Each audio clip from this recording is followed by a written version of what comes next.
Yeah, go ahead and get on here. Let's get going. Woo! Back on at 2 o'clock. I actually stopped and did my local weather for my Columbus TV market on my Facebook page. Nice to kind of take a break and kind of go over there. I think I'm going to go ahead and take the rest of this afternoon to kind of go on and we'll experiment a little bit. We'll see how things go here for viewership. See what we can do. But anyway, let's get into the latest update here. As I was mentioning earlier before the break, that the storm was showing indications that it was getting stronger. And it is, in fact, winds are back up to 155 miles per hour. Kind of surprised it didn't take it to 160, but we'll see. The pressure down to 923. So it's fallen 6 millibars here for this afternoon. As we were watching earlier, that the fact that the eye was getting better and better organized every time we looked at it. And now we got that nice little concentric little bullseye showing up very nicely there on the infrared imagery as the eye cycle replacement is now complete. Yeah, we're now complete on there and doing that. Again, if you guys are just coming back here to the channel, if you're one of my regulars, again, welcome back. If not, please give me a like on there. And I want to try to explain to folks as we kind of get into this that when it comes to doing this kind of coverage, I need help and I need your assistance. And it's all done by doing several things with the YouTube algorithm. It's done with comments left in there, also done with the keeping the chats going, getting the likes going. And when you're going up against the Godfather, who's broadcasting right now, it makes it very difficult. One thing's for sure, I will be starting my broadcast early tomorrow. I know if you get a jump on there, it can really help with the YouTube algorithm and kind of get things going here a little bit. So I appreciate you guys checking this out. But clearly, I'm hoping some of that yellow you see on your map right there, that is dry air in the western Gulf of Mexico, gets pulled into this hurricane and weaken it. There are a couple of changes that I also want to illustrate here on the track of the system. Models are trending southward. And that, my friends, is a very, very important key to this, because if it's tracked southward, that means we don't get a situation where Tampa and St. Petersburg gets flooded out. They're not out of the woods. They're too close in there. We're talking tens of miles here, but it does make a substantial difference. And I want to show you the reason why on this as I show you the storm surge model. This is based off the Hurricane Center track. Look here at the difference here on this model. This clearly shows that a track to the south, as it's showing now, it makes a big difference on the bay. And the damage potential greatly reduces. But you see here, this part gets very much inundated. So we're talking about Sarasota, Siesta Key, which we're going to show the live camera here in a second, down to Rotunda West. This becomes but you don't see that much up here. That's because the winds are blowing this way, blowing out. So if that center of circulation stays south, Tampa doesn't get the devastation and the flooding and all that stuff. They've already had some of that with Helene. It's not fair for them to get it twice, but hopefully they'll stay down on that. Hey, appreciate you, Jody, sharing the page. I'm open to suggestions. I got to figure out, I don't want to take this opportunity to come on the channel and bitch and complain that the guy's getting sucking all the oxygen out of the air. It's a challenge. It's a question. Question is, how do we attain viewership, attain folks to come watch the channel? Obviously, I'm going to keep doing what I'm doing, but it is a little bit of an unfair battle when you've got YouTube that's showing. Now, there are other avenues for me.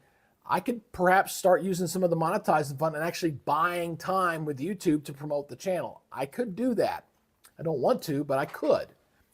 But we got to look at different ways. I'm not streaming on Facebook right now. I'm probably going to go ahead and stream I'm going to go ahead and put the link over on the Facebook page and try to get folks to share and try to bring them in that way. I do have 12,000 folks on my Facebook page. So I got a bigger face there. I tell you, this beach tomorrow is going to look so much different. It's going to look so much different tomorrow than what we're seeing today. Still, the beach doesn't look that bad right now, but it's going to look so much different. And boy, look at the visible imagery on this system. I mean, we clearly got the eye coming available here, and interesting track too. Look at this track. Let's just do a little line here. coming through, going this way, going northeast, and then it makes this right turn here. And I think that's why we're looking at the southern track. And then they're expecting it to go back up this way. It is snaking. It's doing those natural progression snakes here. But we clearly got the eye coming on here. I'm waiting to see for the new vortex message here. For those who are watching right now, obviously, if you're already subscribers, and I suspect a lot of you guys are subscribers to the channel, and I appreciate you guys. And you guys are doing everything you know what to do to help support the channel. This is y'all's channel. It's putting the likes in, and y'all are putting the likes in there. If you're new to the channel, we need all the help we can get. It requires people subscribing to the channel. It'd be an honor and pleasure to bring you on board here too. But also sharing. If you guys are, if you're sharing like Joni just went ahead and shared out the link out to everybody. I'm going to post a link over on my Facebook page and try to do it, not only my personal page, but the other one. We're going to try to see if we can shake the landscape up a little bit and see if we can bring folks into the coverage. Now, tomorrow, like I said, I'm going to start early. I know if we start early, that seems to be a pretty good indicator here.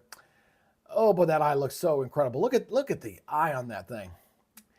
Not as tight as yesterday's. Yesterday's got down to 4 miles. That's probably about 13, 15 miles. Let me see the latest vortex message here. I want to look and see and double check and see what the latest on that last one, 923. So that eye is about 12 miles across.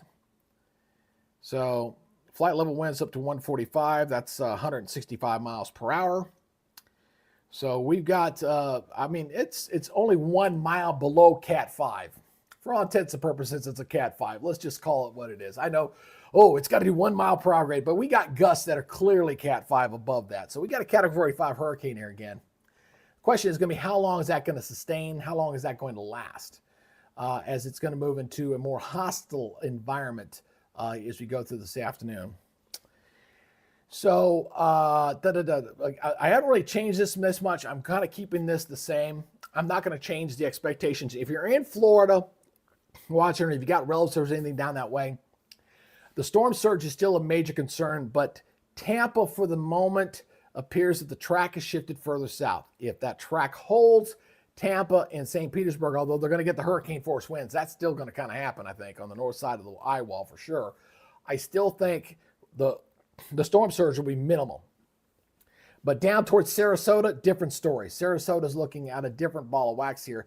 I probably need to go back and go tighter on that model there for a second. So let's go back to the storm surge here on the forecast. This is the forecast. So I'm going to go in a little bit closer.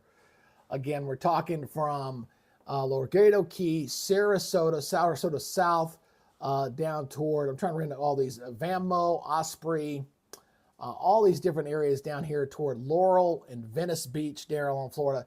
This is ground zero for probably upwards of 10 to 12 feet storm surge going into that area. I'm really hoping this track holds, so Tampa and St. Petersburg get out of the woods here. Do you see the track? It's right there on that line right there. But the heaviest of that storm surge will be down toward the south for this afternoon. But I'm waiting to see what the next Hurricane Hunter drop sound is going to show here on that center of circulation. So I keep kind of looking on that right now. If you guys are new to the channel, we're trying to see if we can make a run at 5,000 subscribers. I don't think we're going to be able to do it today. I think tomorrow I have a better chance if I start early enough in the day. But if you can, please subscribe. If you haven't, please share if you could as well. If you'd like to share the broadcast, I'd like to invite as many folks here to our Weatherers family as possible as we continue to watch the storm. There's the track, and you obviously see the rain there kind of still falling, and I probably need to refresh that image there real quick because it's zeroing out. So let me go ahead and refresh this real quick. Whoops. Let me refresh it, and I'll get it all back on there for you. Sometimes when it starts blinking at you, you know, it's got a little gap in the data, so you just got to go back in here and reset everything back up. That is too easy to do. Very, very easy. Let me get my tropical stuff back on. There we go. And let's go down here a little bit closer. There we go. I went and put the temperatures on too here a little bit. It's kind of a warm day. I mean, look, it's 85 degrees in Tampa right now, 86 over in Orlando.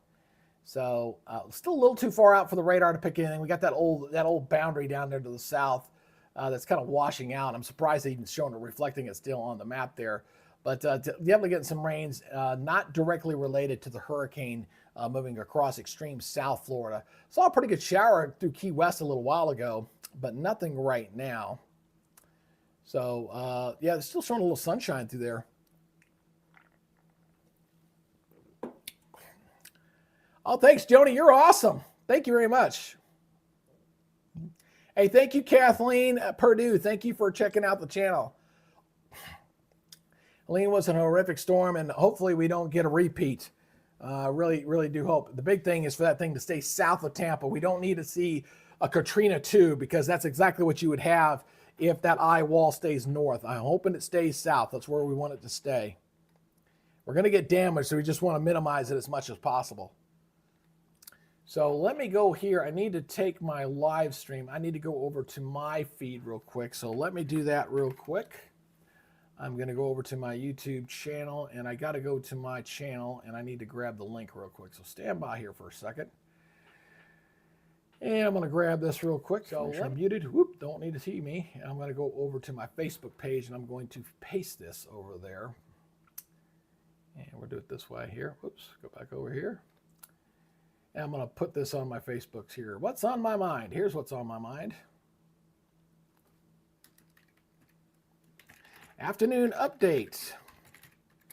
Please share with your friends. Subscribe to the main Weather Nerds channel.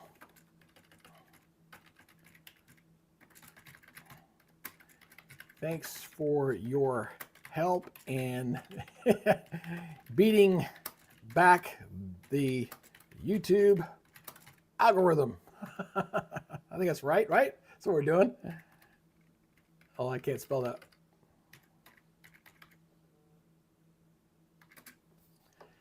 I can't spell, but that's got an automatic algorithm.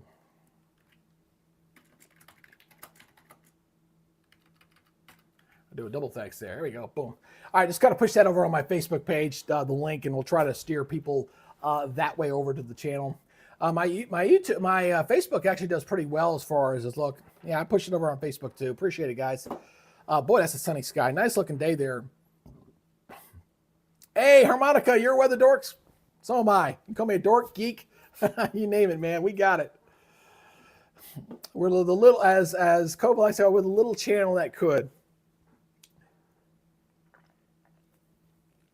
But one thing's for certain, I've noticed this enough. When I stream before the other guys do, I can maintain my audience. If I stream when they're already on air, it's a dogfight. I like to try to find a way to remedy that. I mean, I really hate to be at the ad limb of other YouTube streamers out there, but unfortunately, because of the size, I know the magic number that YouTube likes, because I've heard this from several circles, is to get to 10,000. I don't know when we're ever going to get to 10,000 subscribers, but we're going to continue to try to do that. But it's going to be very difficult with these guys. I'm going to stay on here for a while. I'm not going anywhere. I've already got the dinner in the crock pot. All I got to do is start it when I'm ready to go for the wife. So we're going to be on here for a little while. Kind of check it. Not sure why we're losing an image there. Hopefully that'll update here in a little bit and get up. But that is a beautiful looking storm. It is beautiful but dangerous, obviously. Textbook, very textbook looking. Let me go over here, back over to Radar Omega here real quick. Let me pull that up real quick. Now, am I on the close-up? Yep, I'm on the close-up. This is, and this is, when I say close-up, what I mean on this is, am I looking at the image that's updating every 15 minutes? So we're going to interesting to see where this thing heads up. Oh, let me see. I got a little text message here. Stand by for a second.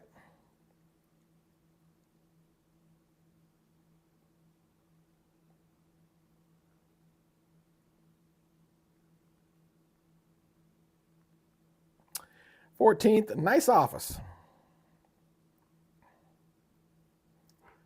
All right, that's part of my little business phone. I got a little business I run here as well. Okay, got it. Boop, boop, boop, boop, boop, boop, boop. All right. So it's interesting here on how this, I want to see how far east this thing wobbles before it starts making a turn back to the north again. I think it's only temporary, and the reason why I say that, when I go back here to the national here, look at how elongated, you're getting a little bit of that pull You see the elongation of the cloud field there. I think it's just temporary, that easterly jog that we're getting right now, because all the clouds are doing this stuff. It's a very elongated looking system. Very nice tight core though. I mean, that's a very nice tight core. It just kind of rocked to the right there a little bit, but I think it's going to resume that northeasterly course here very soon. And thank you for the new subscriber to the channel. I appreciate that. Only got 177 more to go. So we'll see if that kind of continues. I think that wobble is just a brief wobble as it's getting organized. I think it's going to swing back to the northeast. That's just a temporary wobble of the jet stream of the hurricane. A lot of folks get too tapped up watching the wobbles of a hurricane because it will do that kind of motion. They say, oh, it's moving to the east. Oh, now it's moving back to the north. We saw that with Helene where it was making that easterly jog. We kind of knew it was kind of going that way. But I think this easterly jog does mean a more southern trajectory. And a more of an easterly jog may bring it a little bit further down the coast a little bit. Not by much. We're talking tens of miles here. The European model, I do have the latest European model on this. Let's go take a look at the European on this. As I go to my interactive mode, let me pull my model back up here. And this is the 12Z European. The 12Z European also showing that easterly little jog there. It does show strengthening of this hurricane right through tomorrow at 2 o'clock. It shows a strengthening storm at that point. Then it starts, it kind of holds its own. Then as we get to about 11 o'clock, it's well offshore here still. And then it starts to weaken as it makes landfall. And we're really hoping it does do weakening as well. We already know it's going to be a growing hurricane. The wind field's going to expand out here. All right, so it looks like showing landfall here as a 970 hurricane. That's a category 2, Cat 2, which would be nice. But again, it's not reflecting the current strength. That's why I'm a little itsy on that. And it's showing landfall tomorrow morning, 8 o'clock. That was showing on the previous run as well. So the European model is a little bit slower than what the official track from the Hurricane Center is right now. So you see it kind of going on by there and everything else. I have not read the latest discussion at 2 o'clock to see what the latest on there. So while we're going this, let me go back to the main page here. And I'll kind of read to you the latest from the Hurricane Center on this. So I'll go back to our gorgeous but dangerous shot. That is for sure. Let me go back over here. And National Hurricane Center. And let's go back here. I want to look at the last advisor here. 2 o'clock. I'm looking at the wind field to see if it's changed much here. So still no, has not changed. Has not changed. Still showing 30 miles for the hurricane winds and 105, which is true because all the models are showing this thing was not going to start expanding out until tomorrow, overnight tonight and going into tomorrow. Hey, you doing there, Panama City? The ATL Fly Girl in the house. Yeah, it's a sunny day. Just watch out for those beach conditions. I'm sure that surf's going to be kicking up on the beaches there eventually. So just watch out for those rip currents.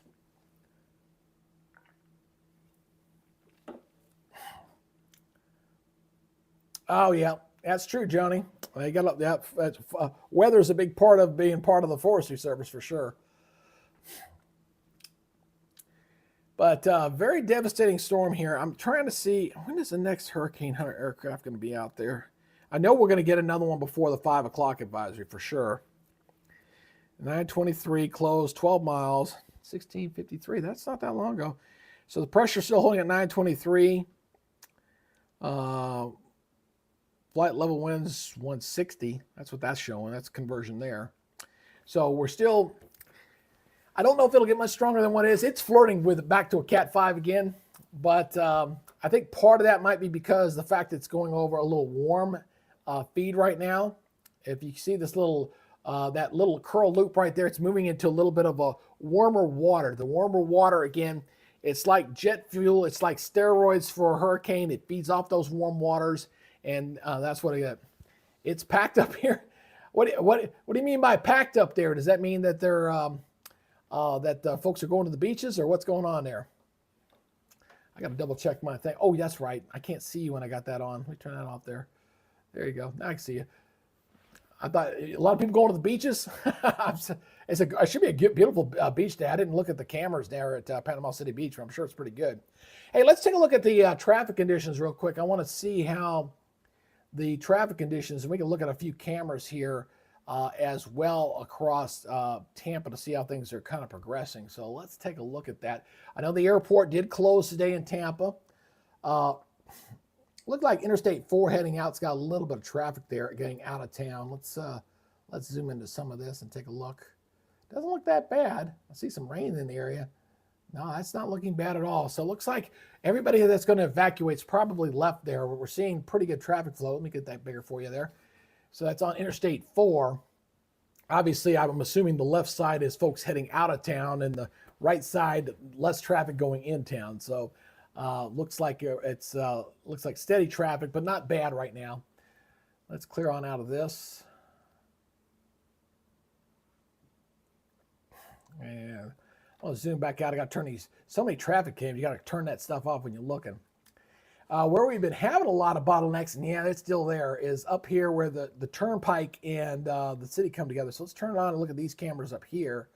Probably some very heavy condition. Oh, good Lord. You can see it there on the edge. And this area tends to get a little spooked out. That right side, you can see the heavy traffic there looking north. So pretty steep traffic there. ATL Fly Girl, she doesn't drive on the 4. It's creepy. Yeah, I can understand that. Absolutely. I wish I had found this website yesterday earlier, but didn't see it till later when I was looking around. But that's about it. Looks like Orlando's looking pretty good right now. Traffic-wise, doesn't look too bad there.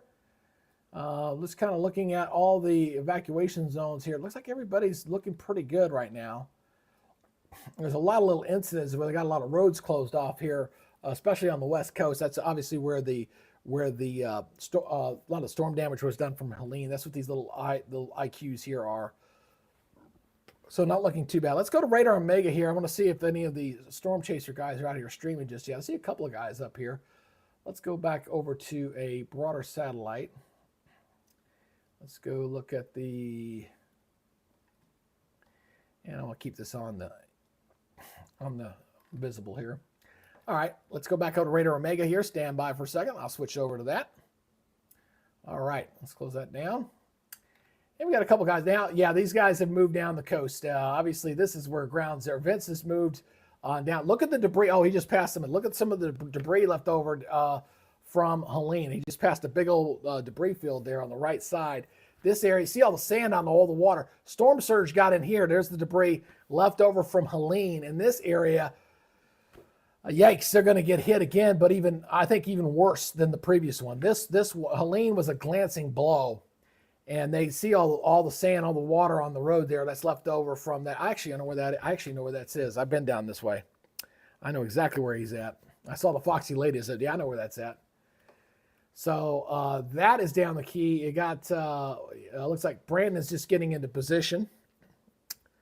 And he was doing a lot. I got to give Brandon kudos. He was doing a lot of things. He was taking supplies to folks up in the Carolinas. He had done a big donation thing on his site and took some stuff over to Walmart over to Asheville. Now he's down doing the chaser. So kudos to you, Brandon.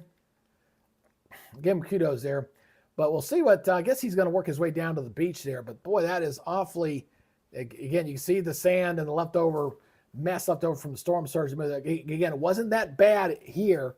And they had some, but you see the debris and piles on the side of the road. The bad thing is when that storm surge comes in, it's going to pick up all that debris and just add it to some additional debris.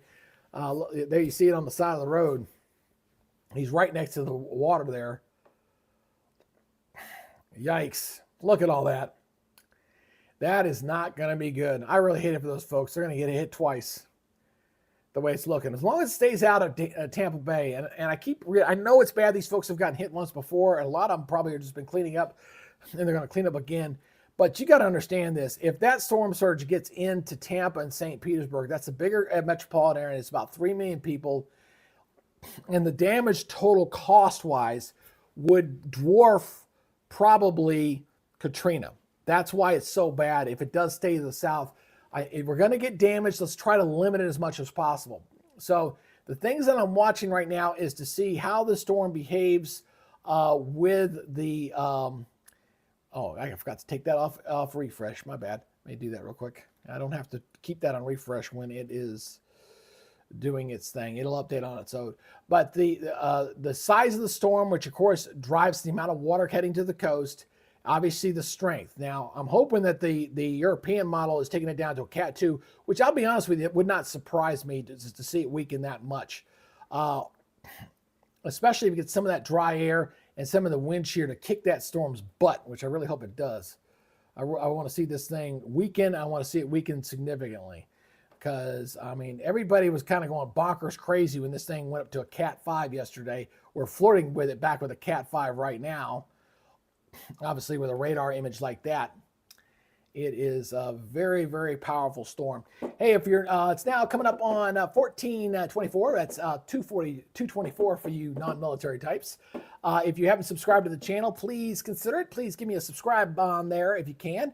And while you're doing it, please leave me a like if you could. Helps with the streaming algorithm. We're currently sitting at 14 likes for our broadcast. I've only been on about 25 minutes. We're just kind of getting back going here. And if you could, please share. Obviously, please share with your friends. I'd like to invite as many folks in the YouTube universe to consider us as one of your premier weather stops here when it comes to information. I try to do as much as I can. There's a couple folks out there that they do it all the time. I mean, they're never not at home. I kind of wish I could do that. But got family, got life, got things we got to do and take care of. But whenever I'm able to do it, man, I'm going to be out here and I'm going to track the storm. And I'm also going to be tracking it for you for tomorrow as well. Let's see, do I got that right? No big changes here. This is still the same. You're still looking at hurricane warnings there across the center, surrounded by tropical storm warnings, surrounded by tropical storm watches going up the Carolina coast. I think that's just because of some of the outer band winds may get up that way. Right along the coastal area. So they did extend the tropical storm watches further up. I mean, which means I got to update my crawl here in a little bit, but I'm not going to worry about it right now.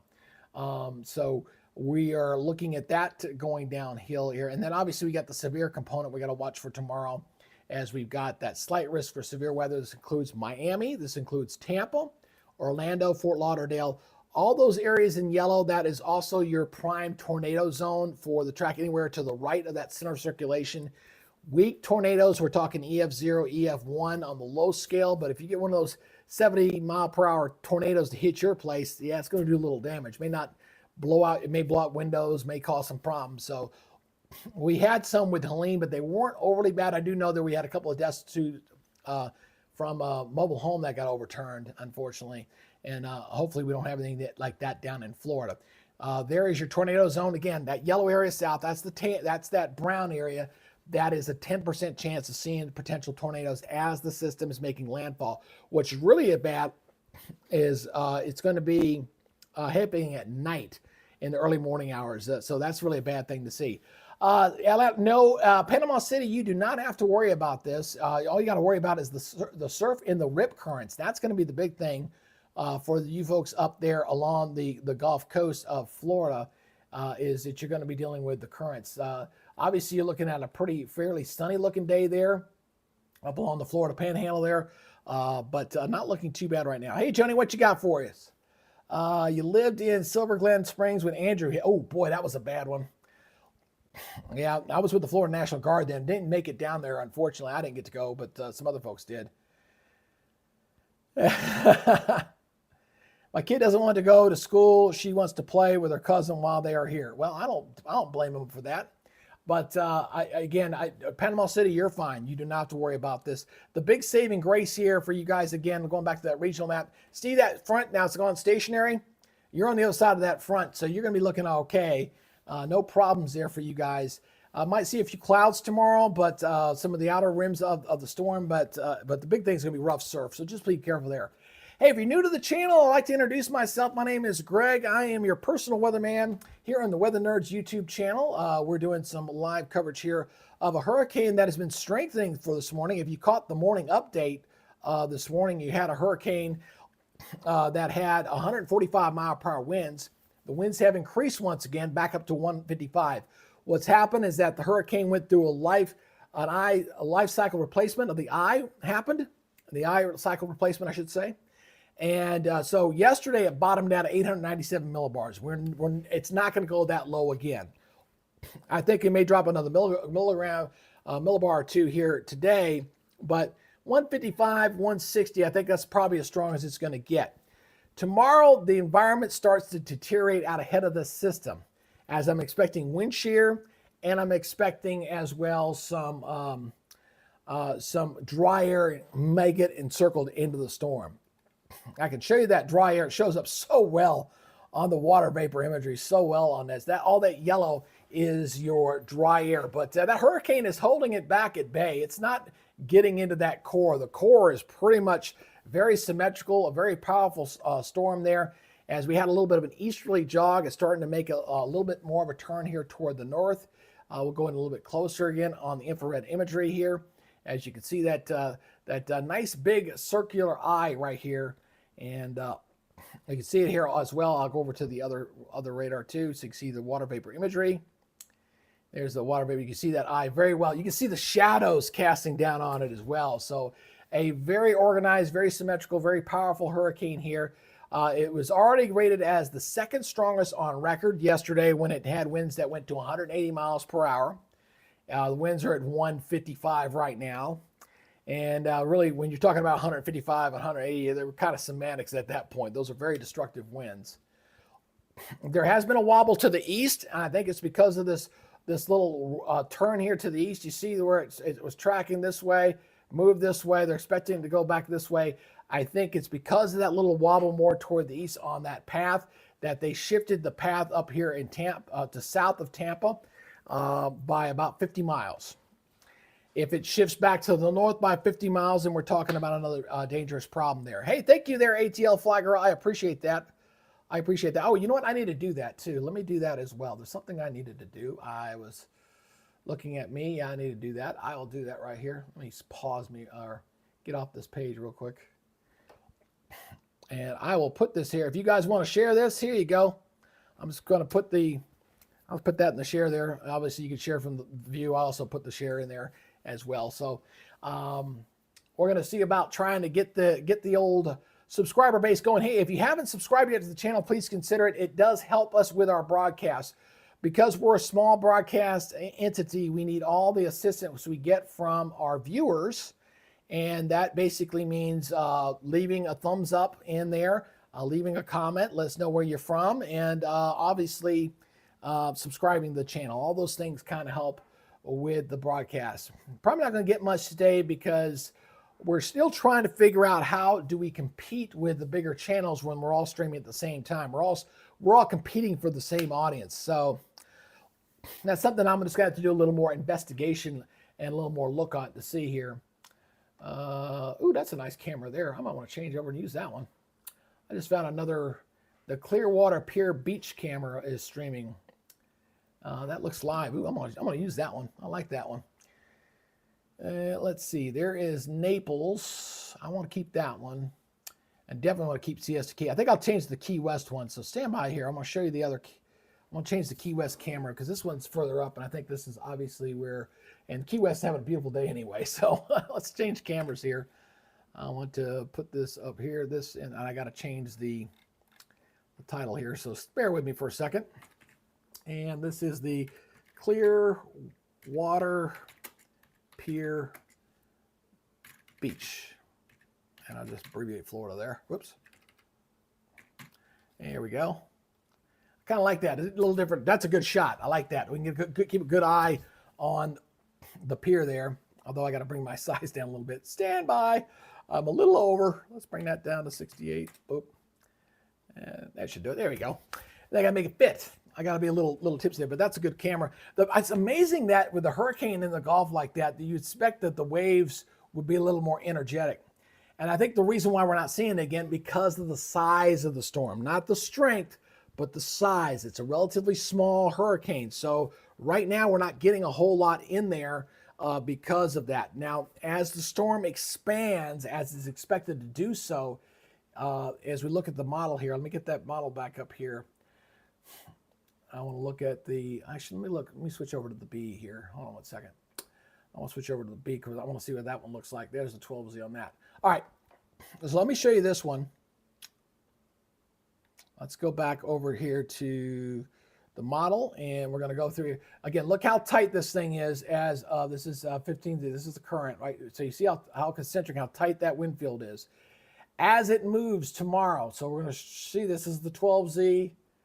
We're taking this up to 11 o'clock tonight. It starts making the change. See how concentric it starts to expand out. That wind field starts to grow out as we go into tomorrow. So by tomorrow morning, the wind field should be expanding outward. All right.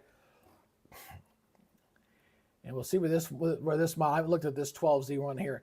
This is still this one's still showing kind of a north hit here. But I know as well as the European model did. I think the Hurricane Center is favoring the European. They know what happened last time. So, but this particular hurricane model is staying a little bit north. Seeing winds in here. These are wind gusts here to 103 to 100 miles per hour. I do suspect this thing will weaken back to a Category 2. That's what I'm hoping here. Cat 2 means less than 115 miles per hour. So get it less than 115, get down to about 110. I think we'll be looking pretty good. And then this thing, again, a lot of the heavy winds are going to be on the north side of this system. It does weaken rapidly, though. God bless. Very quickly. But it looks like the center goes almost very close to Orlando, and then it exits the beach. It becomes extratropical very quickly. What's happening is that the system's being absorbed into a jet stream at the same time, about the time it's making landfall. So we're expecting wind shear over the top of this. We're expecting it to weaken quite rapidly as the environment's going to deteriorate pretty rapidly. It still looks pretty healthy here, but then right at the landfall, it really makes that transition quickly. Still on this model run here showing landfall. This one's a lot faster. I mean, not even close to the other one. This is showing landfall 2 in the morning. So it's interesting because the European model, and I'll switch back over to the European here, is showing a landfall right there. That is 8 o'clock in the morning. So we have some discrepancies here on the timing, sometime between, say, 2 and 8 o'clock in the morning here, depending on which model you want to favor on that. So we got a couple of discrepancies to watch there with the system. So I suspect tomorrow, though, once the system gets within radar range, we'll start obviously getting those hourly updates here. All right, let me go back here and look at some of y'all's comments here. I see ATL Fly Girl was going real crazy with some of her comments here. Let me take a look here. Oh yeah, you're pretty high up there. You get a storm surge up your way. It's kind of hard. Oh man, check out the Schooners Beach cam. Oh, is it that good? Oh, you got me wondering now. Let's take a look here. Let me look at the. I'll find the YouTube channel and take a look here.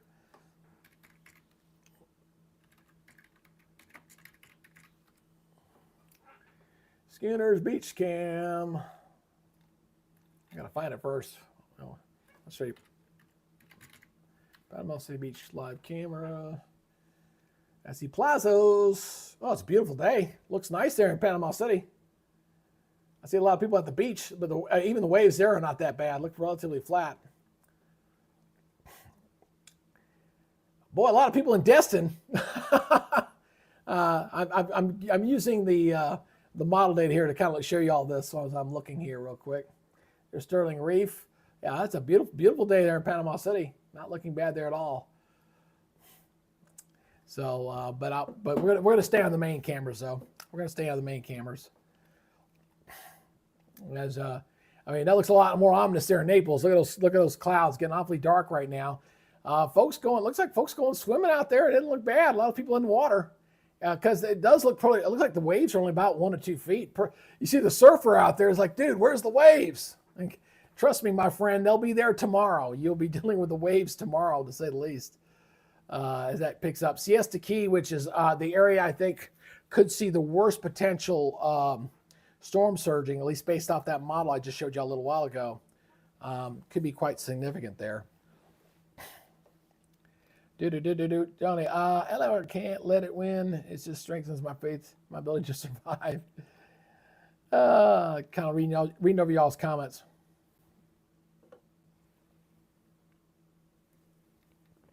Just kind of checking all these here. Hot in you. Yeah, Destin's got a lot of people going here. Cats.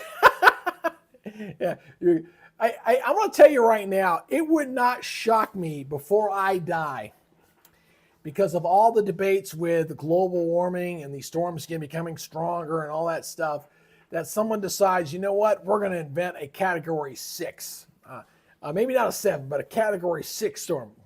Would not shock me. Get a 176 plus if that happens before I die. I would not shock me in the least if that happened.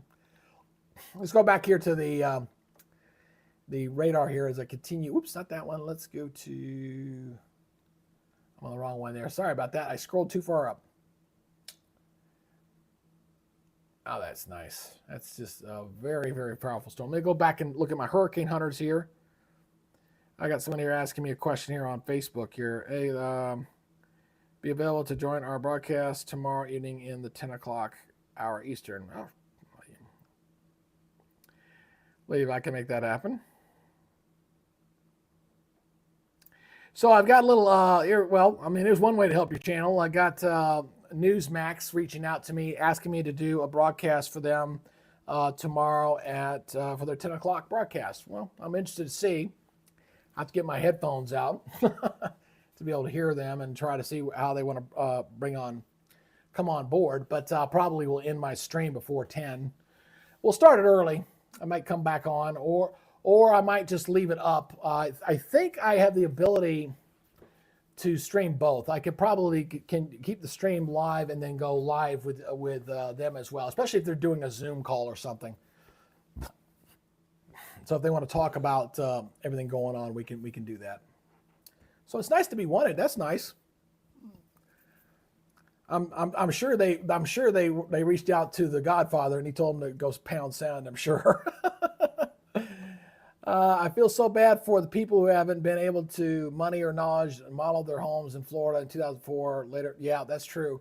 What I'm concerned is my mother lives in Pensacola. I'm worried about the hurricane insurance spiking up through the roof. They have 2 major hurricanes striking the Florida area in such a short amount of time. That is a big deal. Yeah, I mean it's okay. I mean it's all right to be wanted. I'll just say, hey, just go over to the Weather Nerds YouTube channel and subscribe to the channel. That's what I'm going to plug my channel, of course, if I get a chance to do that. Great. I'll let your team know you're available tomorrow. What is the best email? Let's see. I'm going to center my stuff here. Greg Majeski. Hold on a second. They were actually contacted us the night Helene made Rainfall, and they never got back with me. So they got what they needed. I didn't want to interrupt my broadcast, but for this one, I probably will. This is an opportunity to grow the channel. And let's see, I'll give her my phone number, 706. Obviously, well, you're texting me, so you already know that. I'll just do it again. All right, well, just give my information. Some good news there. So yours truly, if all goes well, 10 o'clock tomorrow night before landfall of the system, hopefully I'll be appearing on Newsmax. So what I will probably do is I will do this as a simulcast. I think I've got the bandwidth to be able to handle this. So I will keep the stream up live during that broadcast, and then I will do with them live on the Newsmax side. And we will try to get that up, and I'll let you guys hear in and see us discuss everything. I'll have to make sure I get my headphones charged up, because when you're doing an interview, when I'm doing this, I don't have headphones and stuff, so there's no need for it.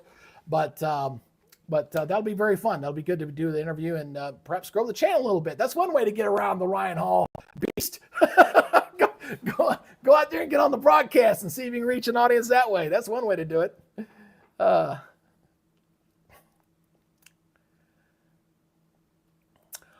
no. No one's going to BS me with the information. I've been doing this too long. Don't even worry about that. Again, I had some folks on the channel here that were doing some stuff, talk about manipulation of weather and all that stuff. I'm not into that. Now, people ask me about climate change and things like that. Yeah, climate change is part of the planet. It's just a question of how much man-made climate change is impacting the environment. I think you can't dismiss it, that's for sure. But I also don't believe it's on some of the level some of these folks go with here. The bottom line from my perspective is, look, we got to be good stewards of the planet. All right, so it's the only planet we got. Our resources are finite. Okay, They're not infinite, they're finite. They're going to run out. So we got to do everything we can to try to reduce the, carbon and pollution and all that stuff, because it impacts our water, our air, and everything else. So we got to be good stewards for the planet. We got to do that, okay? And like I said, the Gulf of Mexico has been very warm. We have had, folks, this is the 10th major storm in the Gulf of Mexico in the last 7 years, okay? You can't argue with that. That's because it's been very warm up there. Whoops, let me get down here. That's been going on. And the previous 30 years, we had 10. From the 30 years before that, we got 10 in 7 years. And they've all been major hurricane strikes. And if this one hits as a Cat 3, it'll be number 10.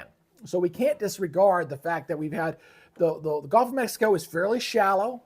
It warms up very easily. And again, that intense heat, it does cause problems. So we got to continue to watch this closely and try to determine what, if any, of man's influence is having on the overall climate. Where it's been the worst, obviously, has been in the higher latitudes, where the temperature, like in Canada and Russia and everything in Siberia, has been much warmer than it typically is. But we've also seen massive fluctuations in the polar jet stream because of it. So in some ways, yeah, it's warmer up in the tropics. In other ways, we're getting cold air further south during parts of the winter for brief periods of time. So it's kind of a double-edged sword there.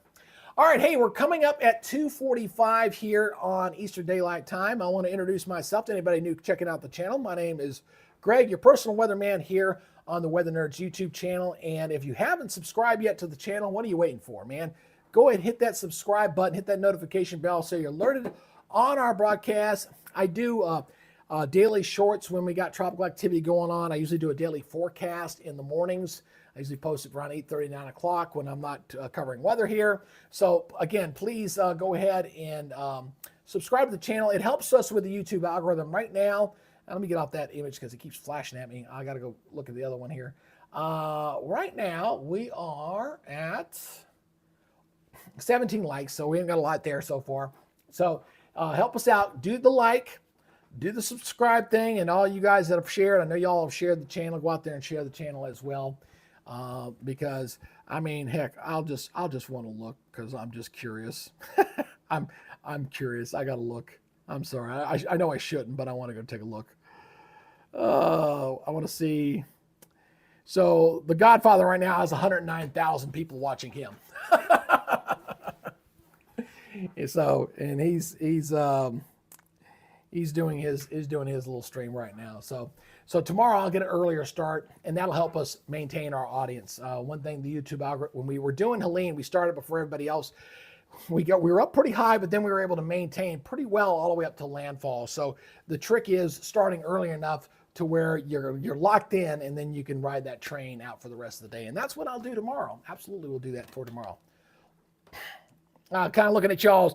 I am not wearing no tinfoil on my hat. Not going to do that. Absolutely not. Let me go to the back studio mode here. I'm going to see if I can fix this graphic. I don't know why it's doing that. That is so aggravating. Let me see if I can do a refresh on this image here. Again, the NOAA sites have been really been busted very, very hard. And as a result, with their servers not working very well, some of their radar or some of their satellite imagery has not been behaving very well as well. So I'm going to reload this up and see if this works. Boy, that's a bad looking hurricane. Woof! That is about as textbook as you can get it. Let's see if this thing starts looping again. Stand by, guys. I'm just kind of resetting this up here.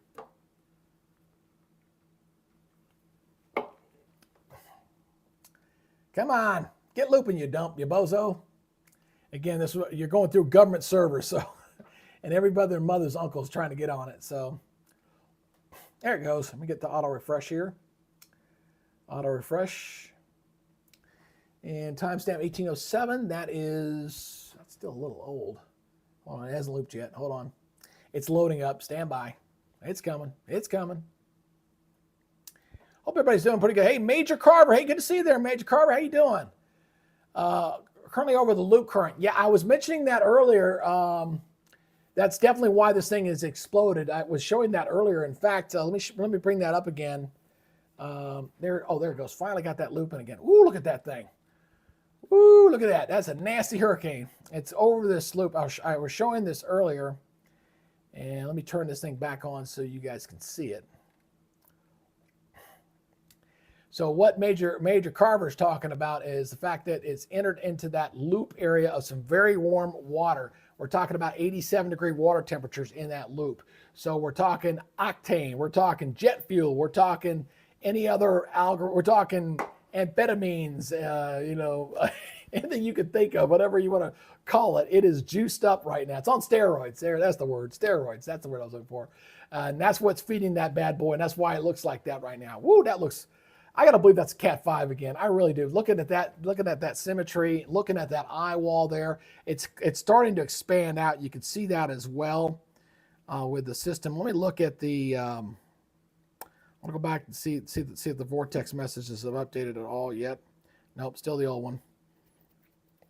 Still waiting to see. Let me go over to the Hurricane Hunter site here. I want to check and see this. Making sure we don't have any specials here. Go back to the home page. Nope. Just checking. Just got to double check because sometimes it'll sneak up on you when you're not looking. So let me go over to the. I want to go check out the Hurricane Hunter site here and double check the Recon. I see the 924, 923 they had earlier. All right, so Air Force 309's finished. They're finished. Okay. All right, so the NOAA 9 mission is inbound. So the NOAA's got a flight heading out right now. I'm going to go on a limb here. I'm going to say I think the pressure's low. Looking at that signature on that infrared imagery, it is perfectly symmetrical. It's got a nice eye in the center of this thing. It's probably a little bit wider eye, maybe 15, 18 miles. I know it was 13 on the earlier one. I'm going to say that pressure's probably dropped a little bit, maybe down to about 920-ish, I'm thinking. So I'm thinking we're going to see an upgrade back to Category 5 on the 5 o'clock advisory. I'm going to go ahead and call it. I think we bump it back up to 160 based off that satellite signature that I'm currently seeing. Now, in the next 2 hours, if that abruptly changes, that could change everything. But looking at that satellite imagery and without looking to see the Hurricane Hunter aircraft that's currently inbound, it's still on the periphery right now.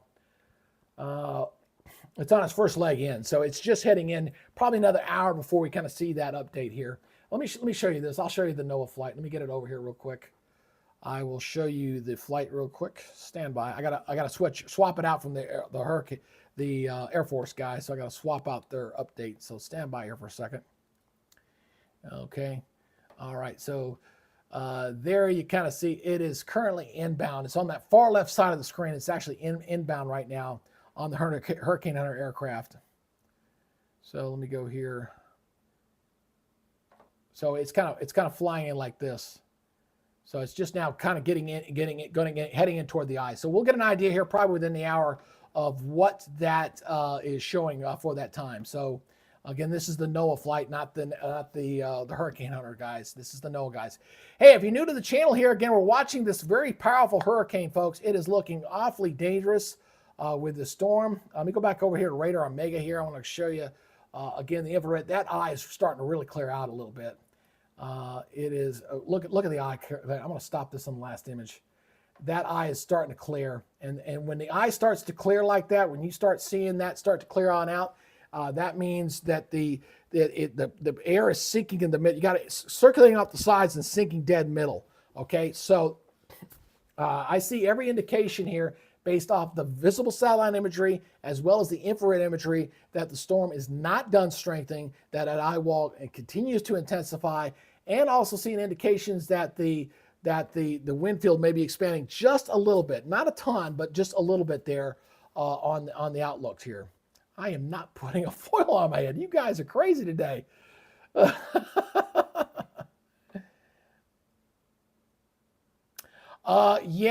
Michael was bad. I called Michael. I'm going to tell you, I never wanted to be so wrong in my life than I was with Michael, because I, the whole time, thought the Hurricane Center was underestimating the strength. I knew how warm that water was in the wars. And believe it or not, the NAM model was the most consistent with the strength. And it was showing it going that strong. This one here, again, I mentioned this earlier. If you guys haven't heard, when it comes to forecasting strength, we're pretty good with the track. I really love. I mean, if I could tell you what it was like 25 years ago to now, the track of these storms have gotten very good, and we can do a good 5 days out, be in the neighborhood of a landfall. But with the strength intensity part, that part we're still having a little bit issues with.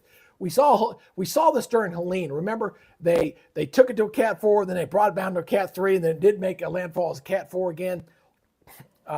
This one, a little bit different situation because of the environment it's going to be moving into.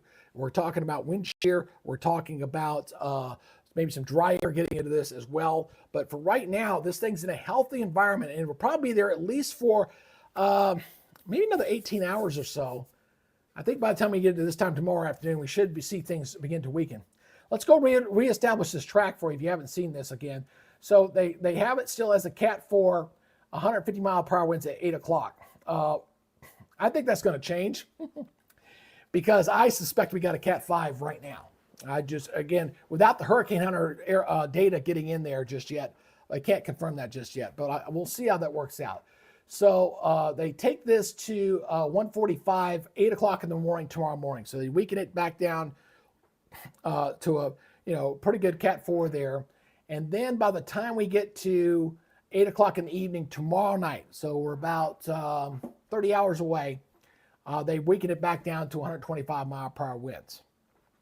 Okay, so if that trend continues, this goes with what the models are showing. I think we get a landfall of the hurricane as a Cat 2. So again, the only wild card in this is the burst of strength that we're seeing right now, and how big it gets before it gets that way. So we'll have to wait and see on how this thing behaves right now.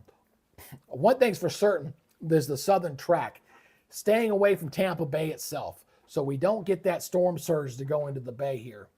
And we let's see if these guys are broadcasting from the beach yet here. Vince, are you on the water yet? Nope, I'm not sure what he's doing. Oh, look at all the debris on the road. Oh my Lord, look at that. Look at all that, folks. See all that in there? I mean, all that debris where he's at, that's where the storm surge is expected to be the worst, is going to get rolled down the street. That's going to cause even more damage. That is really depressing to see. That is terrible. I think they're mounting a camera. Yeah, that's what he's doing. He's mounting a camera. He's mounting a camera up on that pole, and he's shooting it back the other way so he can see some of the video of the storm surge as it comes up that road. So I can go in here a little closer into the beach here. Let me turn the satellite off here for a second. Let me go back to radar here. So he's shooting down, what's the name of that? Midnight Pass Road. All right, so he's shooting down the road here and expecting the storm surge to come up that road. So that's what he's putting a camera there to see. There's Siesta Key. There's a little blip going on there. So that is the other camera we'll be looking at. That is camera 3 here. That's Naples. Here's Siesta Key. So you got his camera, and then obviously we're looking at this one here on Siesta Key itself, the Siesta storm surge. And thank you for that new subscriber. I appreciate it. 176 more to go. Let's go, man. Let's go. I was mentioning this earlier for those who didn't know. I was checking out the competition. I really don't watch the other guys. I just can't do it. But I do like to chime in every now and then. I'll mute it. I don't listen to them. I just kind of watch their stuff a little bit. And the guy who was broadcasting last night, he's got a very big audience, and his little subscriber counter was just moving like a damn odometer, man. It was like, wow, look at that. He's got a nice little surge of new subscribers to the channel. It's like, man, I don't think I'll ever see anything like that. But it was fun to watch. I'll tell you, if that was my channel, I'd get excited too. He was getting really excited about all the new subscribers that were coming to his channel. Of course, that's why. And there we go. We added another one. Yay!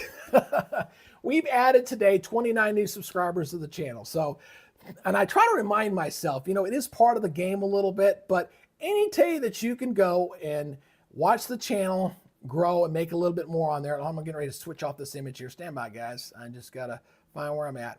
Here we go. Get back over to the main dirty looking storm here. Is that any day we add subscribers to the channel, that's a good day. So, and another thing, the reason why, another thing that the subscribers are so important, I do daily shorts for the tropics. I'm hoping to do one for the forecast as well. The shorts are proportional to your subscriber base. So, give you an example. If you have 5,000 subscribers, it's only going to allow you to show your shorts to about 500 people. So, if you have 10,000, it'll be 1,000 people that'll see your shorts. So, the algorithm's directly tied to your subscriber base. And that is Terry Sloanacre. You were the last guy that joined in here. Well, thank you, Terry. I appreciate you joining the channel. I do appreciate that. So anyway, boy, I'm trying to find here. I know you guys are watching. I'm trying to find the when the next Hurricane Hunter aircraft mission is going back out there. They usually post these, and they're a little behind because the Air Force 309 is finished. I'm waiting for the 310 mission to come out. And let's see here. That one's finished. And NOAA 9's out there right now. It's getting closer. It's getting closer. Let me update this image. You can see where it is to relation to the eye. I just got to update the image for you. The image did update, so let me get this over here. You can see it's inbound of that eye. It's getting close. So here's the Hurricane Hunter. He's getting close. He's there on that right side of your screen, left side of your screen there. You see that he's pointing dead south there. He's getting inbound there. Let me, if you can't quite see him, I'll highlight it for you. Here he is right there. Here he is right there. There's our eye right there. So he's inbound. So we should get a drop sound here. Hopefully the next 30 minutes or so, we should get a drop sound. What the drop sound is, for those who don't know, that is a device they dump down into the storm. It does all the pressure readings and all the humidity readings, temperature, and all that stuff to get an idea of what's going on in the internal mechanisms of the hurricane. So when that Hurricane Hunter aircraft gets in there, we'll get a new drop sound. I do suspect the pressure has gone lower. Everything that I've learned in my life watching these storms, when I see infrared imagery where I got a perfect donut hole and I got a perfect symmetrical looking system here, it's telling everything here, telling me we've got a pretty good looking storm here, to say the least. Let me go back up here. I want to go out because I want to go over to the wall here. I'm going to show this here, so just bear with me here for a second. But I do need to adjust this image. It's a little bit out of whack. It's not exactly where I want it to be. So I'm going to, actually, you know what I need to do? This is what I need to do. I'm sorry. I'm doing this on the fly, so bear with me, folks. I just need to copy the image here. Stand by, go here, transform, copy transform, go here. Now let's go back up to my wall satellite. There we go. Unlock, go here. I got to make sure that you're uniform because I had moved it and forgot to save it on my other one. So here we go. Let's go over to the wall. I want to talk about this storm and what I'm seeing here. We're going to go into the Hurricane 101 class. Let's call this my Hurricane 101 class here a little bit. Oops. Let me get back in studio mode here because when I'm not in studio mode, it is messed up for me. There we go. All right. So again, you've got a very good concentric here. This is called the central dense overcast. Look how symmetrical this is. When I say symmetrical, that means that eye is dead center of this thing. Nice outflow on this. You can see right down into the middle of this thing. I wish it was much closer to be able to see the lightning detection. I guarantee we got a lot of lightning in this. There's probably lightning all up in that eye wall. It was interesting yesterday, the Hurricane aircraft, actually, when it was like a 4-mile wide eye, or 8-mile wide eye, it said there were flocks of birds that got trapped in the eye. That's, needless to say, there were a lot of birds that died in this thing.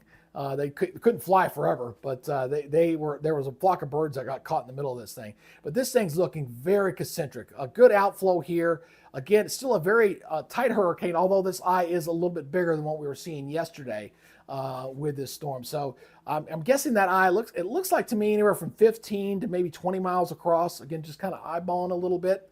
And again, this is where your strongest winds are in this core area here. So, and you can kind of also tell how it looks like it's expanding out. It's kind of growing out a little bit. So the 5 o'clock advisory, I think the hurricane winds here will probably be a little more than 30, maybe up to 40 to 50 miles out. The tropical storm force winds will probably extend out a little more as well. So we'll see what happens with this thing when we get that 5 o'clock advisory. We still got probably another hour and 45 minutes before we see that thing. But I'm really, really interested in seeing what the what the next vortex message shows when they get that drop sound in there. Let's come back to me here. Hello. Anyway, yeah, I got to take the glasses off when I'm sitting at the desk, so put them on when I go over to the wall so I can see what I'm talking about. Just a little nearsighted. So anyway, hey, we're a little after 3 o'clock here. Again, if you're just kind of joining us here, I want to go back and give you the latest coordinates, latest information here on our Hurricane Milton.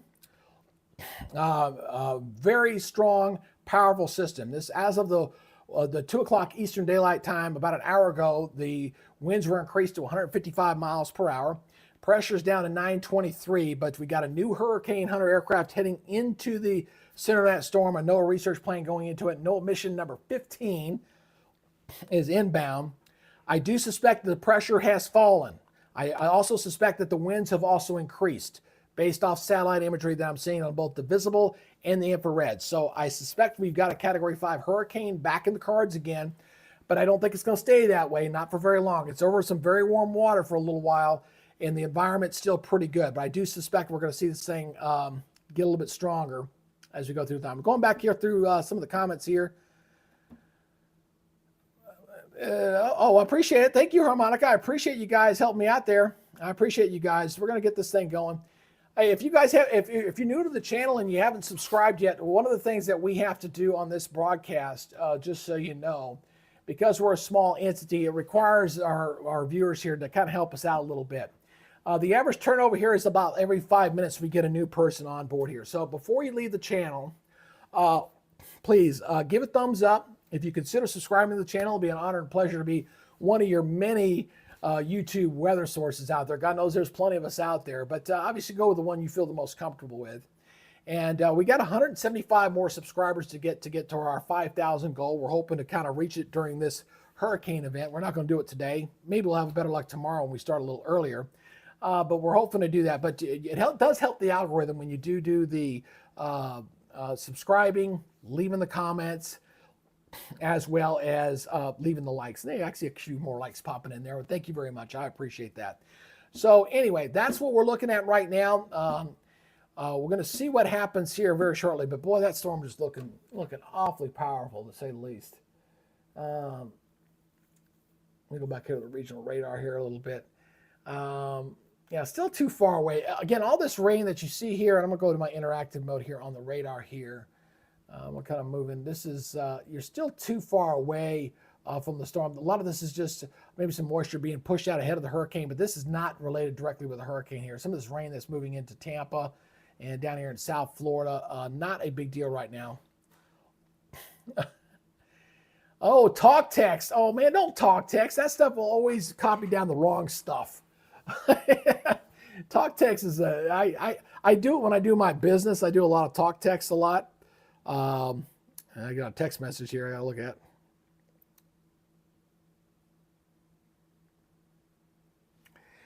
And oh, you're German. Oh, okay. I didn't know that.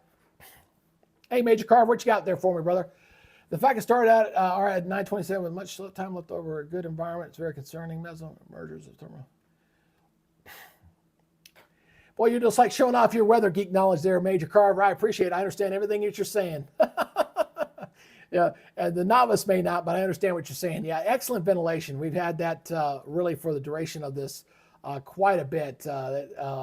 It has improved. It was not looking that good this morning. I'll tell you, it looked like it had a little bit of wind shear that was going on with this. Let me go back over here to the satellite again.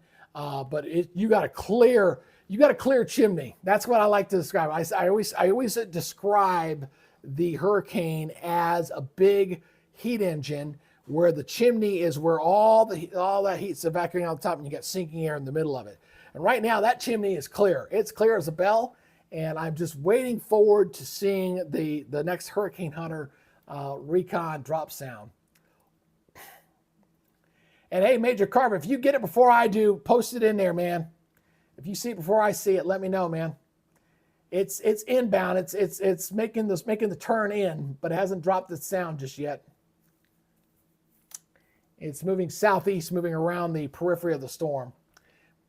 I'll tell you, some of the hurricane, I heard they had some injuries yesterday. They had some severe, very bad, severe turbulence when this day. And thank you for the new subscriber. Again, 174 to go. We're counting it down. I tell you, it would be pretty cool if we could turn that into an odometer like another YouTuber had last night. He was just getting those subscribers like crazy. It was a lot. No, that mesovorticity is. Oh, well, that's good. I'm glad you know what a mesovorticity is. Yeah. We're going to get into the trouble. Oh, what did that pull over here for? Well, sorry about that. My Streamlabs moved on me there. Streamlabs is also a little bit kinky, I'll tell you that. So anyway, let's take a look at some of these live cameras again. Look, we got looks like a little rainy squall there off the beach there at Clearwater Pier Beach. That's in Tampa. I've seen that on the radar. Again, that's not directly associated with the hurricane just yet. And Siesta Key. See, hey, there you go, Richard Hope. Hey, Richard Hope. Thank you for subscribing to the channel. Welcome on board. Good to have you. I appreciate you coming on board.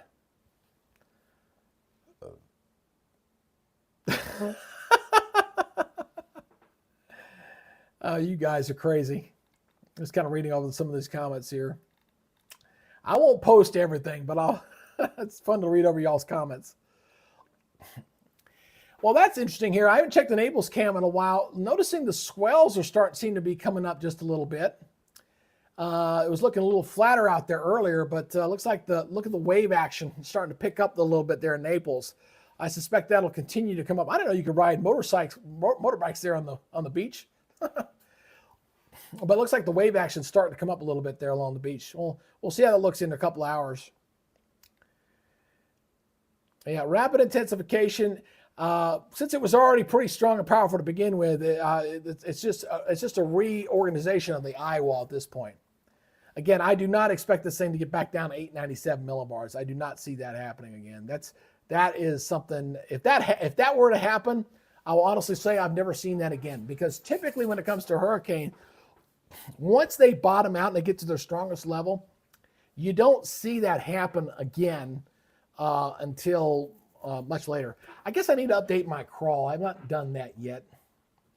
If y'all could bear with me for a second, I will update the crawl here. The crawl I like to keep updated. That's the advisories. They did make a few changes at the 11 o'clock advisory that I did not put in there, so I need to update that crawl a little bit. But it's quite a bit of information. Good Lord, that's a lot. Warnings, watch. Yeah, that. I gotta say, that's one of the biggest crawls I think I've seen in some time, as far as information. That's gonna take me a hot minute, so just bear with me here for a second. I need to make this a little bit bigger so I can see what the heck I'm doing. So bear with me here for a second. I'm going to update this crawl, and it requires me to line everything back up. So just give me 1 second here.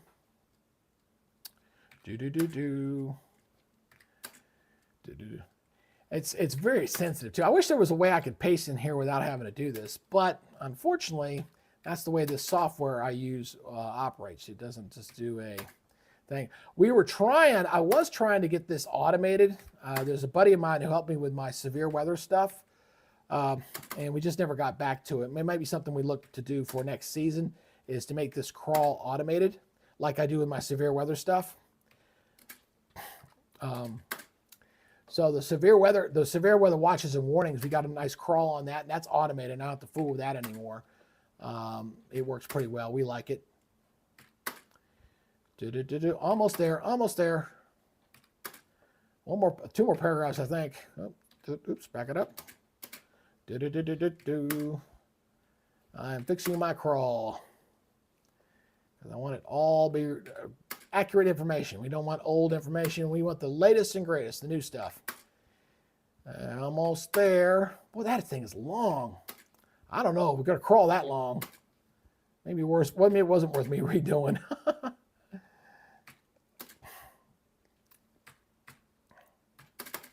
Almost there. I can see it shrinking down. So what it does, it shows multiple lines when I'm doing it this thing. And, oh, we're missing one somewhere. Doggone it. I missed one somewhere.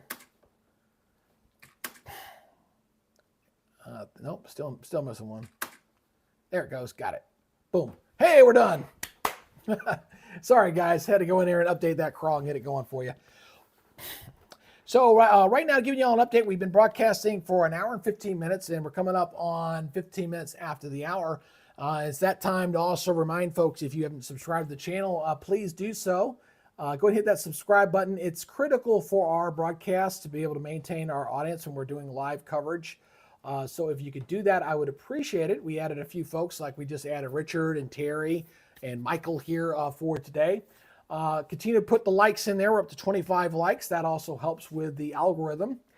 And right now, looking at our chart, we're actually seeing nice little steady growth there. So despite the Godfather being on, and God bless him and his audience, I like to hope to grow this audience a little bit. So we'll see what happens here for this afternoon.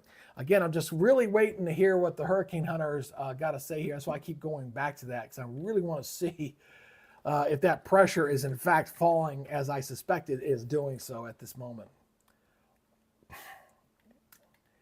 All right. Oh, okay. The Air Force 303 just left. So we got the Air Force 303 mission number 16 is now in progress. They're just departing to head out. So we got the Air Force folks out there, and the NOAA plane is already out there. The NOAA plane, NOAA 3 missions out there. No, I'm sorry, not NOAA 3, NOAA 15.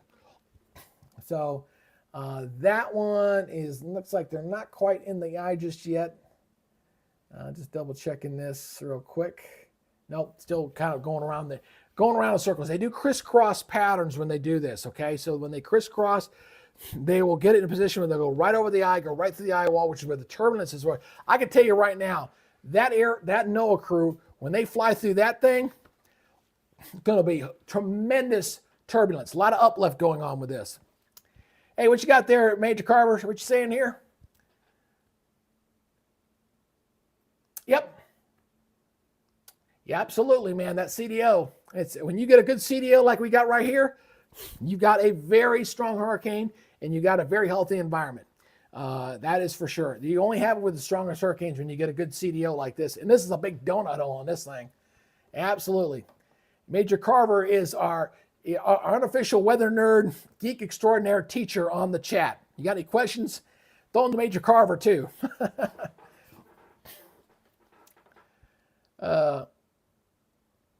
Yep, we got another 174 to go to get to 5,000. Hey, James, good to see you back there, brother. James says he says he's followed me way back when we had 1,200 subscribers. So that goes back to January or so. So we've been actually it goes back last year. That goes back to last November, I think, is when we were around that area. It was interesting when I first started the channel. We were able to grow pretty decently. We were up to, I thought, oh wow, I'm going to get up to 10,000, 25,000 by the end of the year or something, because I had 3,100 subscribers as of, I think it was January the 5th. Then something changed. The algorithm changed, something changed, and then it became a dogfight every step of the way to try to get new subscribers. My daily stuff was not getting me the subscriber stuff as I was getting before. My little updates were getting.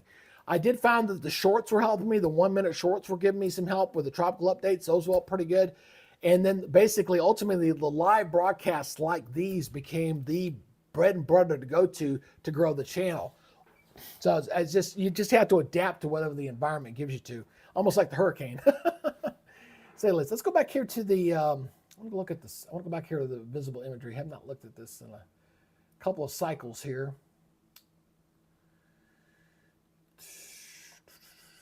Oh, look at that. Wow. That is a healthy looking storm. Yeah, I really think we got a Cat 5 again. I don't see, all I'm waiting on is confirmation. Yeah, look at it. See right down to it. See it clearing out? That thing's clearing out. See that, Major Carver? See that visible imagery? You see it carving right out here? Again, still tracking to the right of that line a bit, and I think that's good news. I think that's going to bring it a little bit further down the coast here a little bit. But the overall position, I think, as it's going through this burst of strength, I think that's why we're getting a little bit more of an easterly road.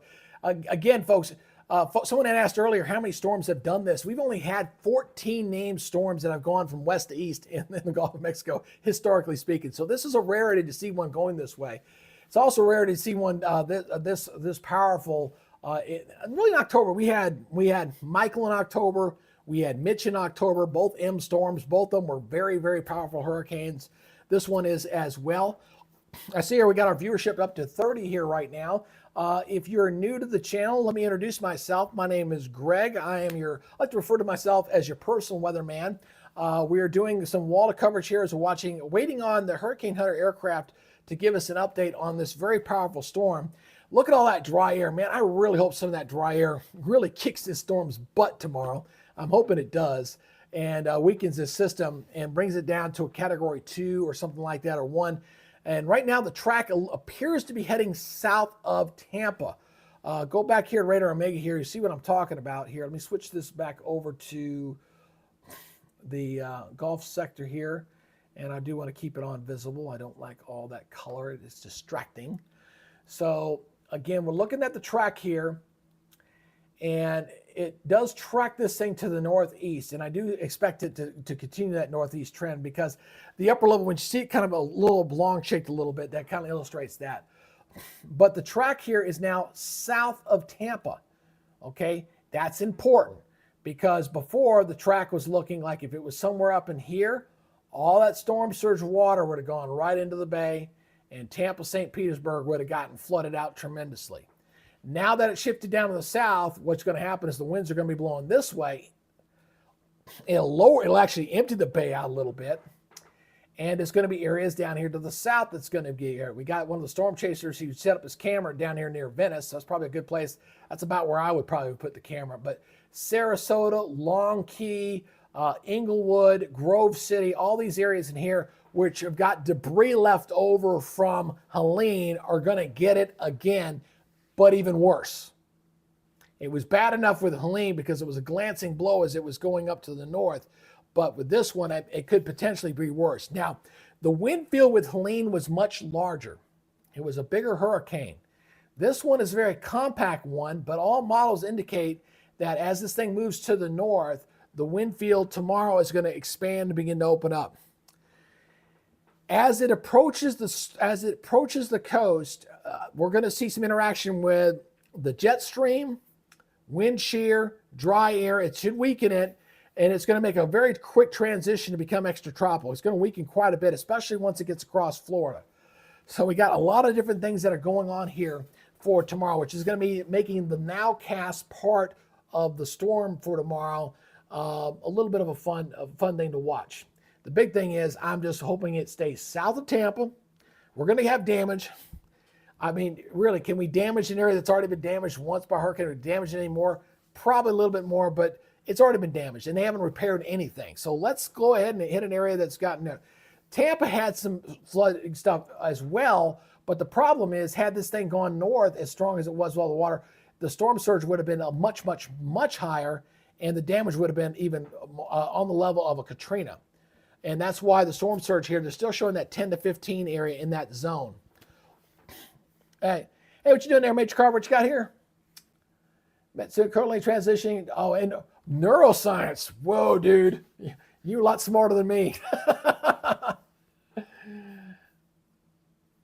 That's okay. That's all right, man.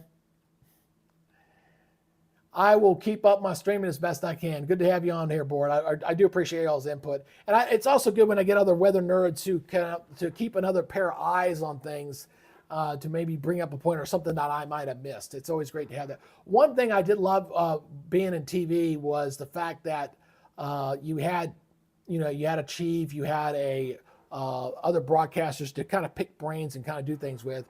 The other thing that was fun was that obviously, when you're doing and thank you for that new subscriber, by the way. We're up to, we got 173 to go. Woo! Is that you were able to hand off coverage a little bit.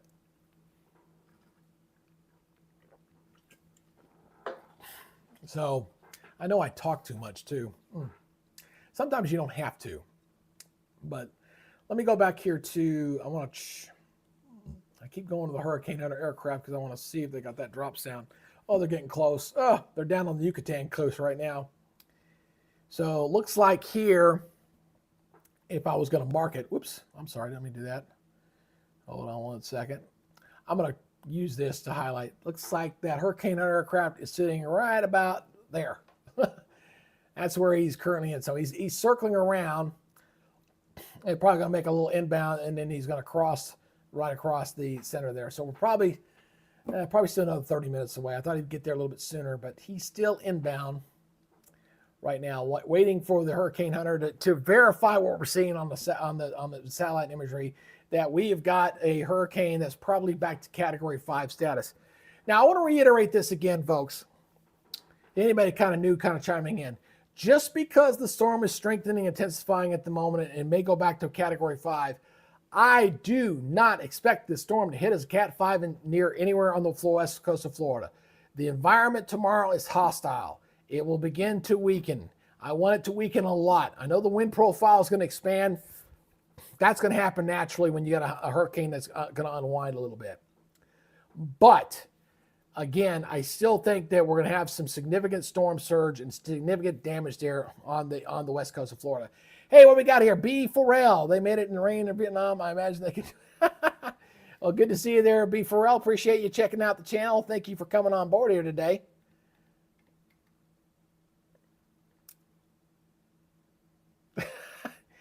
Yeah, put the M words in timeout. You know what's interesting? I don't know if you heard me yesterday, Johnny, when I mentioned this. The Milton named storm replaced Michael. And Michael, of course, was the Cat 5 that hit up in the Florida Panhandle back in 2018. So stand by for a minute. Let me take this call real quick.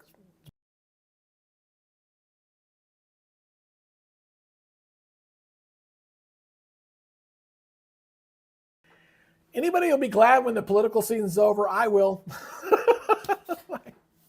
Leave me alone. Tired of your text messaging, too. I'll be glad. I'll just be so glad when I don't want to see another political ad for a while. I need a little bit of a break.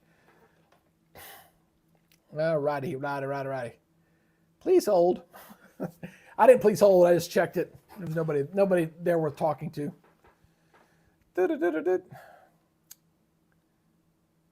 Oh, now, boy, they're moving pretty quick. Oh.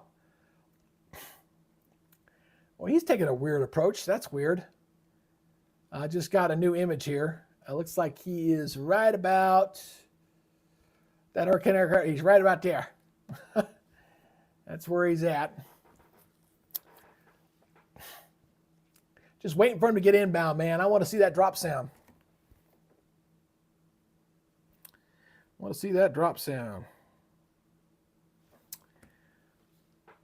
Hey, we just went over 300 views here for our broadcast. We started at 2 o'clock for the last hour and a half. That's not too bad. Again, if you're new to the channel, please consider hitting that subscribe button. Helps the channel, helps the algorithm out. And before you leave, if you could, please hit that like button. That helps us as well as all the comments as well. We're currently sitting at 26 likes. Like today's broadcast, we're not going to challenge the Helene broadcast. I did 15 hours of coverage on Helene. We had 7,000 viewership. We had 350 likes. We had 250 new subscribers. We're not going to do that today. We might get a run at that for tomorrow. We'll see what happens tomorrow. But right now, I'm just waiting to see what this thing's going to. Let me clear that out. Sorry about that. And oops, didn't mean to open that up. There we go. Yeah, thumbs up, baby. Thumbs it up. Now, also, I want to reiterate the point. You know, we're still seeing the after effects from Helene. As you can see here from the power outage maps here, we're still looking at power outages here. Georgia still got 57,000, 18,000 South Carolina. North Carolina's down to 109. It was 123,000 this morning, so it's coming down. Florida's still reporting, well, this has actually gone up a little bit, up to 4,400. It was like 2,700 this morning, but that's not related to the storm. That could be where they've restored power. It kind of comes down a little bit. But we'll interested to see what those power numbers do as this thing makes landfall. I haven't looked at the traffic here in a little bit either. So let's take a look at the traffic real quick. I want to see how folks are going. I think everybody that wanted to get out of town for Tampa has probably already done so. I know the mayor there was being pretty robust. If you stay, then it's on you and you die. But she was pretty blunt about it. Right now, Tampa's looking better, but I darn sure wouldn't risk it. if it was me and my family in that area, I'm going inland. I'm not staying anywhere near anywhere that could get flood prone. But looking at through Tampa, looking pretty good right now. As far as any heavy traffic, it still looks like it's where the turnpike and all that kind of meet up in here. The northbound lanes here. I'll show you some of the cameras here. Oh yeah, look at that one. Woo! Show video. Let's take a look at this one. Yep, we got some pretty heavy traffic there heading northbound on, looking up to the northwest on 75. So still slowing, steady. Again, there's several. Georgia's opened up. I know Albany's done it. I know Atlanta's doing it at the NASCAR track. Any RVers in the area are being allowed to boondock and hook up and camp and wait for this thing out. The weather up in Georgia is gorgeous. It's beautiful up here. Very nice. Weather. So hopefully that folks that are in those campers and RVs, and God knows there's a lot of them down there in Florida, especially across Central Florida. Hopefully they are all getting out of harm's way because those, even with the RVs, you get a weak tornado could cause some problems. Not a good place to stay. Looking over in Orlando, looks like everybody's pretty much just kind of batten down the hatches there. Orlando's going to see their airport closed tomorrow. Tampa's airport closed today. So right now, from a traffic perspective, it doesn't look that bad. Yesterday, it was looking pretty rough. Last night, it was looking pretty rough there, to say the least. If you are just joining us now, 3:30 here. So let me go ahead and get you the latest here on Milton. Again, if you haven't subscribed, please consider hitting that subscribe button. Hit that notification bell so you're alerted on future content. And if you like what you see, leave a comment down below. Let me know what you think. And let me know where you're from. I'd like to know where you're kind of watching from. Again, the 1 o'clock advisory, or the 2 o'clock Eastern time, showing winds of 155 and a pressure of 923. I do suspect that that pressure has dropped some based off the satellite imagery. We're just waiting on the hurricane aircraft to verify what we're seeing on the visible satellite imagery. Again, we got tropical storm warnings that have gone up there, or watches that have gone up there along the Georgia, South Carolina coast as the storm exits. I don't think it'll be too big a deal there, but they might see a little bit of rough surf, a little bit of storm surge there as well, but not much. Not much.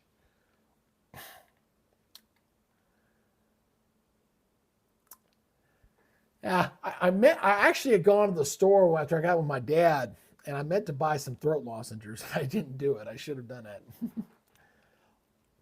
I should have done so. But man, this is a powerful hurricane.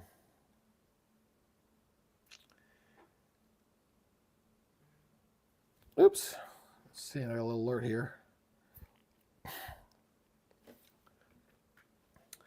So we're getting there. We've added 27 plus 4 is 31. 31 new subscribers to the channel today. So that's definitely not a bad day. Got to look at that on the positive side. I'm going to make a real run for 5,000 tomorrow. I'm going to tell you that. We may not get it today, but I'm going to really try to make a run for it tomorrow. Absolutely. I'd like to get the 5,000 just to get it out of the way. Because we've been promoting it for months. I'd really like to be able to get to that. All right, I'm going back here to my Recon mission here. Stand by. Let me see where the Air Force guys are at. Hold on. That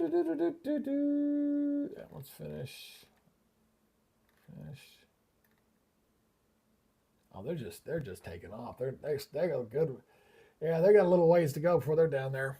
Just kind of checking on the Air Force guys.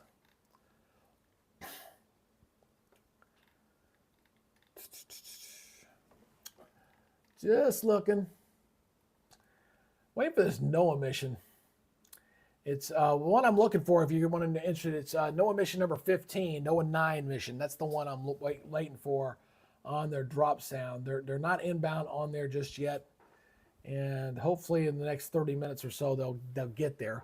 I know they're going to want to get the drop sound information in before they. Usually, what they do is they time the hurricane aircraft drop sounds with the next advisory. So we're kind of in between right now at 3:30. So we got another hour and a half before we see a new drop sound kind of come in there. But let's go back over here. I'm surprised only 2 spotters are showing up right now. I'm sure we're going to get some more down there a little bit later. Let me see what Vince is doing here. He's moving around a little bit. Oh, your camera went away, dude. Hold on a second. There we go. Show you, go back over to Radar Omega here. When he's driving around, I'm looking to see if there's any other debris. He was showing some very unique views there with a lot of the debris left over from Helene that left off into this part here south of Sierra Key. This area got swamped. Looks like he's in a little bit higher elevation there, just judging by the fact I don't see a lot of debris there. But we'll see what they set up a camera in this area here so they can record some of the storm surge. Again, here's the track up toward Bradenton here. So Sarasota, definitely the high risk for that. Inglewood, that's also on the high risk here. I can show you the forecast model here. This is the model data here for storm surge on that area. Again, looking right into here, you're seeing quite a bit of storm surge in this zone. So anywhere from Long Bay Key, Sarasota, I mean, tremendous storm surge here. This is upwards, getting in here of about, looks like upwards of about 15 feet potentially, 12 to 15 feet. That is very, very high. We'll have to see if that holds true or not. But this whole area right here, this is the area that's going to see the highest storm surge along the coast. And where the guy just set up his camera is about halfway through. He's right about right there. So he's looking at the same kind of data that I'm looking at and saying, yep, that's where I'm going to put my camera. This forecast, by the way, is generated based off the track from the Hurricane Center. So like yesterday, what it was showing Tampa Bay looking very heavy with storm surge. But right now, as you can see, oops, sorry about that. Let me get this back up here. Oh, I closed it. I didn't mean to do that. Darn it. Darn it, darn it. There it goes. As you can see, we're not seeing that right now. We're seeing a different situation here where there's no reds in there at all. In fact, the water may get blown out of here. So hopefully this holds true. I want it to be true because the damage really could. And thank you for the new subscriber. I appreciate that. 172 to go, man. 172. We're trying to get to 5,000. We're going to get there very slowly, methodically. I'm definitely the tortoise and not the hare. That's Gianna Diaz Souza. Is it Souza? Hopefully I said that right. Welcome to the channel there, Gianni. I appreciate that. Hopefully I'm saying that correct. Welcome to the channel. So I'm going to go back up here to our regional satellite here. As we're kind of in a wait mode right here. I'm waiting to see a couple things. I'm waiting to see if this trend to the right brings it further down the coast toward, say, Sarasota or even down toward Inglewood. So I'm watching that, and boy, that visible looks so good. Oh, it's scary looking. I mean, it's definitely like the eye, what we call the stadium effect on an eye. And I'll show you that the stadium effect is when the clouds curvature and they kind of come in like this. So when they come in like that, over here, there we go. When it comes in like that, where it starts up high and it gets narrow at the bottom. So what happens, you get that stadium effect, is that where the sunlight shining down on there, you get the shadows that are casting on both sides. And boy, you can see that so well. I mean, you can see there's our eye. You looked in there, you're looking up, you're seeing clear skies, light winds in here. This is where this part of the storm here is likely the strongest winds are on the right side of this. I'm also waiting to see if we're getting any indications of the wind field expanding. Hasn't changed all that much from yesterday. Yesterday, the hurricane force winds went 30 miles from the center. As of the last update, it was still saying 30. Now, the one thing that has changed, tropical storm force winds yesterday were about 80 miles from the center. Now it's like 105. So it's got a little bit bigger by about some 25 miles. That is a relatively small hurricane, folks, as far as size. Not strength, size. Helena's tropical storm force winds were 425 miles across. It was a big hurricane. This one, more compact hurricane, almost like an Andrew. Andrew was a very compact storm. Camille was a compact storm. And that makes a difference when storm surge. Storm surge is really driven by not only the wind speed strength, but also the amount of territory that wind is shifting around. All right. So the more, the broader that wind field is, the more water it can push. So that's why right now it's not looking bad. Tomorrow, if the wind field expands out as advertised, that's what we're going to see. And I want to show that again here on the model data. I'm going to go over to that. So stand by real quick as I switch over to that. I want to back this up here so you can see the change here. So that's about, we're about 5 o'clock. It's 4 o'clock right here. And it would be, it's pretty close right there. That's pretty close. So here we go. I'm going to show you this real quick. So here is the current model data. Again, a very tight, compact storm. That's what the hurricane model, this is the HAFS-B storm. They got an AB on this one. So you see how tight this thing is. And it stays that way. And you look at that timestamp in the upper right-hand corner, 5 o'clock. But as we head toward 8 o'clock, notice starting to see some changes there. Starting to see that wind field kind of expand out here a little bit. Notice the core is still pretty tight, but the tropical storm force winds start to expand outward here. And you notice it by 8 o'clock tomorrow morning, those wind field has expanded out tremendously. So that wind field is going to allow it to pick up more storm surge. That's why it's important. Now, I will say this. The trend here is we're seeing, what I've noticed here in the last couple of runs is that the wind speeds here are showing as a Category 2 hurricane. And I do suspect that the thing will weaken that much. It's very possible. The only wild card here is because it's going through an intense burst of strength right now, I got to see what the models do with that data a little bit later. Again, the Hurricane Hunter aircraft, that data gets absorbed into the models. Probably won't see if it's going to make any big change in that until probably the 0Z run going into tonight. That's when the full data set's kind of going in there. So you're looking at hurricane force winds here along the coast. This particular model is a little bit north of the European model.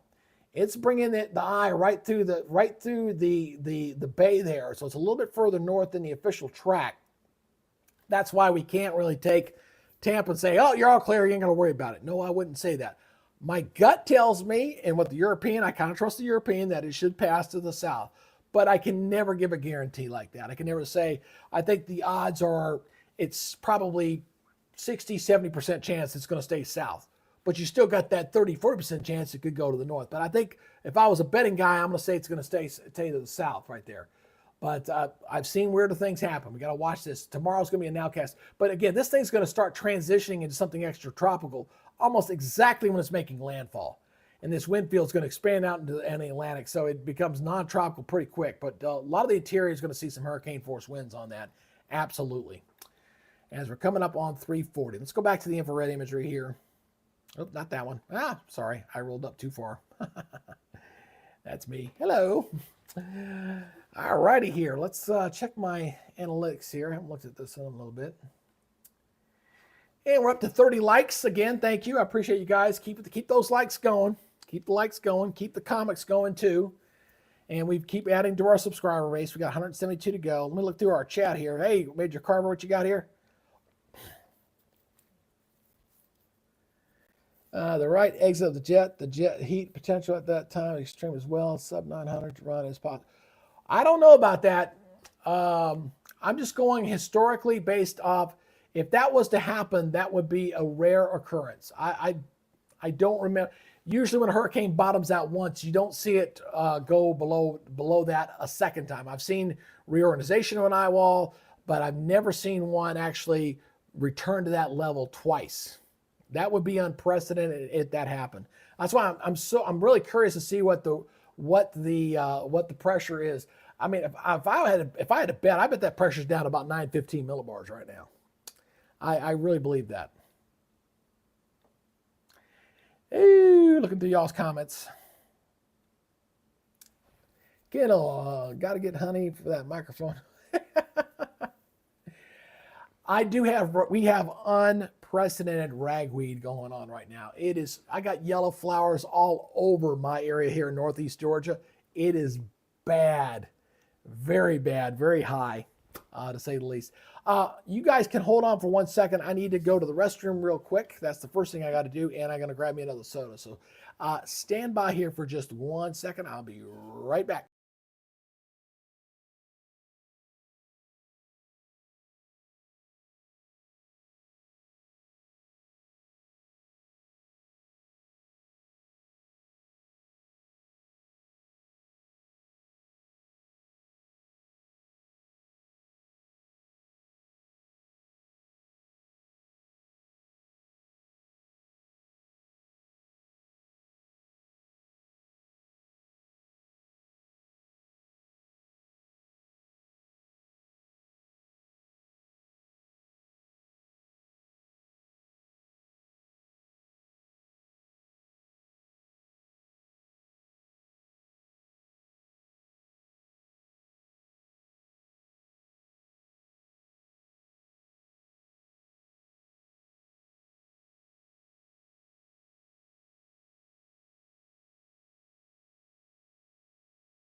He's back, folks.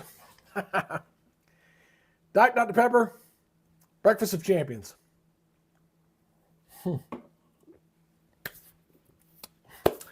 So anyway, we're about, I'd say we're probably about an hour.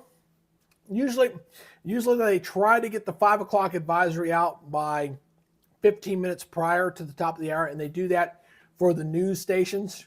Because I will tell you, as a news guy, we used to sit there and give the we would give the Hurricane Center a lot of hell if they didn't get it out in time, because we're usually when weather like this is the lead story, they want the latest coordinates right at the top. So they try to get that stuff out early enough so they can get that out to everybody. Looking at y'all's giving me my throat lozenge. I did just blow my nose too. Woo! All right, guys. All right, let me go back here. I'm going to check back here with the vortex. I keep double checking the vortex message. That still has not changed. Yeah, because it was a 12. I think that eye is probably a little bigger than what it was showing. Last update, it was showing it as 12 miles across. I think that eye is a little bigger than 12 miles. In fact, I think I can, let's measure that a little bit. Let's go over to Radar Omega. Let's take a look at the size of that eye. And I'm going to freeze this on the last image here. Hold on 1 second. I'm going to loop that real quick. In fact, let me go ahead and put this into, let's do it from here. This makes it real easy. So I'm going to go in real close. We're going to look at our eye. Let's go to our little measuring tool here. So I'm going to go from eye. Look at that eye wall. That is so beautiful. Dangerous, but boy, is that beautiful. So let's do a little bit of measuring here across. Looks like 17 miles. Yeah, it's symmetrical on both sides. 17 miles, 17-mile eye. So the eye looks a little bit bigger. Turn that back off. Not quite due center of the storm. A little bit, but it's still very intensely entrenched in that CDO, that central dense overcast. I also notice it's tracking a little bit to the right of that track. Again, I think that might bring the eye a little bit further down the coast if it stays to the right of that track. So while we're looking at that real quick, let me look at one thing I want to look at here. I want to look at the model guidance here. I want to look at the, I gotta get the right one here. Oops, excuse me. Oh, go away. I hate when those little pop-up ads come up. Go away. I do not want you. Okay, here we go. Let's get on the right storm here. I am on the wrong storm. Milton, yeah, there you go. Ah, that's lousy. It's too big. Can't see this thing. It won't let me in. They're all clustered. I was looking at the spaghetti plot tracks to see they're all pretty clustered together here. No real big change there. Just wanted to check. Let me look at the strength here. Looking at the strength here. Tropical cyclone winds here. Oops, get on the Milton. I don't know, man. There's a few of these models that want to keep it up near Cat 5.4.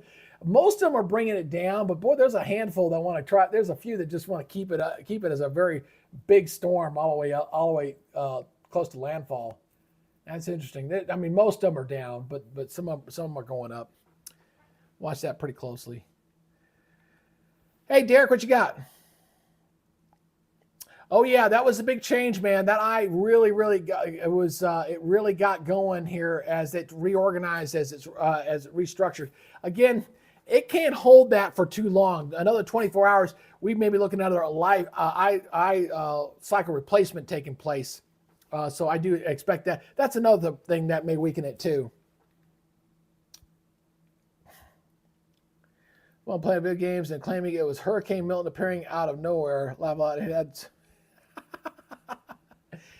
There's so much misinformation out there. I will tell you, and I don't name anybody because I just think that's rude. But there are some YouTube channels out there that they go they will basically, whatever the worst data they can see, worst thing, they will take that and they will run with it. Regardless of what the consensus is, they will take that and run it. And they will stay and hype anything and then do that kind of stuff. I don't play that game. I don't do that, and I will never do that. But yeah, there's a lot of misinformation out there. And that's another reason why I like to do this service, is to try to make sure that folks are getting that critical, good information. No big changes on this, by the way. This is, of course, latest watches and warning. The only thing they added here at the 11 o'clock advisory was they did add some tropical storm watches going up the coast of Georgia, South Carolina, and parts of North Carolina. Not a big deal. They made some gusty winds, some of the barrels.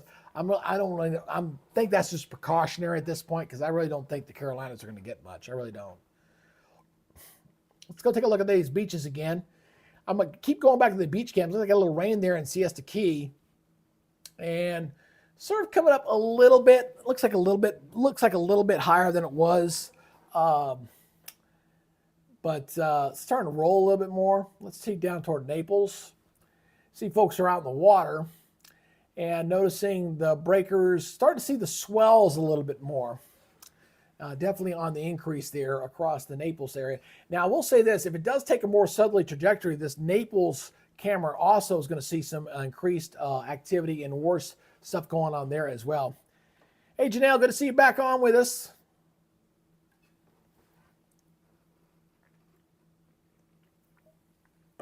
Now, I'm not simulcasting on Facebook right now. I put my link over there, but tomorrow I'll probably go back to simulcasting both throughout the day. So we'll see how that goes. Yeah, we did have the chemical fire. We had a chemical. They actually, one day the breeze was kind of blowing back up this way, and they had us all kind of, hey, stay indoors if you have to. Did I miss a? Did we have? I guess I think the last subscriber we got was Gianna. But hey, again, if you're new to the channel, we're coming up on the 4 o'clock hour, about an hour or so away from our next update. If you haven't yet subscribed to the channel, please consider it. It'd be an honor and a pleasure to have you on board with our Weather Nerds family here. Again, I know there's a lot of stuff out there in social media, and you can get your stuff from anywhere. It'd be just a pleasure to have you on board here as one of our subscribers. And by the way, when you do subscribe to the channel, you're automatically enrolled. I'm going to let my daughters go through and randomly pick 8 people for a free weather radio. We're going to give away 8 of those when we get to 5,000 subscribers. And I'm hoping by tomorrow we can say we got there, and then I can go ahead and cash out my YouTube and go ahead and buy the radios. And then I'll probably do a live broadcast and announce, hey, here are the weather radio winners. And of course, it'll be the fun part. It'll be going out and try to message and get a hold of everybody to get those radios out. So anyhow, let me go back over to the visible satellite imagery here on Radar Omega. I was using the NOAA site, but their site is down. The visible data is old. It's showing it from yesterday. I don't know what the deal is with their NOAA site, but things happen. That's why I keep more than one here to look at. Let's go to the visible imagery here. Oh, that looks so beautiful. Look at that. Oh. Let's go back here to the Radar Omega here, looking at the visible satellite imagery. I like to use the visible. That's what I prefer to see because you can really see the depth of field of everything that's going on. You see a very nice concentric central dense overcast here. It looks like a little bit, maybe we got to watch that closely, see if that's actually some dry air trying to get in there or not. I doubt it. The big thing is I can look at the mid-level water vapor here, and I mean, it's right into there. But you see all that dry air to the north. Wow, just a tremendous amount of it in there. It's got a little, and there's also dry air to the east of it as well. I wasn't even paying attention to the east there. So a little bit of a squeeze play going down there with the tropical moisture. But that water temperature is like bath water, 87-degree water temperature there as the storm continues to move.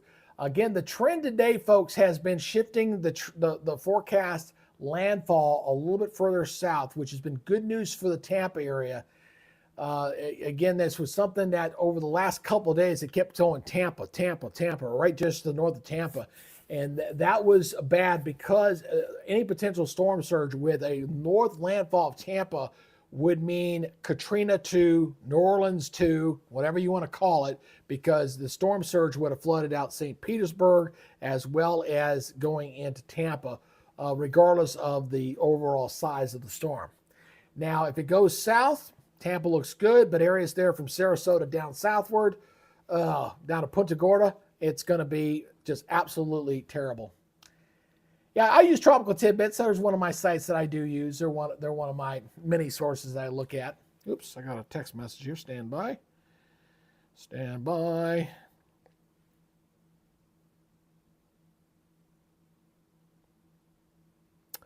We'll check away from the desk.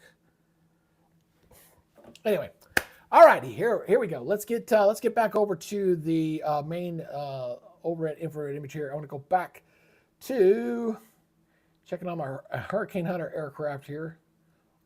I've been tracking that one plane to see how close he is. The NOAA plane is the one that's the closest.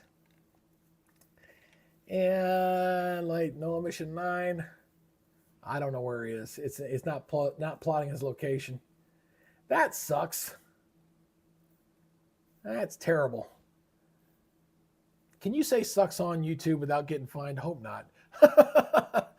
Wow, that's just a beautiful, beautiful storm. God bless. I hate it. That's the wonders of nature. I was a hurricane. Looks like they're flying over. Why are they way out there? They're flying over Cuba? They're going around the periphery of this thing. So they may wait for the Hurricane Hunter aircraft they're doing drop sounds around the periphery of the storm, not the actual vortex message. So, okay, so that's part of the NOAA research plan. I don't know if they're going to go inland or not, but that we may have to wait for the Hurricane Hunter aircraft because they're going all the way around the outside here. Let me show you this.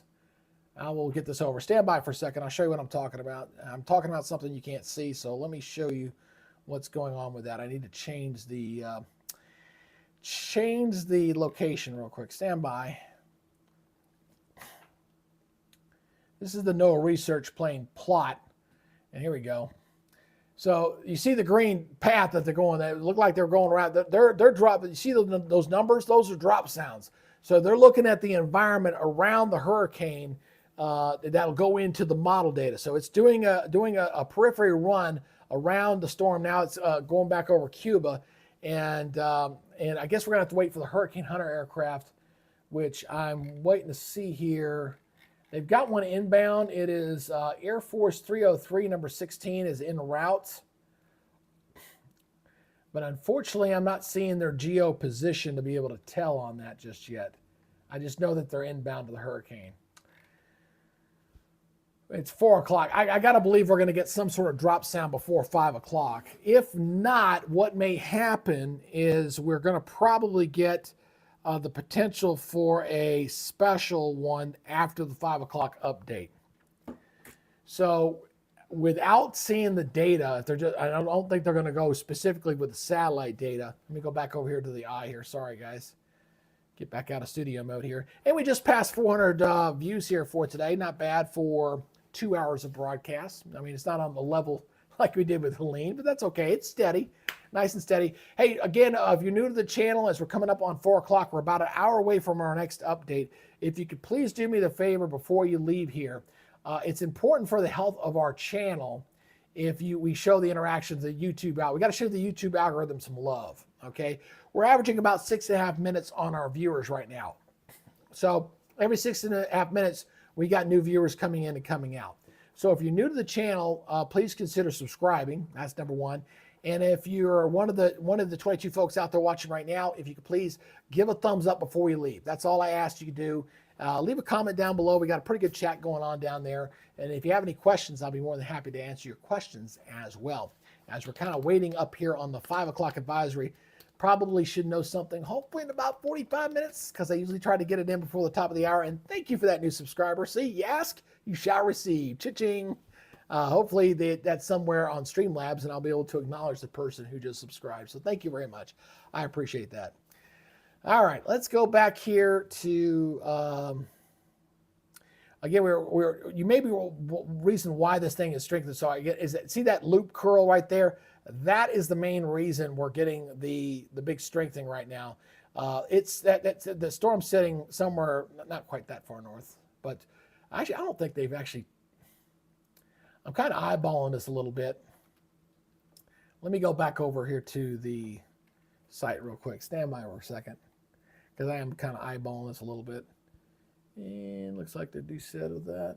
No, they really haven't gone into that warm loop yet. Not just yet. They're getting close, but it hasn't even gotten into that loop yet. Look here, check this out. It's getting awfully close, but it's not quite into that loop yet. And we go back to my sea surface temperatures here.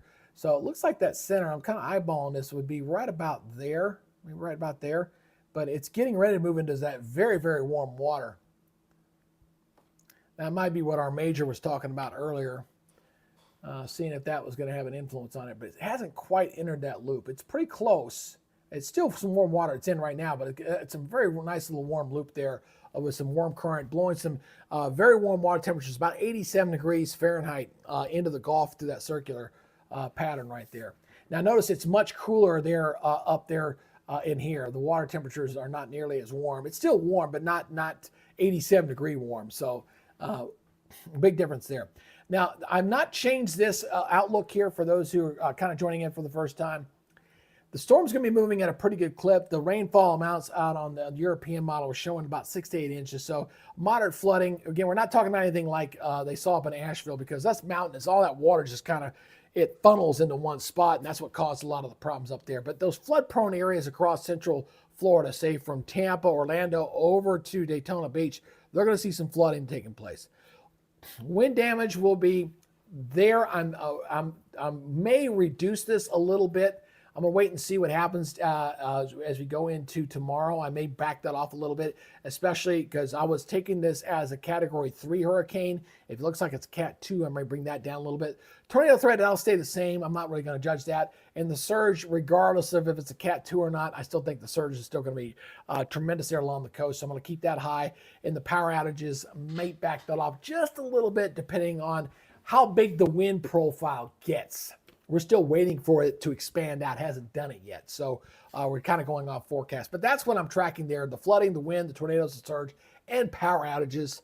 I like that map. I did steal that from somebody on TV. I liked it. And I said, you know what? I like that. I'm going to do one just like that. So I made one. That's what we like to do here. Let me go back here to the satellite imagery here.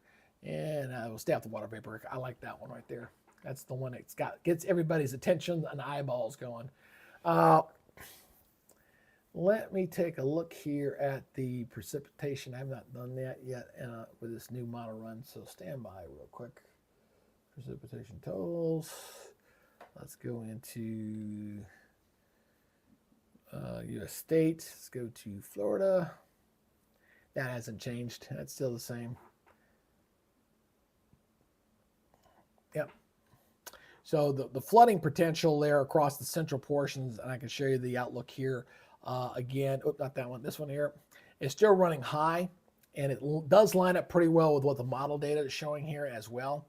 So the model data for that area, it looks like anywhere from 5 to 7 inches. That looks like the whole truth. So it has backed off a little bit, but still 5 to 7 inches in a matter of hours can get some flash flooding in there. You got to watch out for that. So there is the draft there, as will be the central area corridor here, Tampa, Orlando, over to Daytona, all up there, getting close to the Gainesville area.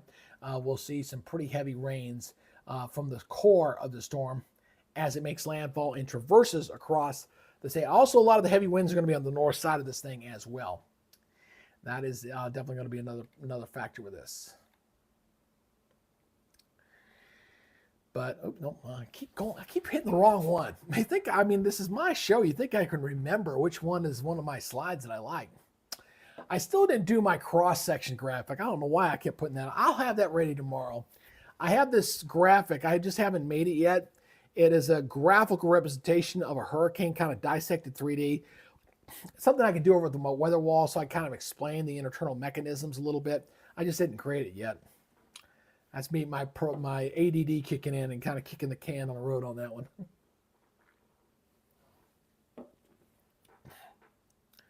Oh yeah, familiar with that page as well. Yeah, that one too.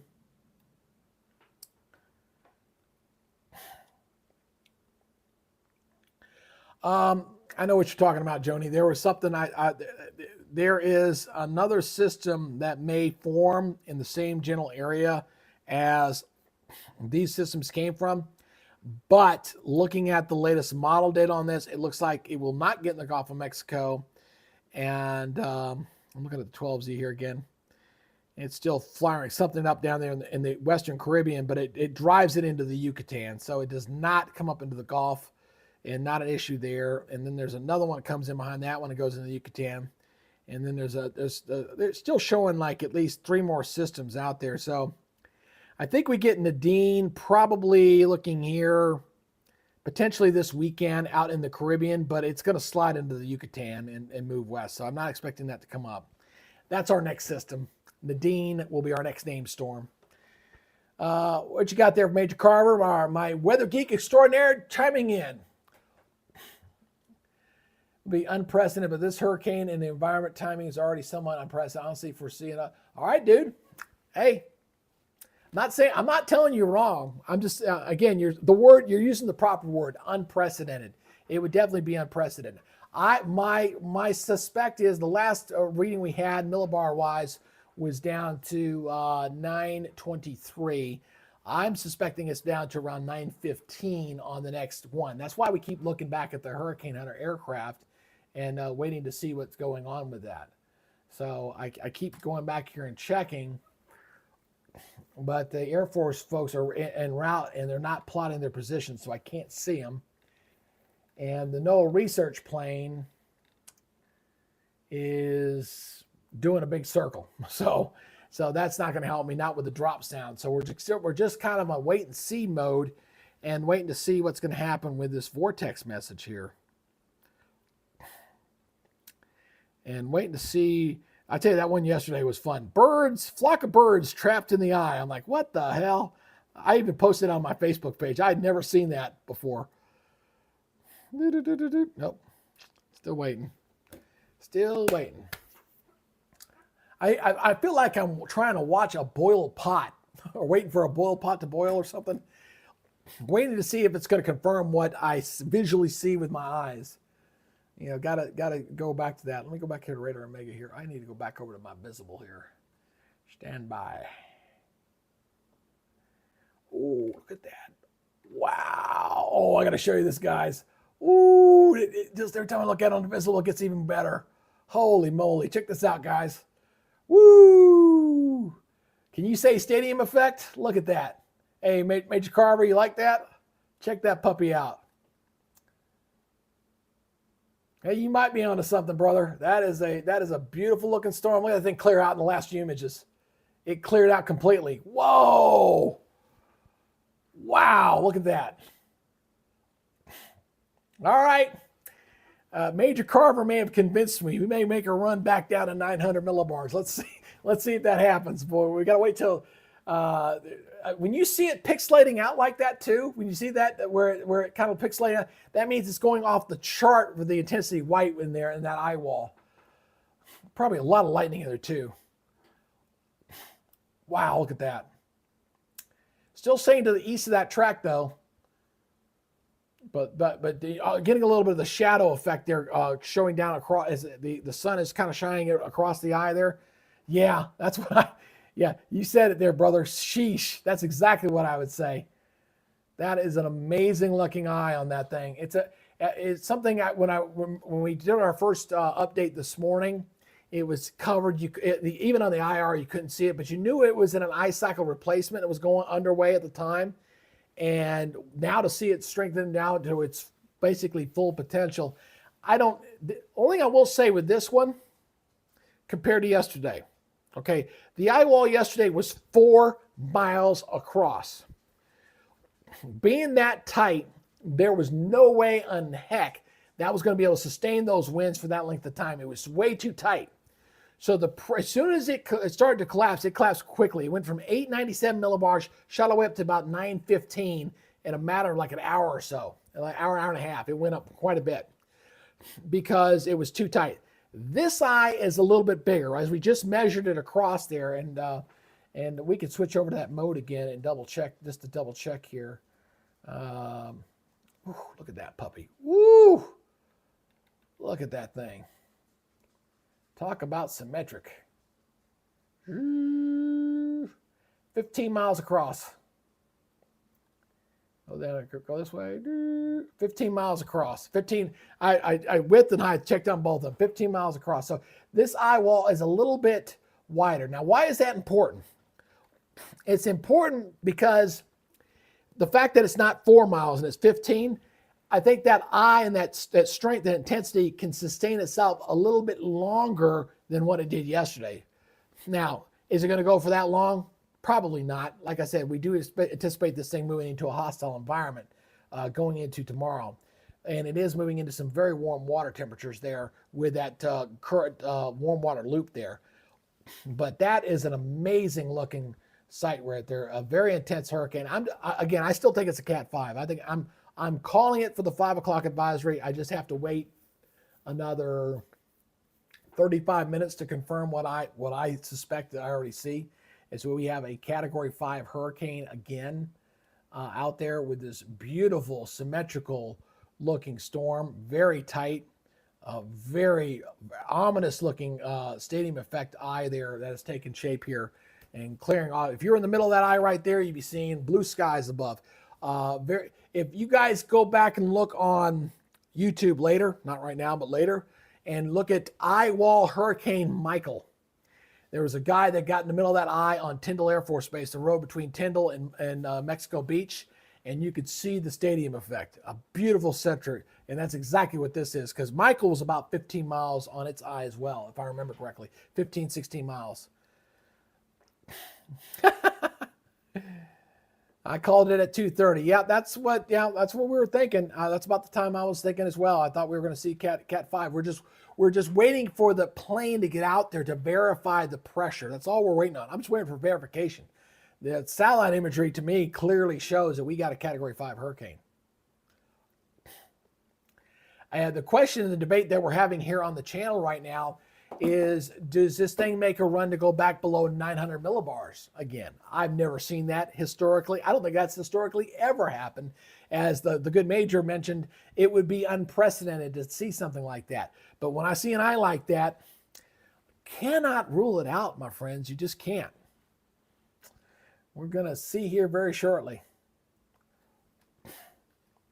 I'll leave that up there for a second. Let me go back to my... I keep reloading the Air Force page, hoping the stupid Air Force would send me their damn updates. They're not doing it. It's still not. So it looks like we may have some. I'm sure it'll still come into the Air Force to the Hurricane Center when they get the vortex message. But as far as being able to plot and show it to you guys, it looks like that the Air Force 303 mission is having some problems. So the Air Force 303 mission, which is en route, I cannot get an update on their pressure readings or anything else right now. I'm seeing some of the raw data, but they're still too far away. Air pressure, no.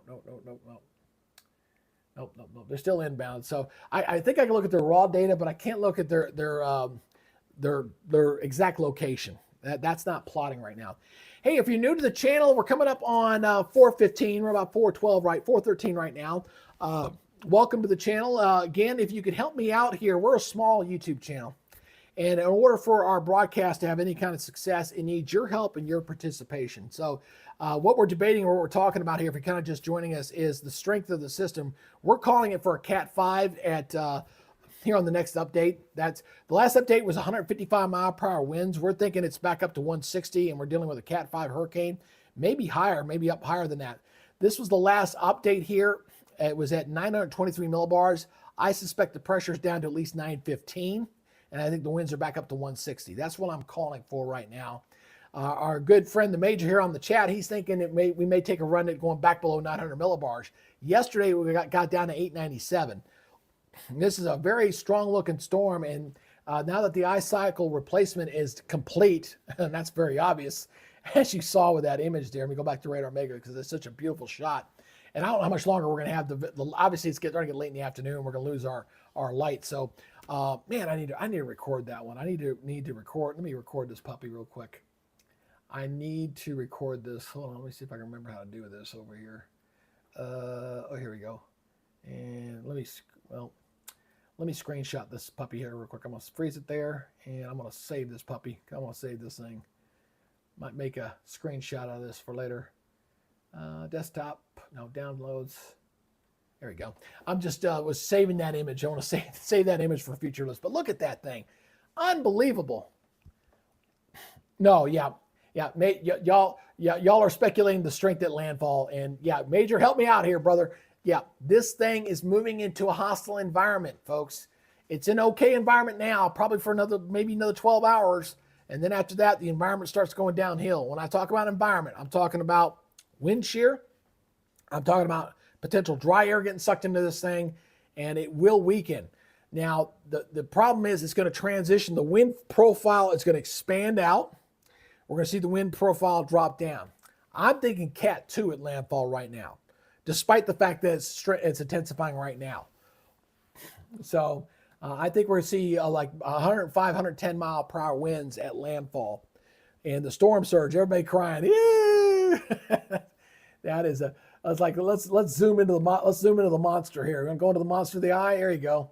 There you go. We're going dead center of that thing. That is, you're in the middle of that thing. You're seeing blue skies overhead. That's what you're seeing with that. You're seeing with that storm. Thank God it stayed away from Cancun. And fortunately, it looked like the mid winds did stay far enough offshore to where that was not a problem for the coastal areas there.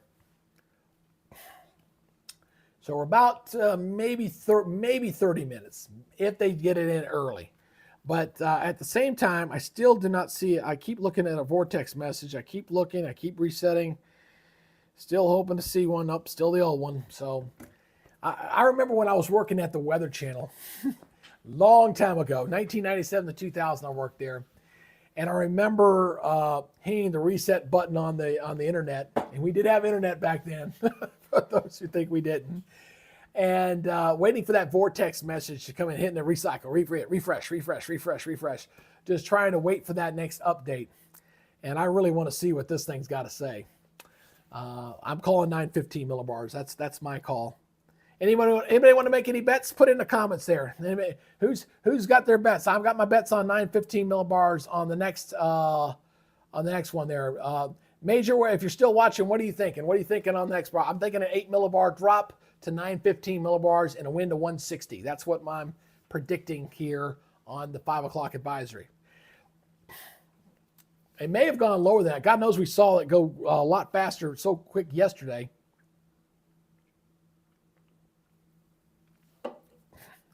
Janelle says 917. So Janelle's on. Everybody put down the bets, man. Janelle says 917 on hers. I'm going 915. Absolutely there. And hey, if you guys haven't figured it out, we do like to have a little fun on this channel. We like to talk a lot, and we like to have a little crosstalk and stuff. So if you have not subscribed yet, please do so. Hit that subscribe button. And hopefully if you're on a platform that my Streamlabs will acknowledge your name, I'll say hello to you as well. So, but there's Janelle. She's up for 917. Oh, Jody Jacobs, boy, she's feeling it. She's saying 900. Wow, that would be amazing to see a 23 millibar drop since the last update. That would be unprecedented if it did. We'll see. I don't know if it'll go quite that low. But we got people on the page there going up for the trouble. Let me go back over to the going back to our donut hole here. Boy, that thing looks ominous. Just Mother Nature really just enthralls me when I see what it can do, and it's also heartbreaking at the same time, because as I mentioned before, weather is all about people and people's being impacted here. They don't even put a timestamp on here. I wish they did that.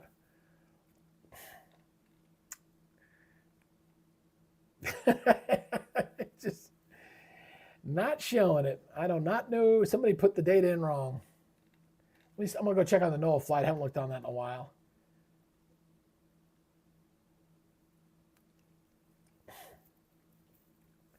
Number 7. Let me see if that's updated. Let me go back to studio mode here real quick. I'm still showing this other aircraft here. It's taken a nice little trip to La La Land. Oh, 1 second. I'll show you this real quick. As it's dropped 7 drop sounds around the periphery of this thing. Here's the NOAA research plane, again, doing a big loop-de-loop of the system. The Hurricane Hunter aircraft will do the drop sounds into the core of that eye so we can see what's going on. But pretty good. All right, Major, you got something there? To go back to the back over here again. Let's see, probably right around there with you. An idea when the next recon goes through. That there's one right now. Again, I can't. For some reason, its GPS is malfunctioning. It's not placing where it's at in its flight path, so I can't tell where it's at. Usually that stuff plots and I can see it, but their GPS is not plotting. So.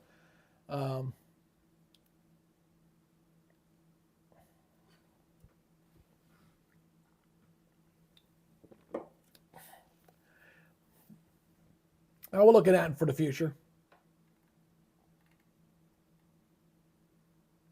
Yeah, it is very organized. It's scary. Absolutely. It's a scary storm to say the least. But yeah, I'm guessing there must be having some sort of GPS failure. That's why I'm doing it the old fashioned way. But hell, in the past, back in the day, we didn't have a GPS to be able to follow along with the aircraft to see what was going on. So I'm doing this definitely the old fashioned way. I keep hitting refresh on the vortex data message. It's on the National Hurricane Center site. If y'all want to do that, if you got a website there, if you do a Google search, put in this vortex data message. It'll be the first thing that comes up from the National Hurricane Center. Then you got this coding stuff, and I can help you out here. But the one that we're looking for is line D in the vortex message, which will give you your air pressure. So you focus in on that. Then you're going to look at your F, which is your description of your eye. It should say closed. That's what it's going to say. And then G will tell me the actual how wide that eye is, right? As the last one, it was C12. So it was a closed eye, 12 miles across. And I measured it at 15, so we were in the ballpark there. And it was showing surface winds of 137 knots. At that time, that gave us the 155. So, but that was several hours ago. That was at 1653 Zulu. So it's been a few hours, been at least 3 hours since the last update here. So we're still waiting for that new one to come in.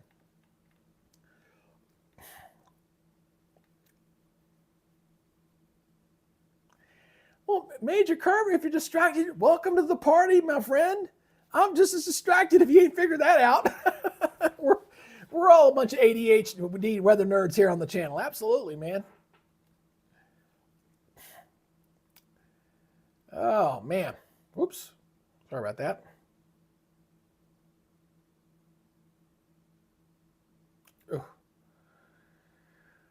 Oh, I appreciate a visible imagery. That's why I keep going back to it. I keep going back to that visible because it just looks so good. Just look at that eye. Just the absolute amazement. Look at the swirl effect around the center. You can literally see the sinking air on the storm. And again, I think this burst of strengthening is why we've kind of got this little nudge to the right here a little bit too.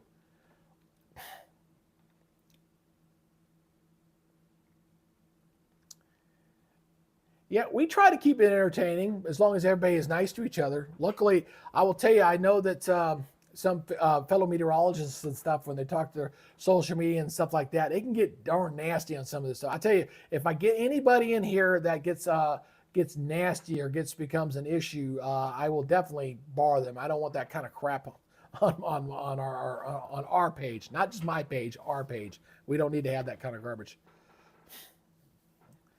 I don't know how to do that. I'll have to look and see about the setting to give him permission. So I tell you what, we won't worry about it today. Let me do a research after we're done broadcasting for the day, and I'm sure the good Major will be back tomorrow, and I'll see about if I can give him any kind of moderator rights on YouTube. Let me do a little research on it. I don't want to do it in the middle of the broadcast.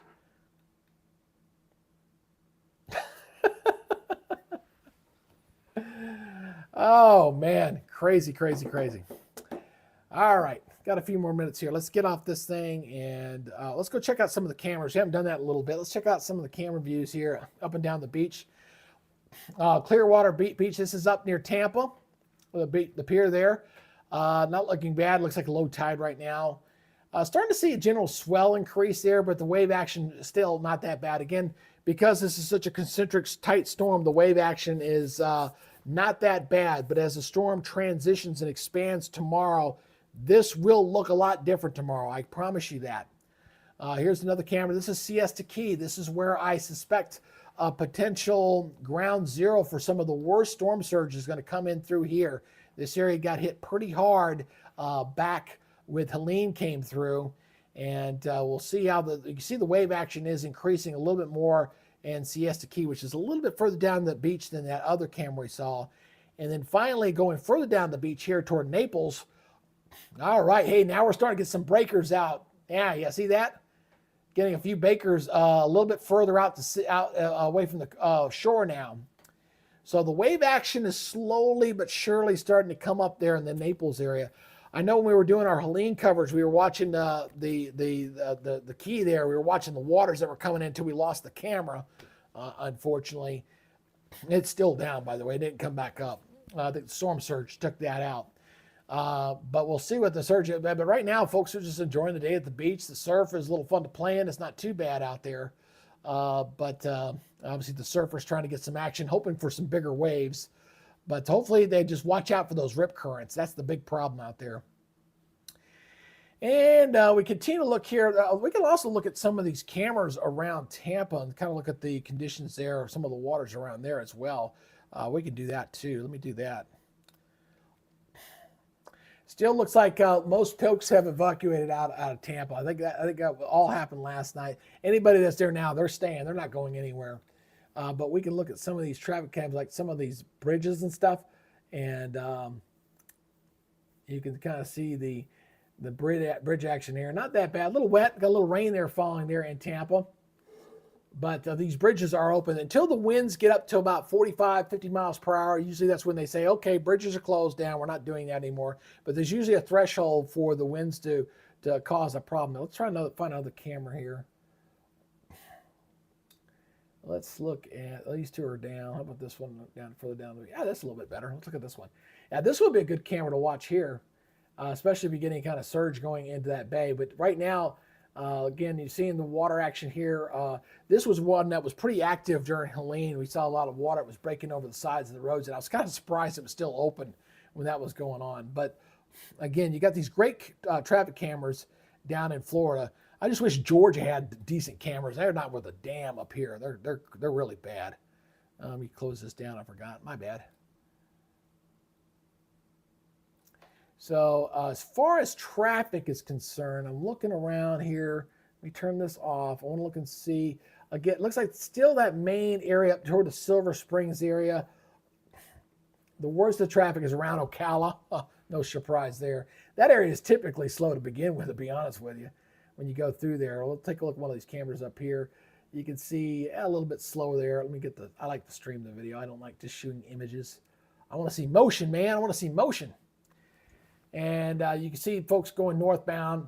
Southbound traffic's moving good. Northbound traffic, not so much. That's a little bit slow going through there right now.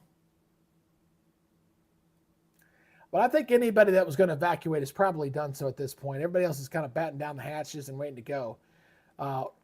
And let's just hope and pray that the trend to keep it south continues. I will say right now, based off the fact, going back to Radar Omega, that this thing is wobbling to the right of the track, that leads me to believe that we're going to have a landfall a little bit further down the track. It would not shock me here on the 5 o'clock advisory. I'm going to pull this back a little bit, that they shift this track to somewhere down in here, a little bit further south.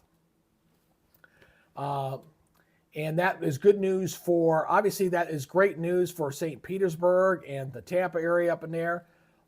Great news there. Not so much for the area down here in Port Charlotte. The further down the coast this thing gets, the worse the storm surge is going to be going into here. So, and thank you for the new subscriber. I appreciate that. Hey, we only got 170 more to go to 5,000. Woo! And we just cracked 500 views for our broadcast for today. Again, when you're going up against the 500-pound gorilla, you kind of got to take what you can get.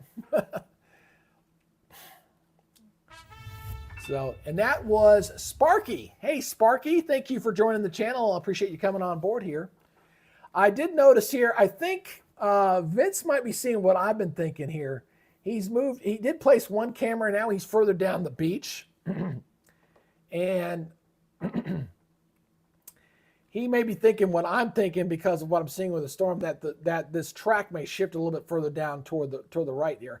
I think it's going to shift back down here. That's what I'm suspecting. We'll see what happens when that new update comes out in maybe 15-20 minutes. 15-20 minutes we'll have the new update here, and we'll see if this wobble or this turn a little bit to the east is going to impact that trap, because we're a little bit to the right of that line. Look at that thing. Wow. Absolutely amazing. Let's see here. The temp difference between the eye and the cloud covers have jumped at an insane amount. This part was what makes me think, okay, yeah. Oh, well, yeah. If you look at the infrared imagery, that shows that very well. Absolutely. I go back to the this version here. Hold on a second.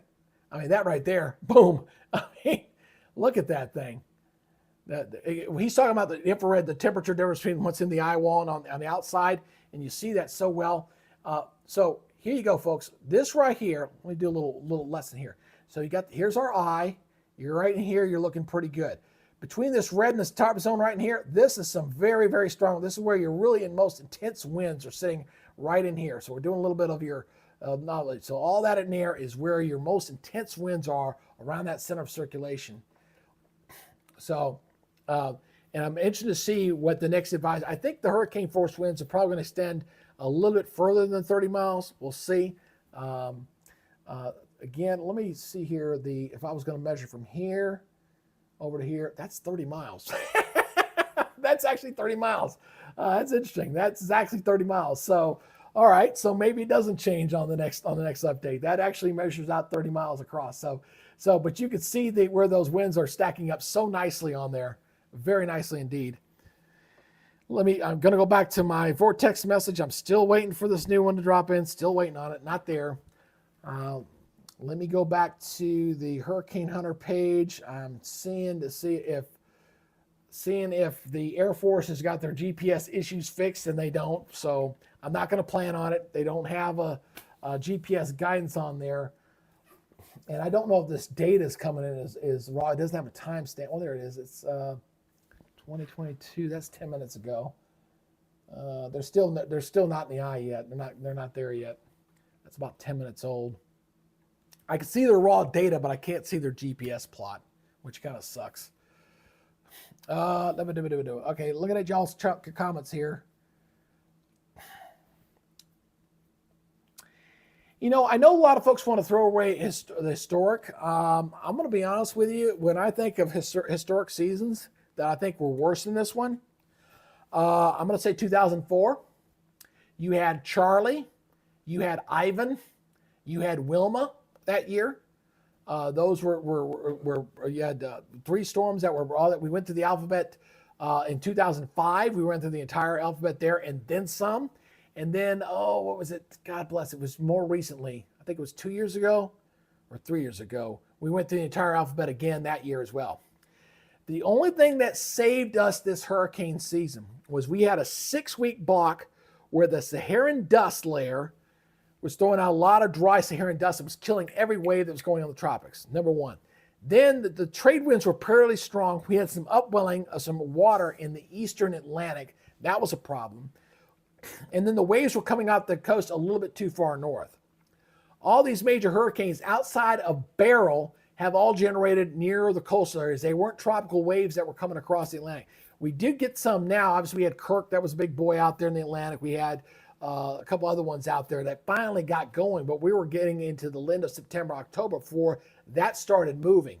So This one looks like, I think we're going to fit, looking long range, the models look like they back off quite a bit here as we go into the end of October, going into November. I think we're going to average with a slightly above average season, maybe about 17, maybe 18 named storms, but not the 25 that was originally forecasted, because we had that 6-week block where everything just kind of shut down.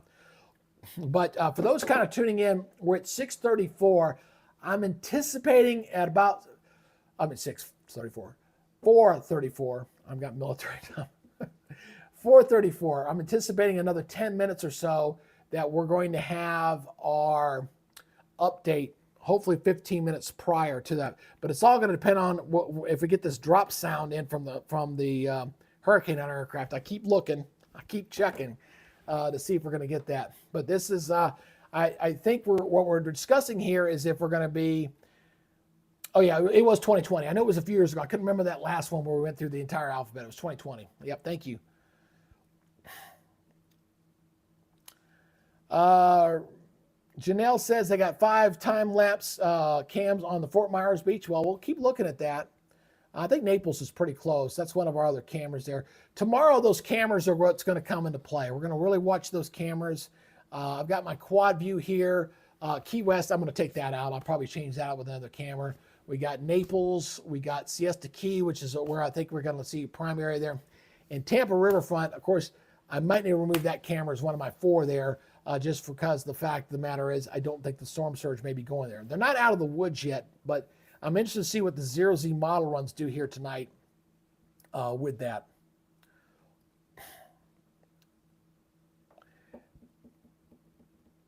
We shall see, man. And we might get a special one. It's possible. It's very, very possible. Let me get back on me. Sorry. Get back on me, you moron. Here I am. All righty. All right. Let's see here. We'll go back here and check on the NOAA site again. I just keep checking to see if the NOAA plane's gonna. Oh, whoa, they're inbound. Maybe they are the ones that are gonna get the drop sound. Yep, they are inbound. Looks like they're heading toward the eye. Let me show you the updated graphic. At least they're going. The Air Force guys don't have their damn GPS working, so we'll have to go with these guys. Let's see here. Give me 1 second to update this image. Looks like they've made a turn and they may be heading for the eye. Yep, there it is. Let me make sure this is off, because if I do that, it won't like it. There we go. So here we go. So this is the NOAA research plane. No, it did 10 drop sounds all around the periphery of the hurricane where it's moving into. So you see it dropped all those sounds around where it's moving into, kind of see what the environment is out ahead of it. So now it looks like it's turned and making a beeline, hopefully for the center, and giving us a vortex message, because I have no idea where the hurricane center crews are. So if this thing's heading that direction, hopefully here over the next 30 minutes or so, we'll get a dang gum. I feel like I'm repeating myself because I thought they were heading for the circulation center earlier, but didn't know they were doing this periphery environmental research look at the environment for Milton. And take a look at that. So that's what we got. We're just kind of waiting on this, folks. Again, if you're new to the channel here, we're only minutes away from an update from the National Hurricane Center here. Their 5 o'clock advisory. There's a couple things that we're anticipating. We're anticipating the pressure, which was at 923. We think the pressure is lower. I'm thinking 915. We're kind of taking bets on this. One of our viewers here, Major Carver, he's got some background in meteorology as myself, and he's thinking maybe it's making a run to go back sub 900 again. It's possible. That eye looks very healthy. And it looks like a very healthy storm under some very, very warm waters. And the environment right now is still looking pretty good, conducive. It just went through a complete eye cycle replacement. It's a bigger eye than it was yesterday. And that's important because if it's too small, like a 4-mile wide eye like I saw yesterday, it went from 8 to 4. And then within an hour, it collapsed. It's just, you can only bring in those arms so far. That's centrifugal force. You get that spinning effect like with a skater. I always use that analogy. A skater, you're skating around, your arms are out, but you bring your arms in, the faster. You can only go so fast before you max out. That's what happened yesterday. Went to 897, then the pressure shot up almost instantly. This time around, a little different. The eye is a little bit different defined. It is 15 miles wide, looks like here, based off my best measurements. And definitely going to see a pressure, I think, that's going to be lower than 923 millibars. And I think the winds are up to 160. So that's why I'm just waiting on this vortex message to give us the data that we're waiting on to verify.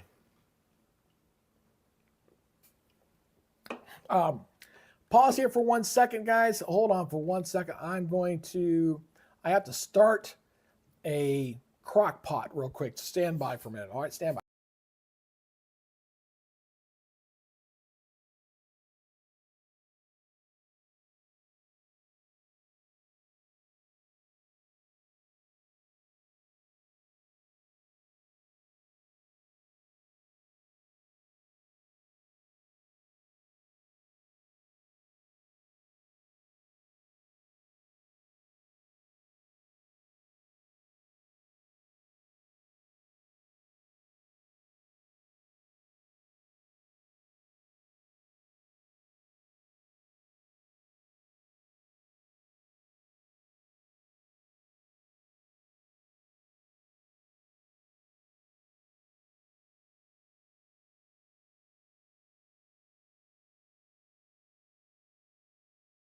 Sorry about that. I had to take care of had to get the crock pot going there for my wife's dinner. Gotta make sure I get that going. Gotta take care of the bride. So I got chicken and some chicken broth. I gotta cook, and then I'm gonna put some barbecue sauce, turn it all together. Nice sandwich, ready to go. All right, so we're about 9:40 here. Keep checking the Recon. I keep checking and hoping that maybe they fix their GPS problem and we're going to get it fixed. But in my experience, if it's screwed up, it's going to stay screwed up, unfortunately. They're not anywhere near the center. Not based off these readings. So I think the drop sound may come from the NOAA plane. So because they appear to be the closest right now. And for those just checking in, again, I just want to read it. This is the last position. This was the 2 o'clock advisory. The 2 o'clock advisory had the minimal pressure at 923 millibars and the maximum sustained winds at 155. 156 is Cat 5. So it's down to 145 this morning. It's back up to 155. I think it's back up to 160, maybe 165 on this next update. We're trying to see where the winds are going to come down. Another thing that's interesting, this morning it was moving east-northeast at 12. It did slow back down to 8. All right, so that might be also the reason why, obviously, the landfall, which originally looked like it was going to be around midnight or just thereafter, the European was kind of leaning it more toward 8 in the morning now on to Thursday. That forward motion definitely plays a factor with that. Joni says she's sticking with 900. She said 900. I said 915. Janelle said 917. So we shall see here soon enough, folks. We're getting real close. Let's see how it's going to work out. No, I highly doubt that. I do not believe. No, that would be unprecedented as that happened. Wilma's 882. That was back in 2005. No, I don't see that happening. That was a beast.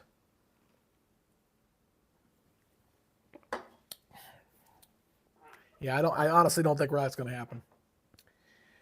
This one bottomed out at 897, which made it the 5th strongest in the Atlantic Basin, the 2nd strongest in the Gulf of Mexico. Let me see here.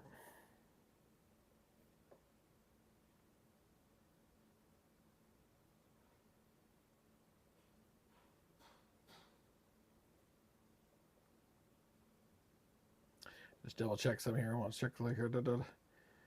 All right, so here we go. Intensity. She got a nice little list here. All right, so yeah, Wilma was 882. So Milton, they actually updated this. That's good.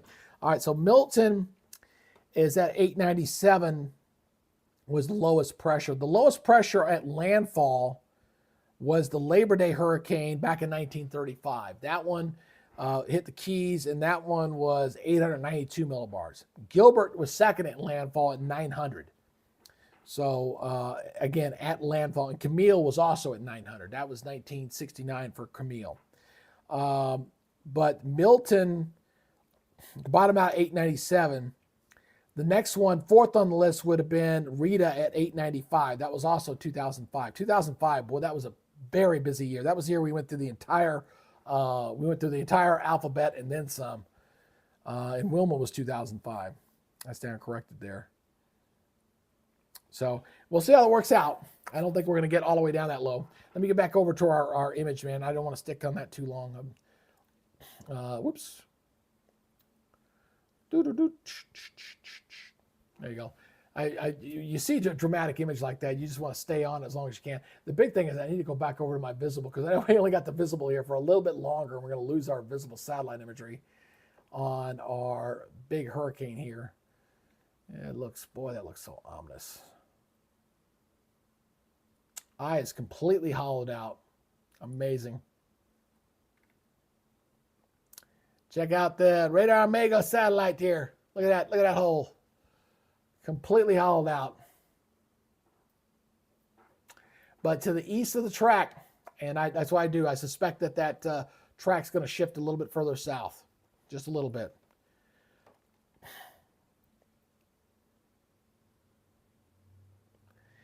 Yeah, I mean, again, we're just kind of going on satellite interpretation, man. At this point, we're just waiting for the aircraft to give us the right data so we know what we're seeing. And let's get you off this real quick. Come on, hurricane hunters. We're all waiting for the data. All right, so 6:45. We're 15 minutes prior. So what I'm thinking we're going to get, I think the Hurricane Center may upgrade it just based off satellite and wait, and then maybe issue a special one if they don't get their data in time for the 5 o'clock. I know it's going to drive the TV stations absolutely nuts. And I've got this on refresh. I believe I do. Let me double check here. If they don't get the data in time for the 5 o'clock. Let me double check. I'm making sure that these are on automatic refresh. They are. That's on automatic refresh. And the coordinates on automatic. So every time I come back to the page, it'll automatically refresh and make sure we got the latest data. So the first thing that's going to pop up is you're going to notice there on the right side, you're going to see the data there. It'll go from 1 o'clock Central Daylight Time to 4 o'clock Central Daylight Time. And then we should see the updated data. The map usually takes a little bit of delay before that gets updated.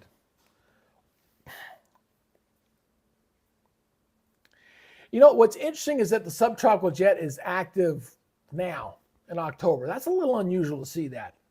And it's kind of, again, I was mentioning this earlier. I am concerned about November being an active severe weather month potentially, just for how progressive the jet, it's still a little bit further north. The jet stream, the northern branch will work its way further south.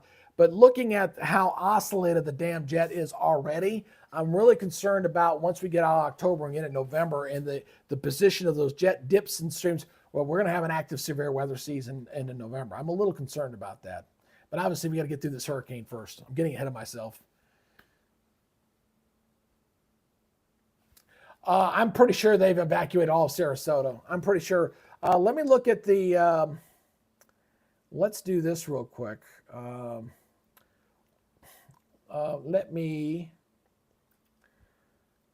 Okay, let's do this. Hurricane in Sarasota. I'm doing a little search here. I'm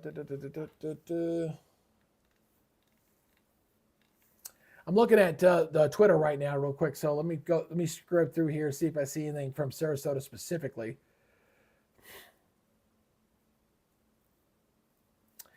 Seeing Sarasota Magazine showing evacuation shelter sites.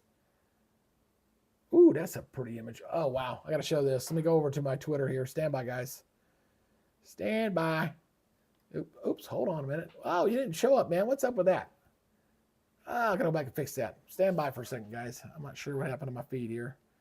I gotta grab it. Where are you? Oh, there it is. Boom. Sorry about that. They were showing some video there of the actual view from space. This is what it looks like from space.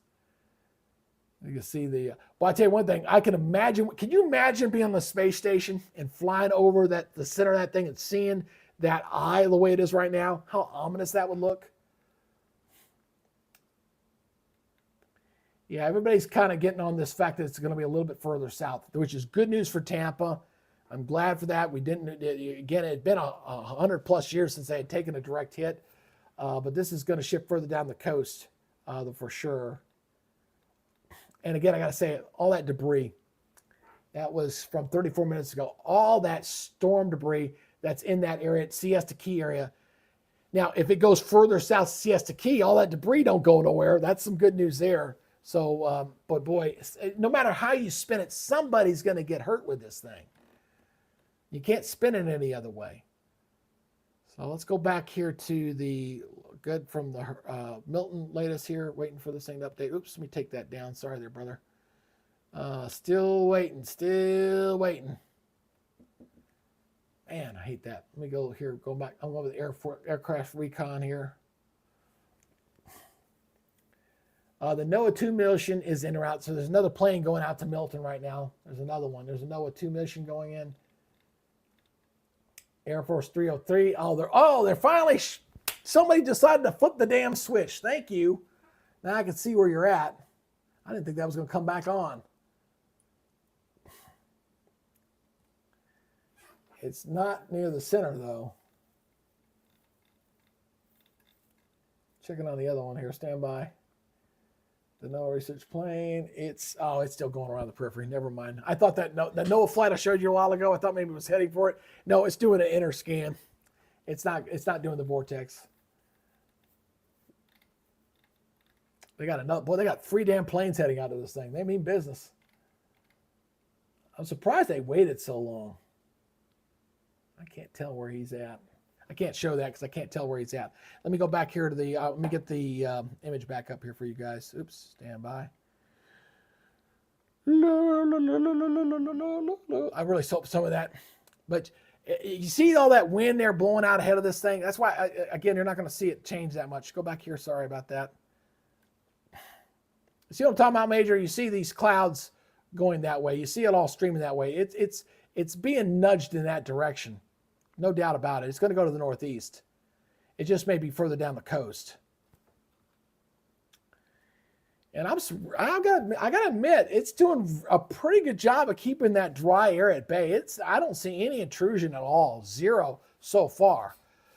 Even out ahead of it, I don't see any dry air intrusion going into it. So it's been doing pretty well. Look at that thing spin. Good Lord. Woo!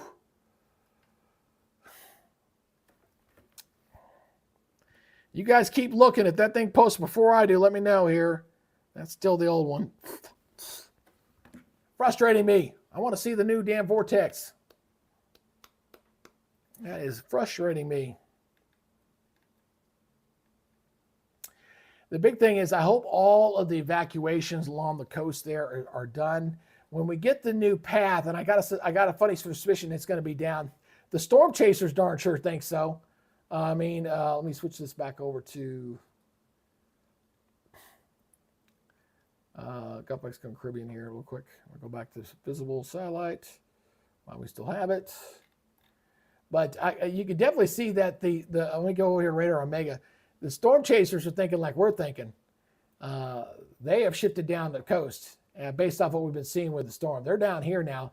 This is where the landfall was. They were hanging on up back going south. We're all thinking the same thing because it's to the right of the storm. I think the intensity burst has something to do with that as well. Yeah, that frontal system, let me show you the regional radar here again. Let me pull back here. I know what you're talking about, so there's that one old stationary front. That one's kind of already washed out, I'll be honest with you. It's this one up here to the north. See that one to the north? Which is going back to cold front. It was stationary earlier. But it's that boundary there that may be forcing the system to squeeze down to south a little bit. Maybe that front's got a little more push to it than what was anticipated. Even just a few miles can squish that down to the south a little bit. So that's what we're seeing there. But the dry air is on the other side of that front. I still think, again, going back to the old meteorology professor, always put your bet on that hurricane. As that thing gets further up to the north, that front will stall. It'll begin to retreat and head back to the north. It will head back north. No, they don't. I tell you what they want to do. They want to get in the eye of that thing. They do not want to be where that storm. Well, I saw Vince. He was mounting his camera up on a pole to catch the storm surge stuff. He's done that in a couple of places. They don't want to be anywhere near a place that's going to get the storm surge. If they do, they want to make sure they have a quick evacuation. They'll look for a parking deck, or they'll look for something they can quickly move to higher ground, because that storm surge can swamp you pretty quickly if you don't watch it. All right, let's go back here to the latest. We got 6 more minutes. Come on, guys. Let's see if we got the latest here. There it is. It just updated. All right, so let me fix this thing. Interact. Oops, sorry about that. Let me fix this. So the pressure, they got at 918 millibars, but I did not see an official vortex message. Okay, back to Cat 5.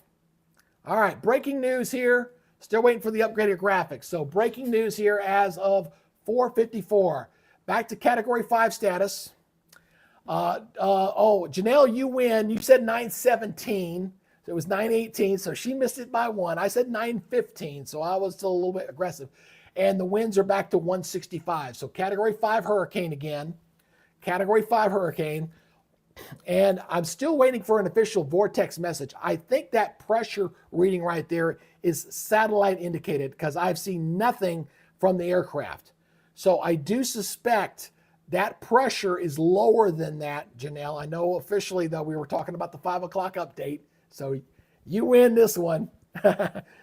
So it's at 918 millibars. So you were within 1. Yeah, let's hear it for you. Yay! Janelle won here. So, but again, that is, I believe that's satellite estimated. Des picked up forward speed just a little bit by 1 mile per hour. But again, we're still waiting on the actual vortex message to see exactly what is going on in the heart of this hurricane. I still think the pressure is a little lower than that, but Janelle is the winner. She guessed it at closer than mine. She was 918, and I was saying 915. So hats off to Janelle. All right, let's go back here. I want to continue to show the visible image as long as we've got it here. I don't want to lose this. We're still waiting for the official track, so hold on one second. Let me go back to, usually they're usually pretty slow on their dang gum maps. So I'm going to be honest with you. There it is. We do have the updated track. So it hasn't updated on Radar Omega yet here. So stand by here one second. Hold on one second. Just going to turn on the line so we see that. So there is the new track. That is the new update here. It's hard to tell at this perspective to see if they've shifted that further south or not. Maybe just a little bit. But they also have a major hurricane there just off the coast on that. We pull back at 1 o'clock in the morning. So they're still going with a faster solution, which is interesting, because the European was looking kind of slow there. So that's interesting. So I'm waiting for Radar Omega here, which will update here the track, and then I want to go ahead and beeline this. So as soon as this updates here on Radar Omega, which will be any minute here, probably within the next 2 minutes, it should update. Once it does, then I'm going to go ahead and take you on the track on this. Let's go back over to Radar Omega here, and I'm just waiting on that to update here.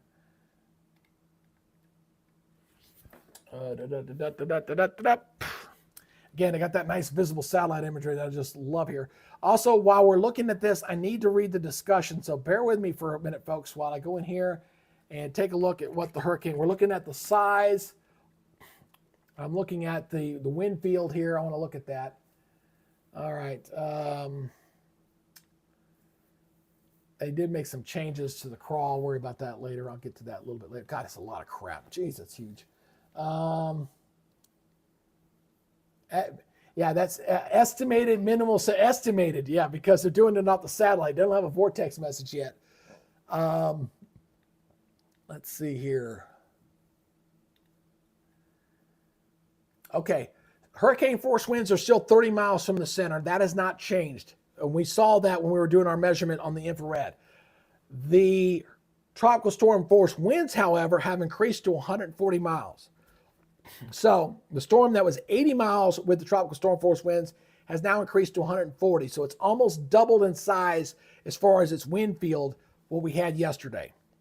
So the wind field is increasing, verifying what we're seeing on the satellite imagery there. And there's the new update there from Radar Omega. So let me go over to that and let's do the track on this. Let's go back into Radar Omega again. They got the Cat 5 there with 165 mile per hour winds. I still think it may be a little bit lower than that. They keep it at 165 at 2 o'clock in the morning. Remember, they were weakening it, starting to weaken at 2 o'clock. They're going to wait to start weakening the storm until we get up here at 2 o'clock tomorrow afternoon. They still have it at 150 mile per hour winds. Okay, this is a little concerning. And then they're bringing in the landfall here, but they're still weakening it dramatically here, which I kind of agree with. The environment, it's going to just does not look that. I think what will happen is that the eye wall will collapse at some point because of, again, they cannot hold that intensity for that long. And I suspect it'll go back down to, right now they got a strong Cat 3 going in. And look, they did shift the track slightly south, but not a lot. So they're looking at Sarasota again. Now, the issue here is, where was I looking now? It was Siesta Key. Boy, it's right there at Siesta Key. Landfall right at the Siesta Key area there. Ay. So basically, the worst of the storm surges, we're looking anywhere from Siesta Key all the way down here toward Inglewood. Will be quite a bit. That's going to be some very bad storm surge. And because of the shift now, I think some of the storm surge is going to get into this bay here as well. And if it shifts any more further south, then we're talking about areas there, Port Charlotte, and those areas here as this water will kind of come over these islands here a little bit. You got these barrier islands here that'll help a little bit, but not a lot. And I know they didn't for Charlie for sure, as that water kind of worked into those bays and those inlets there into that bay. It's a little bit hard. It's a little bit easier for this bay. That's why I was so concerned about here. It is much easier to get the storm surge to get into this bay than it is down to the south because of the barrier islands down this way.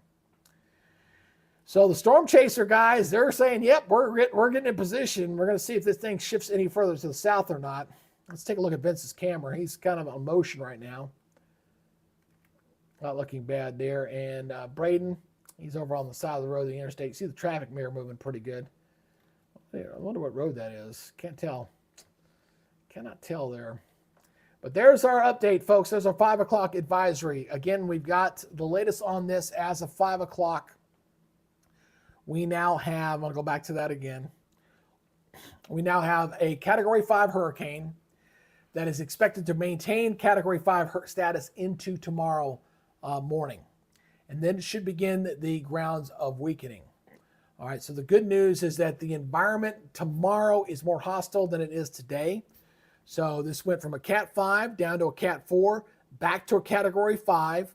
We're still waiting on the official vortex. The Hurricane Hunter aircraft got out there a little bit late, and I'm still waiting for the drop sound to come in. This is satellite estimated. It is a minimum pressure. It's not the actual vortex, the drop sound from the Hurricane Hunter aircraft. I still suspect it's a little bit lower than that, just based off the fact of what we're seeing on the imagery right now with the storm. Well, the other thing I'm going to be watching now that we got the new placement and we got the new path there, now we get to track the eye wall to see how well it does. Obviously, we're going to lose our light here probably another hour and a half or so, and then we're going to start losing our sunlight there a little bit, and we'll see how that goes on through. Let me go look at some of y'all's discussions here. I kind of backed off looking at y'all's talk here a little bit, so let me see what's going on. If anybody's watching, if you're new to the channel, please consider subscribing. We'd love to invite you on board. We're going to do our coverage here for a few more hours here tonight. Then we'll shut down and we'll get at it tomorrow morning. Probably going to start about 8. I want to get an early jump on the Godfather. I'll let him have the late crew, and then I'll probably take a nap. For those of you who haven't heard, Newsmac wants to do an interview with moi tomorrow night about 10 o'clock. So we'll talk about this. And I'm going to try to simulcast both the newscast. I will stay talking with those guys. Although what may happen if they're doing like a Zoom call, I'll have to turn this camera off on OBS. It'll have to go over to Zoom. So I'll go to my non-camera view, but you should still be able to hear me fine. Hopefully. I'll keep both microphones open so that you guys can hear. So that'll be 10 o'clock tomorrow night before landfall of this historic storm, which is going to provide a lot of storm surge, unfortunately. Now, the next thing I need to watch for as far as update, it'll take a little while to update, is we'll have to look at the storm surge forecast. This is the list. I don't think this is going to change all that much, but we're going to wait for the new path upgrade. I still think this is probably pretty dead on based off that track right there. So this is where we're going to see that highest storm surge come in here, south of Tampa. Thank goodness for that. But Sarasota down to the south, down toward Boca Grande, this whole area here is going to get swamped again.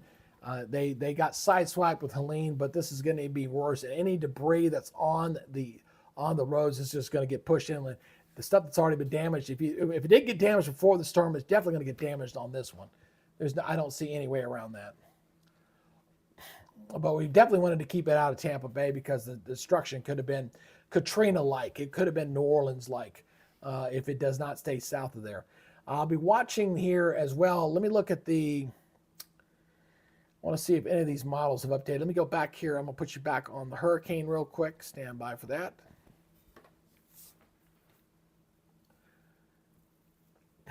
And let me go back here. I want to check the model data, see if I've got any update 18Z or late data coming in here. Nope, not yet. Okay, let me look over here. Nope, still 12Z stuff. So I got waiting to see when the probably 7 o'clock, 8 o'clock before I look at the 18Z stuff kind of coming down in here. I'll have to watch that closely.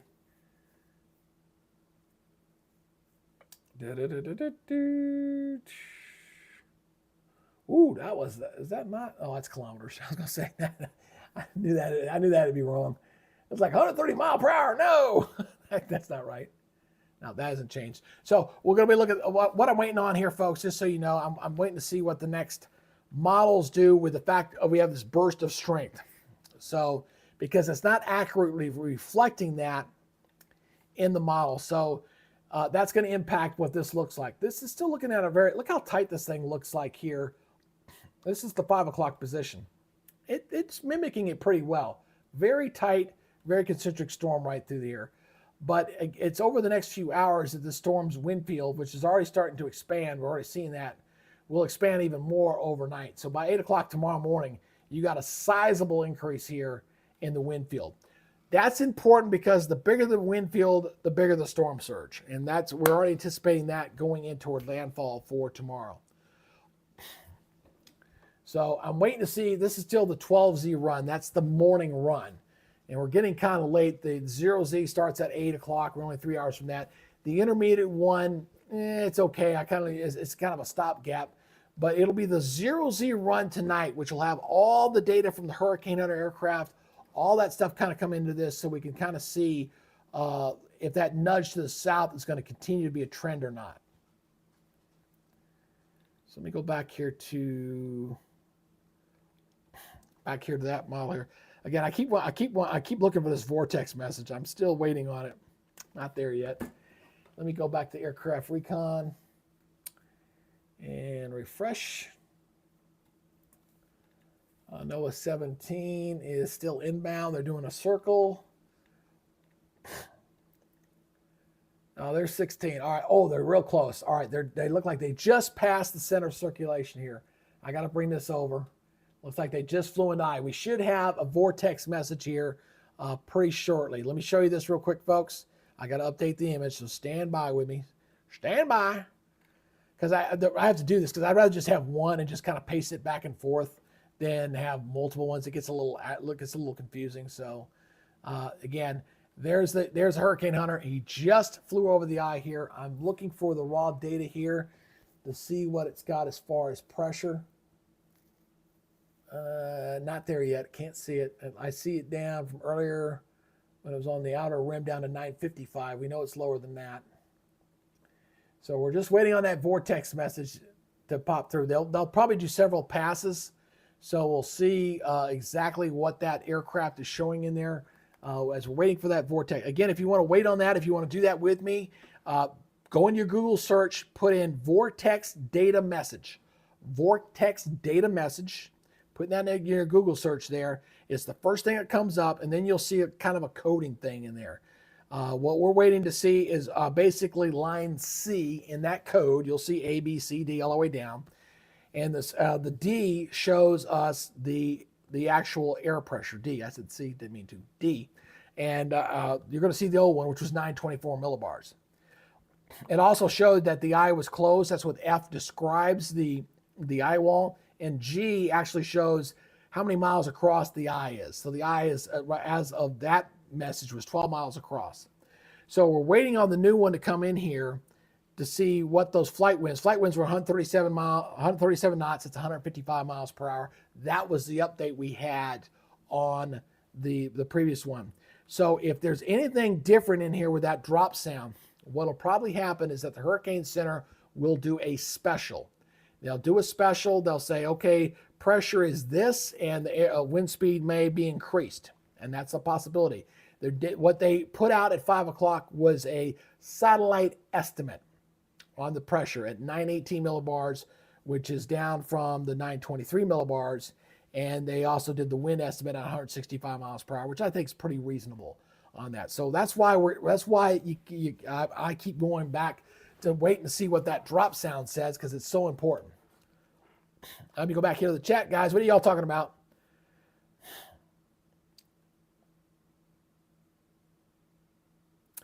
Yeah, you're probably right. Down toward 900. I don't know if it's 900 millibars, but boy, we want to see. I want to see what that pressure reading is. It's so critical.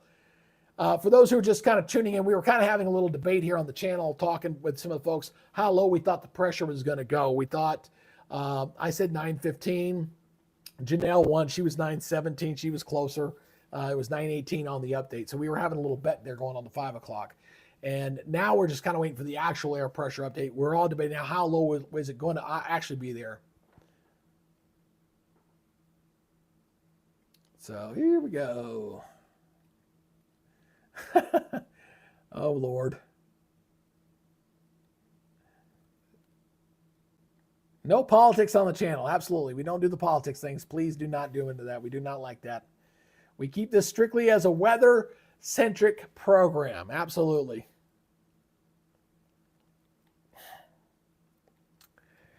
Oh, I keep waiting. And I also got dinner cooking. I got some chicken in a crock pot, and it's smelling up my house. Something fierce right now. It smells so good. Oh, it'll start. The tone will go off. It'll alert me when it's finished. Waiting on that drop sound, man. Waiting on that drop sound. I'm also looking back at the raw data too. Don't see it. Don't see it. Don't see it. Nope, nope, nope. That looks dated. That was 2102. They must have been flying. I see the wind knots picked up tremendously. That's flight level winds. I see the flight level winds as of 10 minutes ago was up over 140 knots. Wind speed, rain rate also increased, just spiked up as they're going into the eye wall. But still waiting for the pressure.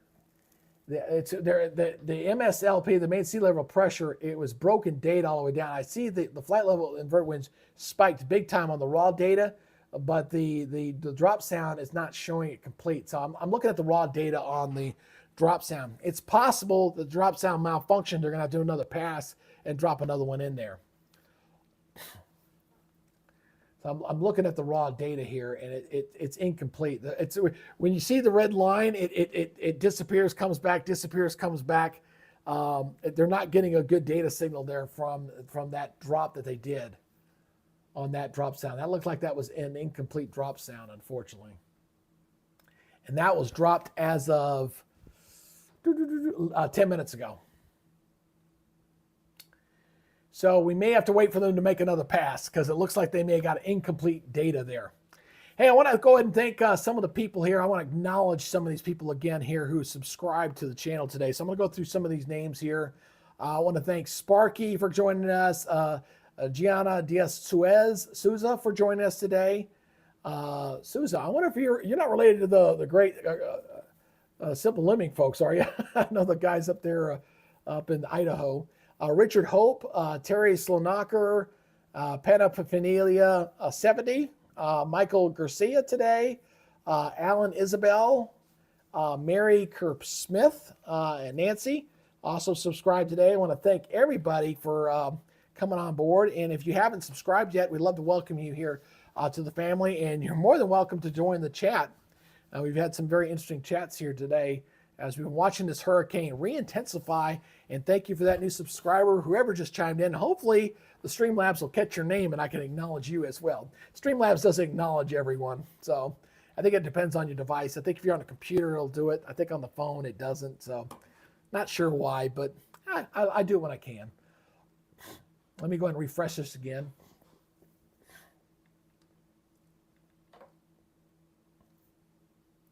No, they lost it. They lost that drop sound. They definitely lost it.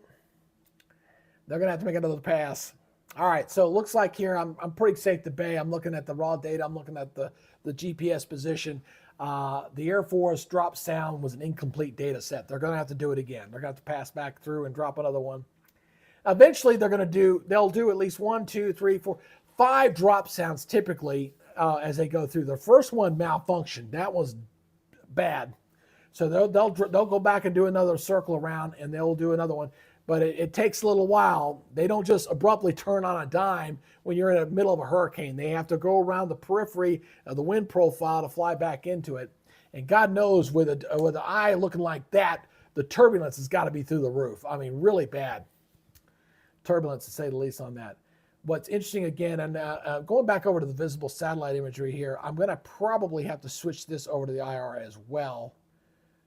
Oops. Let me get this back on studio mode here again. Whoops, there we go. And I got to shrink this down. I messed up my thing. Didn't mean to. I keep my Streamlabs up so I can acknowledge everybody that subscribes to the channel. I'm going to switch this back over to the clean IR here. And there we go. Ooh, look at that thing. Wow. That is amazing. I'm switching. I'm going to switch up over here. Check this out. We're going to go switch in a little bit closer. Look at that symmetric donut, man. Woo! I did this to check the diameter of that eye again, and ooh, that looks like they may have actually shrunk a little bit. And the eye wall itself, going from eye wall to eye wall on the outer side, that looks like 25. That may have shrunk a little bit. I did a reading a little while ago, and that appears to me that eye may have constricted a little more. And why is that important? Okay, if the eye is constricting, goes back to what we're debating on, is this thing going to go below 900 millibars again for a second time? I will say, historically, I've never seen that before. Oh, you know what? I need to do something real quick. Stand by real quick. I need to swap microphones. I think this thing's let me alert. I'm getting low on battery. Stand by 1 second.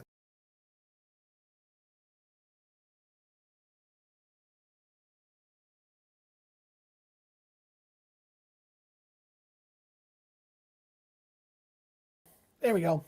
I don't want my microphone to cut out on me. All right, so let me go. Better if I describe this at the wall. Let me go to the wall real quick. So let's go over to the wall here and talk a little bit. So it looks like here, looking at the last measurement I did it looked like it was about 15 miles across. Now it looks like it's constraining about maybe closer to 12. So a very concentric eye wall here. Here's the new path. We'll see how close it stays on this new path projection here over the next several hours. But you got a nice little concentric eye in here. The strongest of the winds are going to be right around here. What's been interesting historically with the storm overall is the fact that the core of those hurricane winds have not changed. It has been 30 miles since yesterday. It has not changed at all since when it was at its strongest, when it had winds up to 180 miles per hour. And even when it weakened down to 145, it was still 30 miles. The only thing that's changed today is the hurricane force winds are starting to spread out a little bit. Instead of being about 80 miles, it's 140 miles now on that last update. The also thing, and my food's done. I hear it dinging at me in the kitchen.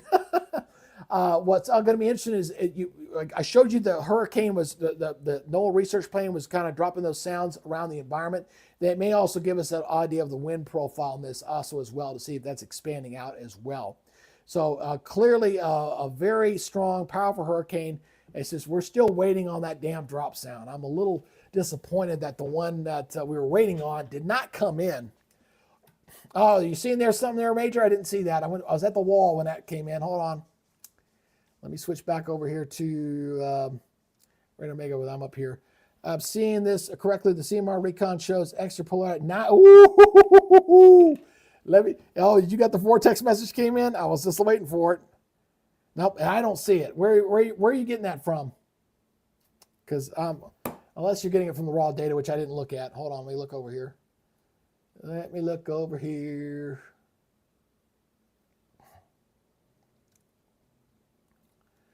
Let me look over here. 902 millibars. Let me see if you're right. Let's see here.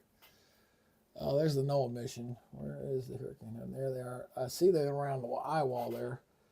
Oh, there. I see it. I see it. Yeah, I see it. It's in incomplete data, though. You see what I'm talking about? I see it coming in toward the end. And then the flight level wind spiked to over 160. Wow. Look at that. Yeah, I see it.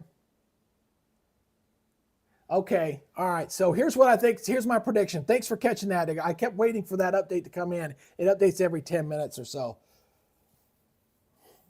So Joni called. Yeah, Joni called it. So here's what we're waiting on, okay? Based off that drop sound, which is, it's kind of incomplete, but it did get all the way down. It's looking like maybe 902, 904, somewhere in that range on there. So, and what I suspect is going to happen, and the flight level wind spiked over to 160. It went off the damn chart there, knots. So I think what may happen is we may get a special update from the Hurricane Center. I don't think they're not going to wait until 8 o'clock. They're not going to do that. We may get a special update, and I think what they're going to do is they're going to increase the winds perhaps as high as 175 miles per hour and a pressure between 902 and 904, somewhere in there.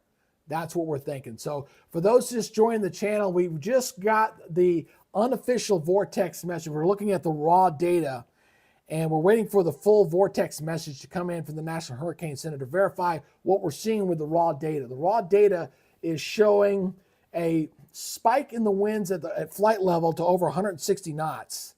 And we're showing a pressure reading. It was kind of sketchy because it's not complete going all the way down. Somewhere down around between 902 and 904 millibars. So this might be unprecedented. This was something that our good Major here, Carver, was talking about earlier, was saying, hey, this thing may run to go below 900. I was saying, well, my argument was, it's possible, but I've never seen that happen before.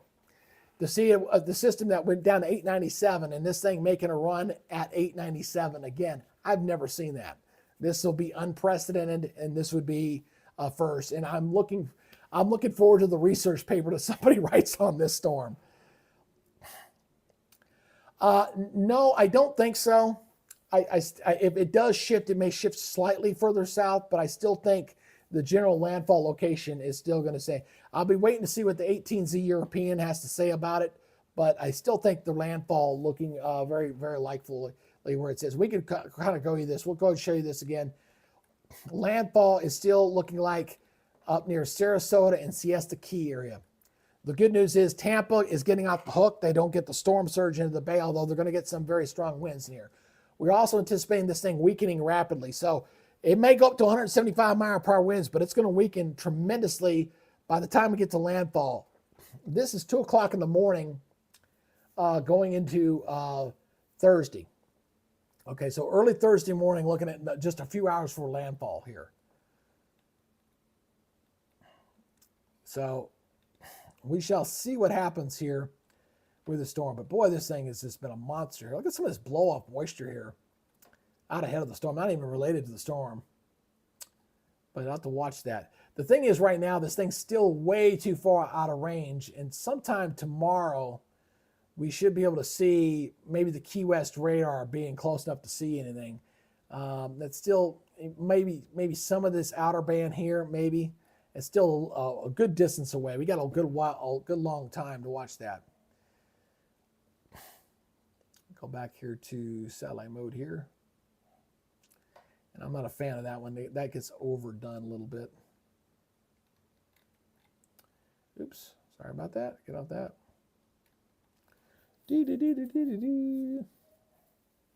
I like the clean one. It's a little bit better, a little easier to see, a little easier on the eye with this one. General location remain the same, but the wobbles definitely add up. We'll have to watch them when they make eventual big northeast turn. Can't rule out Tampa yet. Oh yeah, absolutely. No. We can't rule Tampa out just yet. Not yet. I think the probability of extent in Tampa is lower. I said earlier, 30%, but I think it's more likelihood it goes to the south. It'll be interesting to see what the hurricane data does. I still think the shift to the right is going to bring it further south.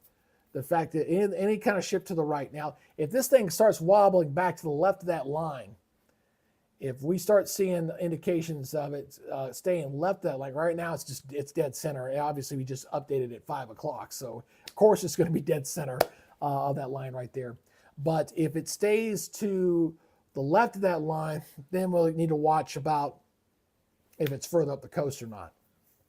If it stays to the right of that line, then it'll shift it down further south. So that's your premise there.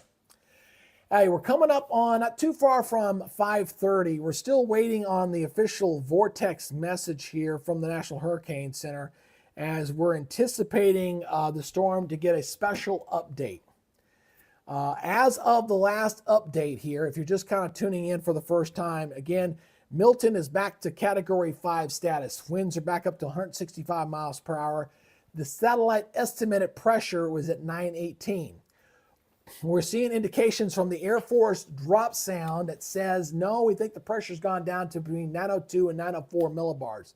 It was kind of a spotty reception all the way down, but it did finally get there, and we did see that. So we're waiting to see if we get a special update here for the 6 o'clock hour. Normally it's 8 o'clock, but if the drop sound shows a pressure that low and the flight level wind spiked over 165 knots, which is like 185 to 190 miles off the top of the scale there.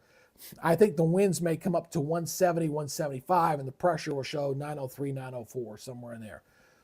We're just waiting for the complete vortex message, which is the complete kind of blueprint of what the system is. The eye looks like it's about 12 miles again, to be honest with you. So that is very interesting. If you haven't subscribed yet to the channel, we just crossed 700 views here for today. It's been a little at a time. We're going up against The Godfather, unfortunately. And The Godfather got 2 million followers, so it's a little bit harder there. So if you guys got any questions, please don't hesitate to drop something there. Let's take a live look at some of the cameras here as we've been kind of going back and checking the beach conditions here just a little bit. They changed this camera to 4 different cameras. Okay, I'll need to change that. I see that somebody's made an adjustment on that YouTube feed. So there you got 4 different cameras. Fort Myers, Clearwater. There's that one of the bridges there in the Tampa area. So I'll have to watch that one closely. They just changed that. There's Siesta Key. This one could be ground zero here for some of that. The landfall, the eye is projected to be near the Siesta Key area. You can see the surf is definitely coming up. Starting to see a little more wave action starting to happen out there. And then finally down the beach toward Naples, we've been watching the surfers out here all day. The wave action here is still fairly minimum. I promise you tomorrow morning when we're doing this, we're going to see a lot more wave action, a lot more heavy activity. Oh, no. That was not the drop sound. That was the raw data from the drop sound. Actually, that is the drop sound. That's the data. Yeah, when we get the vortex message, okay, the drop sound is what provides that data. That's why you got all the way down to the surface. You can see that. So that is the drop sound raw data. We're just waiting for them to take that raw data, put it in that vortex message, which is basically the internal mechanism of the entire structure of the hurricane. That's what we're waiting on. I would tell you, I was looking at that raw data yesterday when that thing went to 897 millibars. I was like, what the hell? I was like, holy God. Let me go back here to the raw data. I keep going back to that. So bear with me as I'm checking to see what the hurricane they're flying away right now. They'll come back around for another pass here shortly enough. And then there's the pressure going back up as they're flying away. I got the pressure back. Boy, they're going out pretty quickly. Look at how quickly the winds fell. That's still a very tight wind field. It is still very much a very tight wind field there. So let me go ahead and put this up real quick. I need to bring in my dog. The dog is being a pain. She's out there barking at the moon. I do not like the dog doing that. And I need to get the chicken out real quick. I'll be right back. Bear with me for 1 second. I also need to get me something to drink. I'll be right back.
Sorry about that, folks.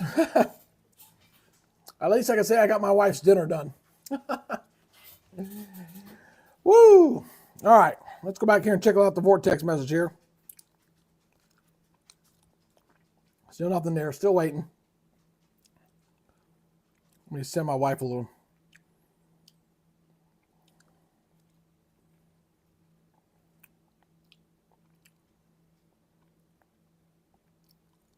All right, so let me know I got our chicken ready. And I got me another round of Diet Dr. Pepper here ready to go.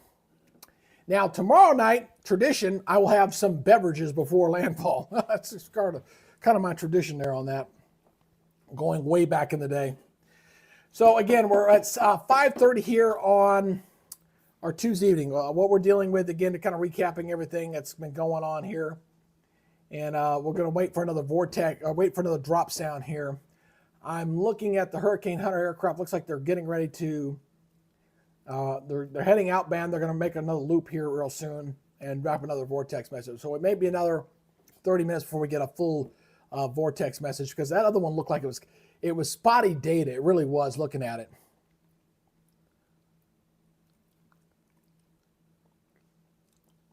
Oh, that's something good. We'll see about that. We'll see how that works out.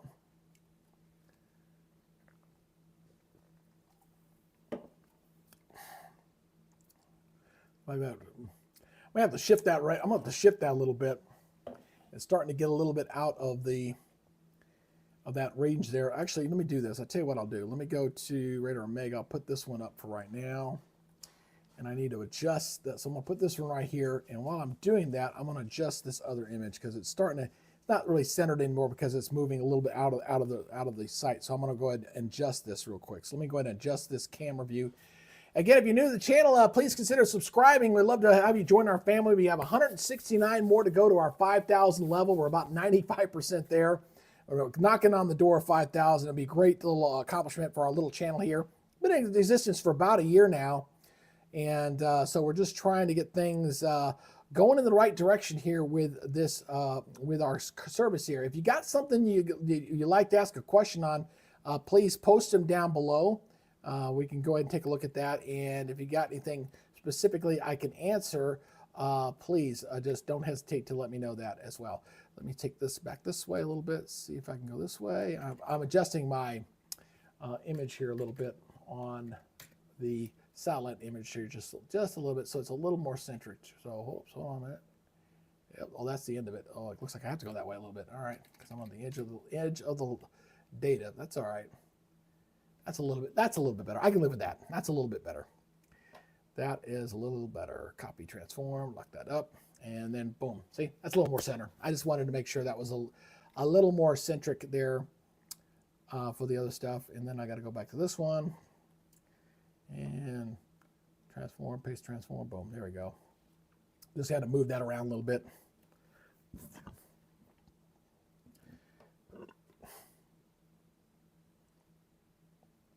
Oh, you got a special update that came? Oh, good. We were waiting on it. Hold on. Let's go take a look. Let me go back over here and take a look. That's where we were waiting on, that special update. Let's see. Let's see if they posted it or not. I don't see it. Oh, there. Well, there it is. They did, but they didn't increase the winds. They do have a special. There it goes. They did not increase the winds, but they took the, see, I was pretty close. 905 millibars. There it is. There's the special. Took it to 905 millibars. All right, we were waiting on that. There it goes. Breaking news for you folks. If you haven't heard here on the channel, that we've got obviously another Category 5 status here for Milton. The second time it's achieved that. And now it's only 7 millibars away from its previous low, which was 897 millibars. We're going to wait and see as additional drop sounds are done to see if that is a trend, if it's bottomed out or not, or if that is a trend still downward. I'm still looking at a very, very healthy looking eye here. And as I was mentioning earlier, and I want to go back over to the wall again, is the fact that it did appear to me that that it looked like it was getting a little tighter over there. So again, let me go back over here to the wall. So the Hurricane Hunter aircraft, they're flying out right now. They went this way. They went across the center, and then they'll do another zigzag, and they'll come back around this way. They'll go this way, and then they'll cut back around. So this center circulation here, this eye, if it constricts anymore, that allows the pressure to fall even further. We're at 905 millibars. We're over some very warm water. We already know that up this way as it's moving into that loop. Look at some of this bright banding in here, some of these bright whites in here, just how indicative of how high those thunderstorm tops are. Promise you there's a lot of lightning with this. Absolutely a lot of lightning in there. Unfortunately, it's too far away from the detectors there, from the radars to be able to plot that. But I'm pretty sure there's lightning in there. I'm waiting for the full vortex message to kind of see what's going on in here. And I'll have to go in and read the discussion a little bit more to see if that wind profile has changed all that much. They did increase it to 140 on the 5 o'clock advisory. I do suspect by the 8 o'clock advisory that it may go out a little bit further here. It does appear to me, looking at the CDO, that it is still expanding a little bit here as that wind profile is continuing to expand. But the good news is, I want to be very clear about this. Area on the west coast of Florida, this is not what's going to hit you, okay? I mean, it's not going to look like this. In fact, by the time it gets toward landfall, I suspect the eye will be gone. It'll be collapsed by then, and then we're probably going to see a situation where we're just going to see how much water it pushes on shore there from areas south of Tampa if the track holds true right now. So right now this thing we're waiting to see if it's going to bottom out and make a run at the lowest level it had, which was 897. It's now at 905 millibars. So just amazing to see this happen twice again. Just a really big deal here with this storm. It's just unreal to see the storm do this twice. I mean, it's just amazing to me. Go back to my studio mode here because I hate having this graphic over here. Get out of my way. One thing I got to do to my setup for sure, I've got to get 3 monitors. I'm using 2. I really need to get 3. I need to get a desk mount, either go 3 this way or go 2 with 1 up here. I probably need to put just 1 up there. And absolutely. Hey, Scott Pearson, how you doing? Well, yeah, it is a little bit south, and that's as a result of that south movement may have saved Tampa. And right now, the landfall of this hurricane is looking down to the south. The storm chasers are getting in here. Let me go over to Radar Omega here. The chasers have definitely shifted they're actually sitting where they're looking at the landfall being right up here. So they want to get in the eye of that hurricane, and they're inland here a little bit. So there's Vince. He's at somebody's house, looks like. He's well in. Boy, that'd be a nice setup to see if he broadcasts from there to be able to see these trees and stuff. They're going to get torn to crap. Obviously, if it gets too bad. Brandon's still on the road, moving around a little bit. So, but the good news here is that with this trajectory right here, Scott, is that the winds are going to be blowing this way. Again, the circulation's going that way, right? So, again, oh, man. My dogs are licking their bowl. I hate that. Oh, I didn't put water in their bowl. I'll go over there in a minute. So, let me know that they need water. And I'll be looking at these. But the good news is, if this track stays to the south, I'm sorry I got distracted there. If it stays down to the south, Tampa and St. Petersburg are spared. However, this code down here, different story. Port Charlotte, Danglewood area, this area could see higher storm surge if the track stays further south and if the trend takes it further south. So remember where I was putting this, they put it pretty close to where I thought the landfall was be, which always, to me, I always had Siesta Key in mind. I don't know why, just call it a gut instinct, but Siesta Key was always my ground zero site. That was one of the first cameras I put in there. Well, hopefully, but again, a lot of this area saw storm surge from Helene. There's a lot of debris on the side of the walls and everything. Yeah, there is no ideal place, but here's the thing, Scott. Tampa, St. Petersburg, as far as effective storm surge damage, because it's a major metropolitan area, $3 million, it would have made New Orleans look like pudding. I mean, it would have made New Orleans look like chump change in comparison. The damage assessment would have been through the roof had this storm surge gone into Tampa. Tampa's not had a direct hit from a hurricane since 1921.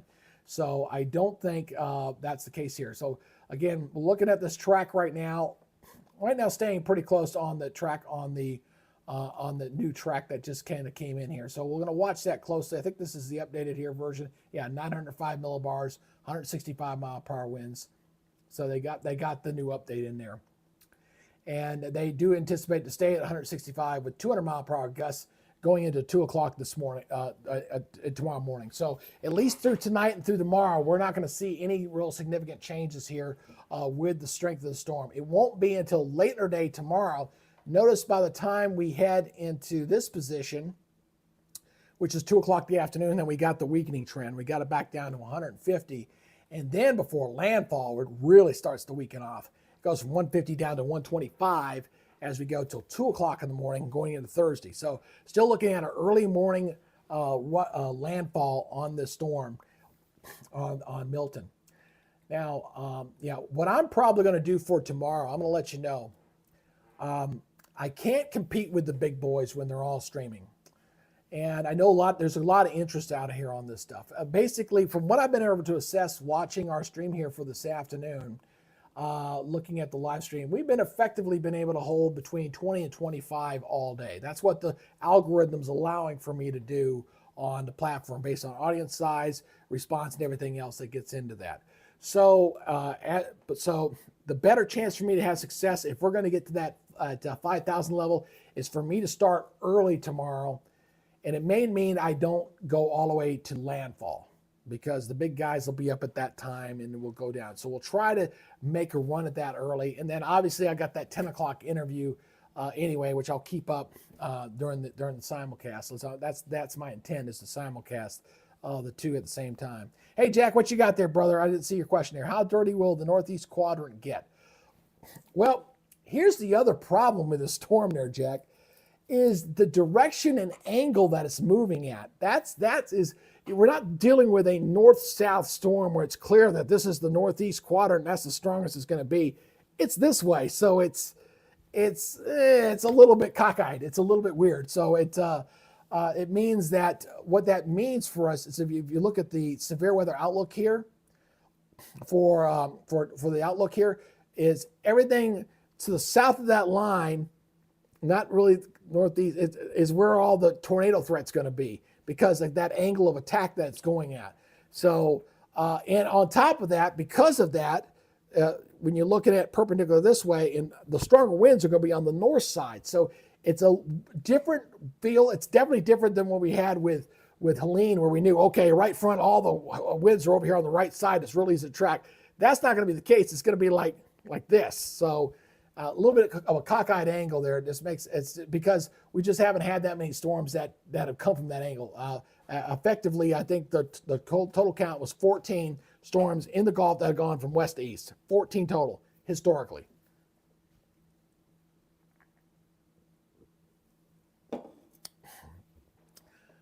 Tomorrow's a new day. Be optimistic. Oh, of course I'm optimistic. I'm telling you I'm being optimistic because I'm going to try to get a jump on the other YouTubers. I'm going to start early enough, 8 o'clock in the morning, that will allow me to get an audience that will be interested in watching what's going on early and try to build our audience success early in the day. We'll try to make a run that way. What happened last time with Helene, I'm going on my information that I was looking there. Let me go back to the satellite imagery here. My apologies. Is what we learned yesterday, what we learned from the Helene is that when other people are not on, I'll get a very good number. I was up around 120 views per hour per segment there, and then it dropped off to around half. And then I was able to hold that half all the way up to landfall. Despite the Godfather being on, I didn't drop off that much. It dropped off, it stayed pretty solid. So the intent here is to get that early jump, build that audience, and be able to hold that audience because that's what the YouTube algorithm allows me to do. A shot and a prayer. Scott, what you got here? Are we doing a shot if it gets to 894? It beats Rita. I don't know if it's going to get that long down to Rita or not. Right now, 897 was what it had before. And we're still waiting for that official vortex message, which I'm guessing is going to hold the same look as what we had there on the update. All right, the vortex message actually has it at 908. New vortex message just came in. So I think, and the eye is down to 10 miles. I noticed that it looked like that eye had shrunk some more because It was, when I was measuring earlier, it was at 15.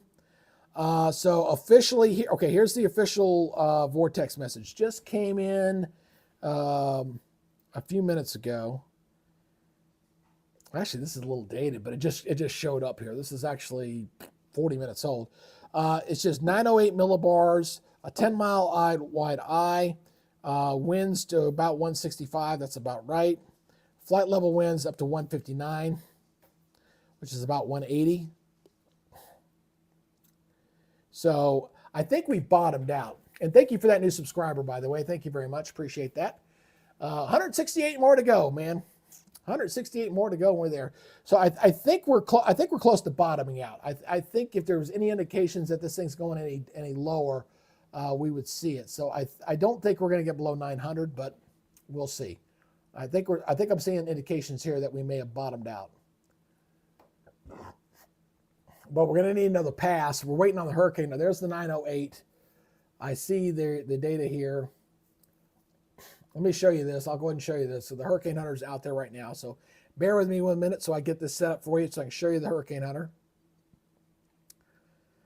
Because I don't think I put this one in here. I don't believe I did. I don't believe it. Let's look at that. Here we go.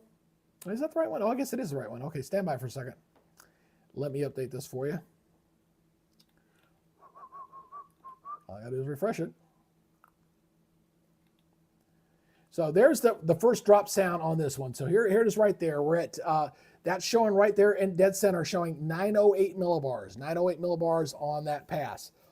Now, of course, that is substantially lower than the radar estimate, or the satellite estimate, which was 918. So that's the first vortex full message that we saw. We were doing an estimate. They said 905. I think they were taking that, extrapolating that from the raw data. But we'll still get at least maybe 2 or 3 more passes, hopefully, on this to see if the pressure has, in fact, bottomed out. That's what we're waiting to see. Has that pressure bottomed out on the storm? So let me, before I call it that it's bottomed out, let's see if we get one more pass on the storm. Joni's sticking with 900.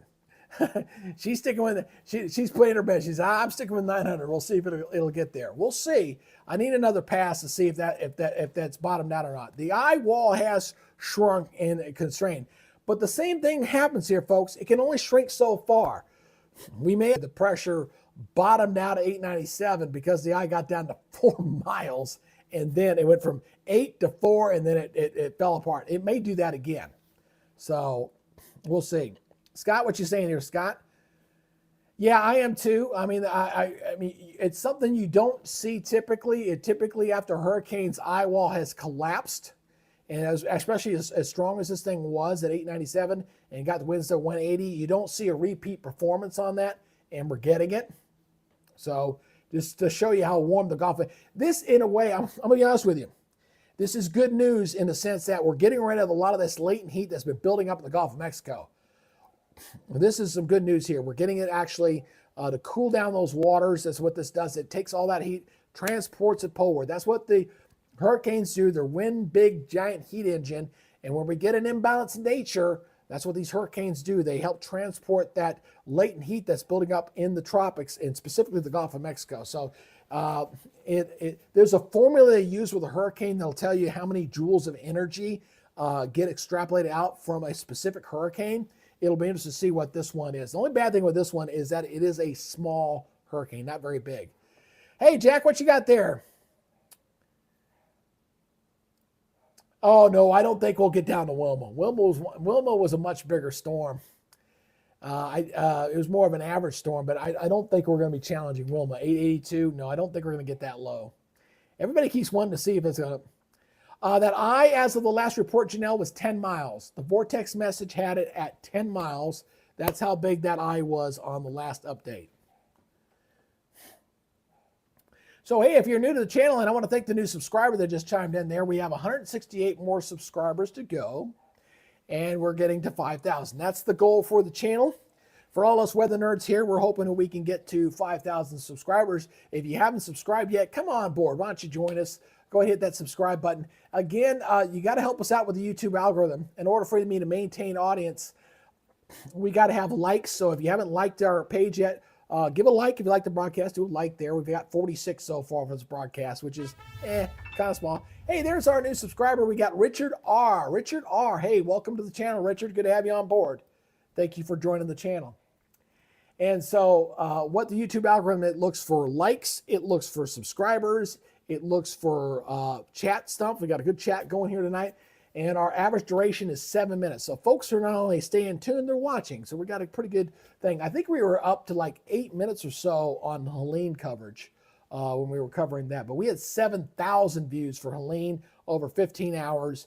And this one, we're coming up on 4 hours, and we've only got about almost 800. So you do the math on that, 4 hours times 4, we'll call it 16 hours, the last one. That would be about half the audience what we had last time. So, but also to be fair, last time Helene was impacting not just Florida, it was Georgia, the Carolinas. There were more people probably interested in that storm than this one. So I do suspect the audience would be a little smaller. Major Carver, what you got there for me, brother?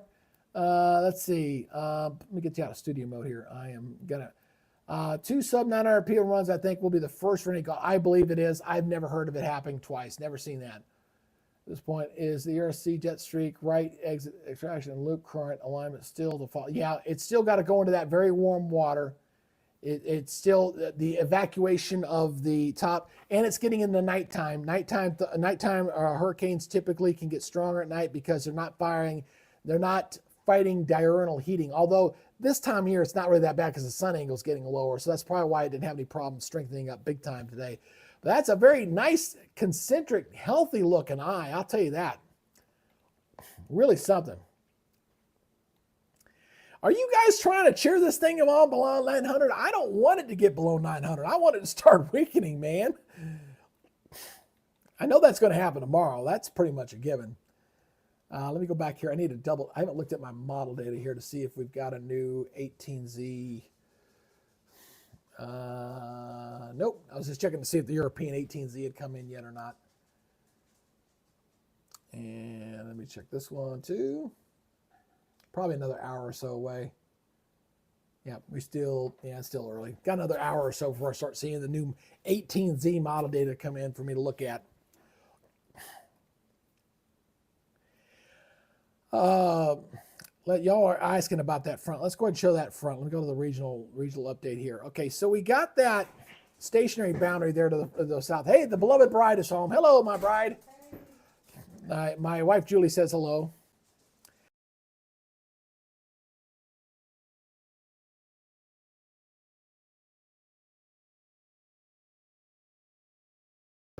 My wife was asking me if I got her real Sudafed, not the fake stuff. I said, no, I got you the real stuff. Yes, I had to use my driver's license to get Sudafed, yes. Isn't it a crying shame you can't go to the pharmacy to get Sudafed because you're worried about meth heads taking Sudafed and turning it into meth? That's just a shame. Hey, Julie, everybody here on the channel says hi. Everybody's saying hello. Oh, everybody putting up the hands and stuff. But yeah, okay, we were talking about the front. The one to the south, I'm going to be honest with you, this one, I'm not really, that one's kind of an old boundary. I'm not really worried about this one. This one here is the one that's driving force that may be forcing the track a little bit further south. It's kind of getting a little bit of a squeeze pay. I will say this, I mentioned this before, I take it to heart because I just remember it so vividly because that damn meteorology instructor was so vivid about it, was the fact when you got a cold front and you got a hurricane, always put your money on the hurricane. It's just his rule of thought, always stuck with me. So that front to the north will go stationary as the hurricane gets further north and could potentially push that back a little bit. The other thing we're kind of looking here again is looking at the let me look at going back to the water vapor imagery. I still have not seen any real dry air intrusion getting into this thing. It's been able to fly it back pretty well all day. Now, I do suspect as it gets into the slightly northern latitude, what I'm going to be watching for is once it starts to go by, to see if any of this dry air kind of undercuts this thing and starts coming in and gets pulled into it. That's what I'm going to be looking here for tomorrow. Not so much for tonight, because I think tonight, for the next 12 hours, really till tomorrow morning, I think the dynamics stay pretty much the same, and I still think we're in a good place for this hurricane to maintain its integrity for a little while. But this eye kind of got itself really act together. What time was it? I'd say about 2 o'clock this afternoon. So by 2 o'clock tomorrow, some sort of eye cycle replacement. You know why I keep saying life cycle? Because I was an Army officer, and whenever we talked about replacement of computers, we always call life cycle replacement. And it's stuck in my brain. So every time I say eye cycle replacement, I keep wanting to say life cycle replacement. So pardon that.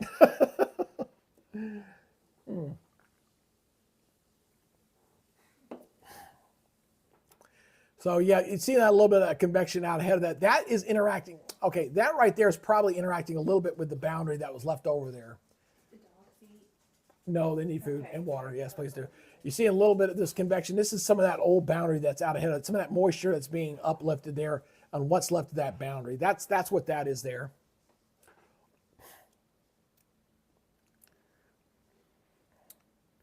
So that's what we're seeing. Let's go back over to the satellite imagery here. I want to see how close we are to another pass from the Hurricane Hunter. So let me look. Let's go to the Recon, go back here.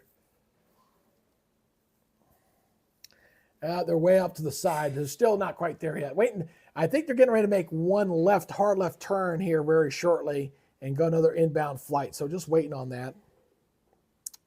Oops, I got a text here to look at. Hold on one second. Hey, Greg, sorry for the long delay. Text from Maria. I just having hip surgery about 20 minutes ago. She was at her doctor's appointment this afternoon. So we will not. Oh, Lord.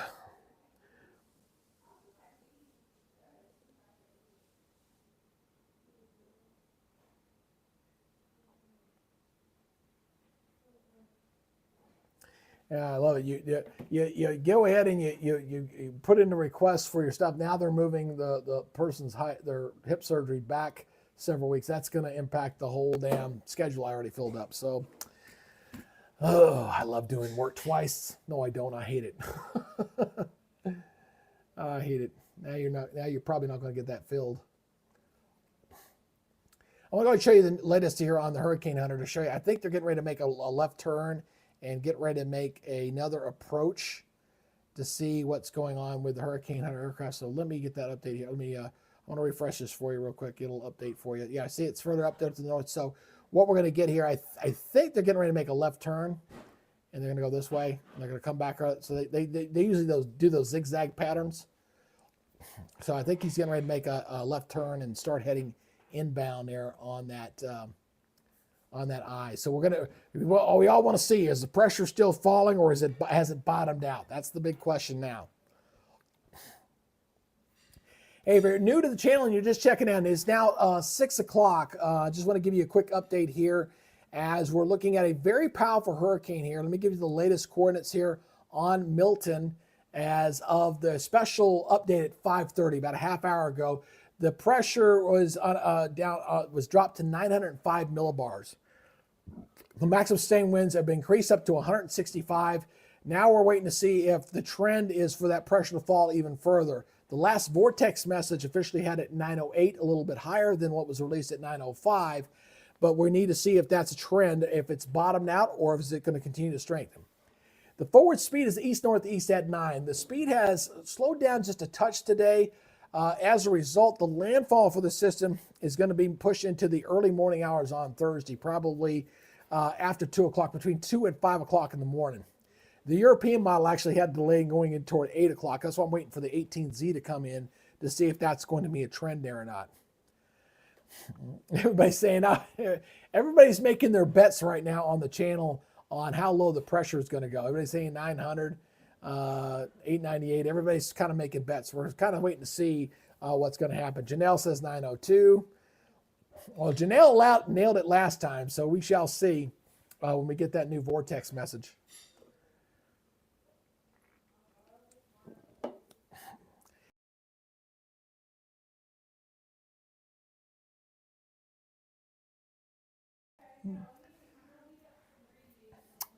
All right. Ooh, oh, hey, we just officially went over 800 views for our little broadcast for today, which, all things considered and who we're going up against, I guess that's not too bad. Today, we've also added some 37 new subscribers to the channel. So, again, welcome aboard to everybody who has joined the channel today.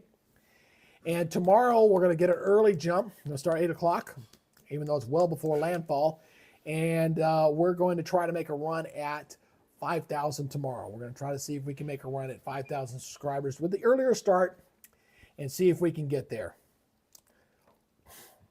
You guys are just cutting up bad on the feed today. All right, here. Let's take a look here at a couple of things. I want to see if anything's changed with any of the update that's impact people's evacuation and stuff. So I want to go back to the traffic mode here.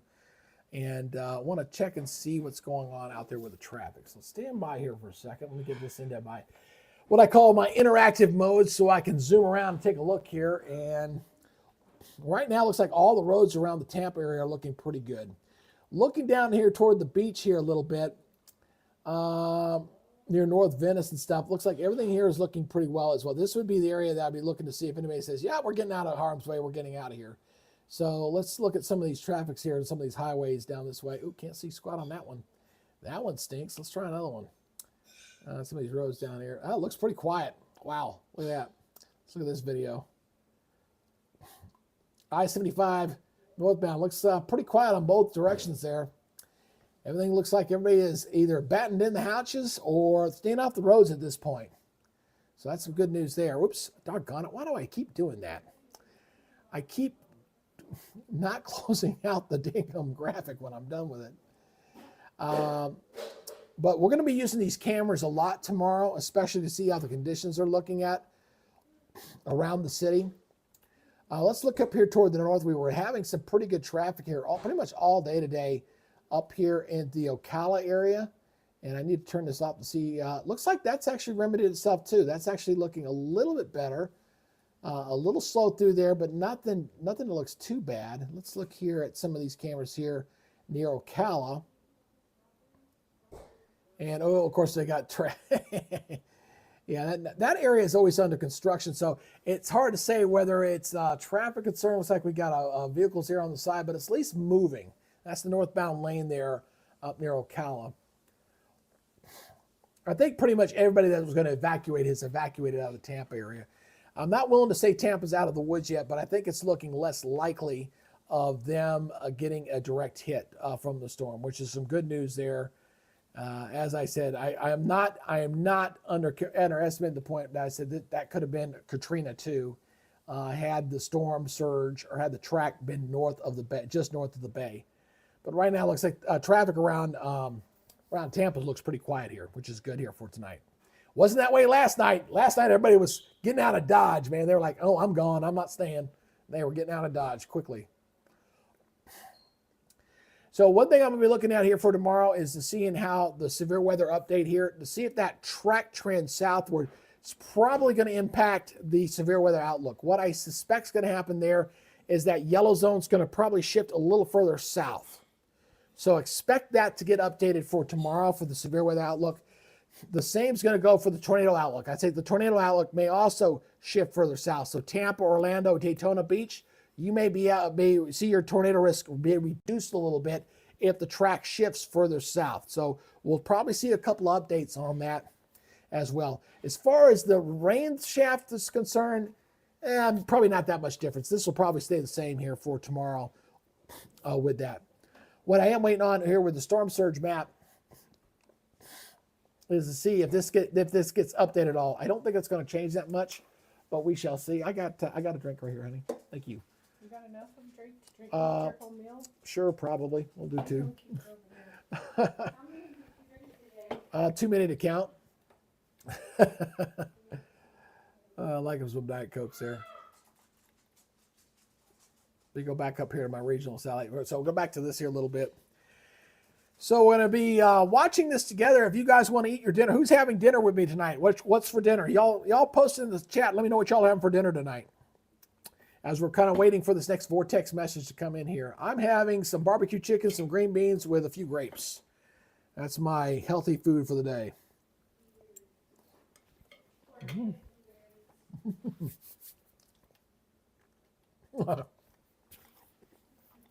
Yeah, they saw you, Julie, because you stepped in front of the weather wall.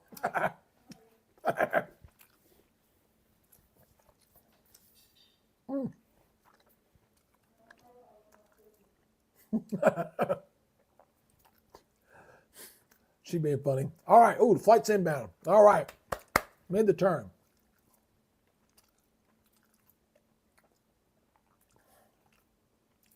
Let me show you this real quick. The Hurricane Hunter aircraft has made the turn. It's inbound. All right. There's our Hurricane Hunter. It's made the turn. It's inbound.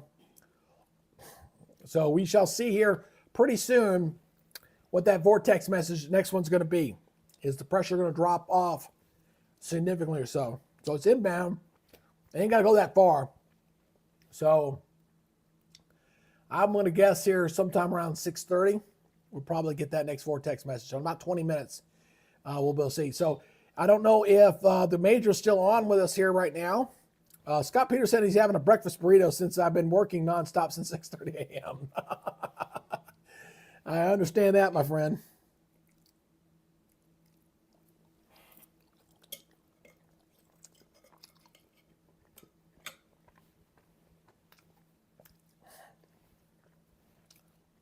Roast potatoes, carrots, onions, and some smoked greens. Well, there's another healthy eater there.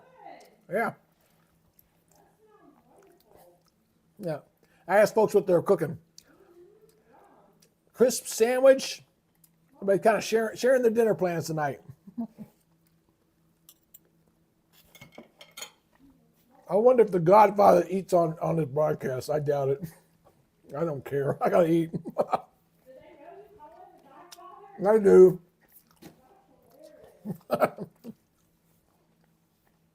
My wife was wanting to, does everybody know I call Ryan the Godfather? Yes, I call him the Godfather. But I mean that in a loving way.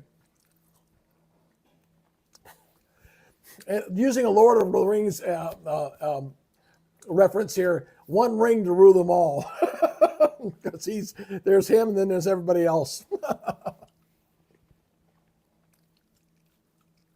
Oh, hey, our Major, I thought maybe you left there for a minute. You see the plane's back inbound again. We should have a new vortex message here shortly. So if you continue to monitor that side data, I'll keep doing the same as well. Let me go back to the, I'll go back to the satellite radar here. Oh, not that one, like this one. Lost our visible. It's not, I can't show the visible anymore. It looks like crap. Because sun angle's too low.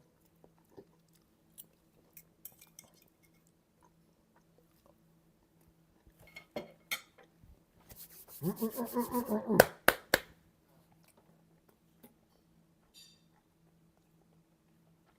me look at the raw data. I'm going to go over to the raw data and check this out. All right, let's see here. 2202. That was 10 minutes ago. All right.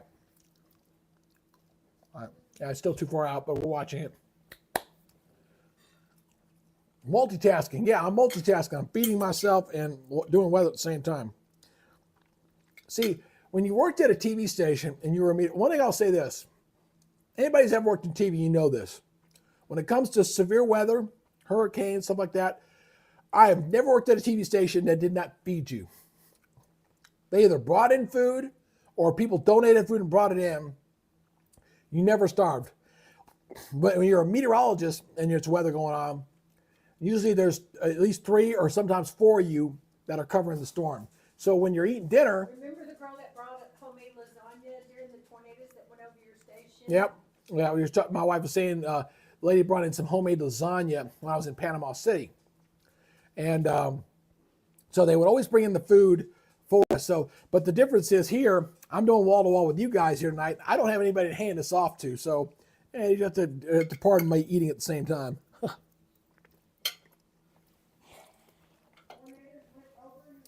The Godfather's he's got another guy, another meteorologist he can hand off to it for a few minutes if he wants to. I don't have that. So, okay, Johnny, go feed your husband. Come on back. Go feed him. Gonna be just kind of checking in. We're waiting on the latest update here from the Hurricane Hunter aircraft that's inbound. We're trying to see if the trend on this very powerful Category 5 hurricane, and see if it's bottomed out, or to see if we got some more strengthening to come. It looks awfully strong.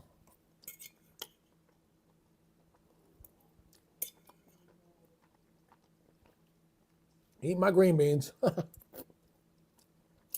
Good dinner. I worked and slaved on that chicken all day. And I put it in the steamer with some chicken broth that came out pretty good.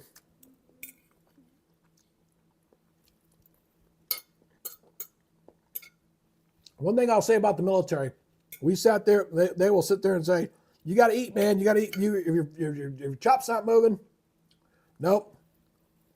Eat and get out. Jack, you're saying 896 millibars? Oh, we'll see. Yeah, we'll see, Jack. We'll see, man. We'll see if we're going to get that or not. Like I said, the low was 897 yesterday. If we think we're going to get below that again, that'd be something special. So for those kind of chiming back in, I see we got some new folks chiming in. What we're waiting on is the Hurricane Hunter aircraft are inbound right now on the system. We're waiting to see if the trend here is strengthening. We did see substantial strengthening this afternoon. It was at 145 mile per hour winds this morning. It's back up to 165 mile per hour winds now. So back above Cat 5. 156 and above is Cat 5. The pressure this afternoon, early this afternoon about 2 o'clock, it was about 923 millibars. The last update was 905 millibars. And we don't think it's dropped. We think it may have gone even deeper than that. We're waiting to see because the eye wall shrunk back down to 10 miles. So we're waiting to see if that's the case here. Let me go back here to the oh, dogs fighting over food. Not good.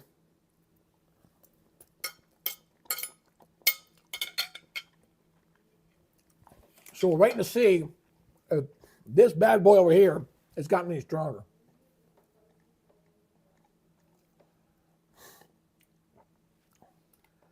I keep going as I keep going back to the Recon page and kind of seeing where they're at.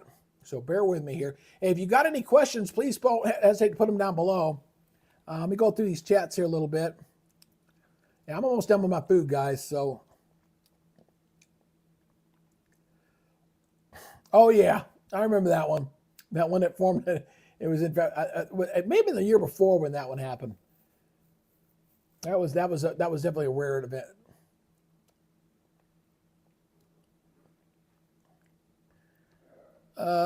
This is why I love coming here. It's real. Yeah, we try to keep it real. I mean, we're trying to keep it real for everybody here on the channel. We're closing in on 900 views here for today. Not bad.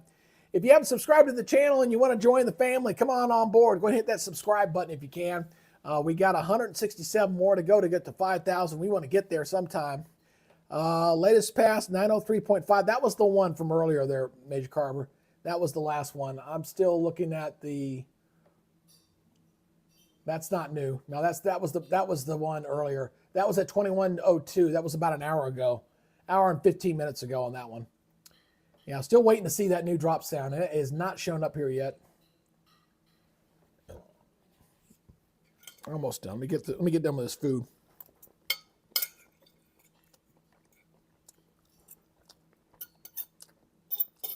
Almost done.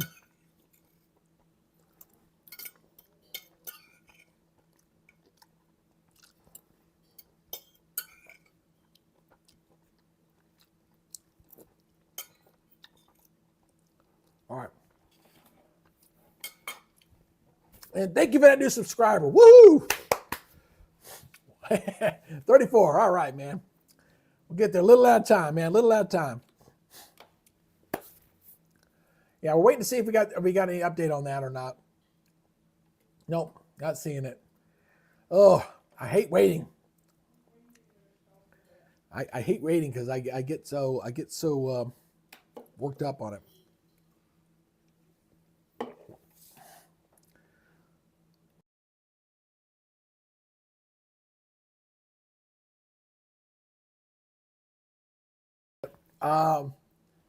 Which one are you looking at? You're looking at mission 17. Hold on, maybe I'm looking at 16.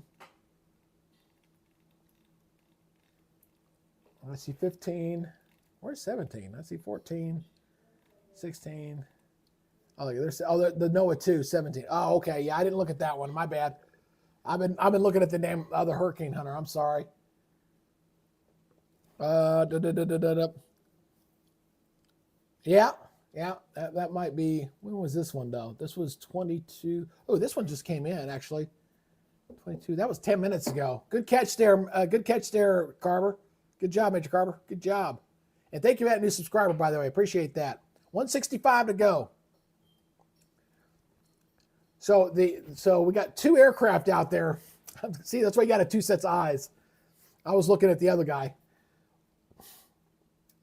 So he is, that looks like, that looks reasonable. 903.5 looks about right. It looks like, but one thing's interesting that their flight level winds only leveled out at 150 though. You notice that there? Didn't see the flight level winds go up any higher. That was at 150.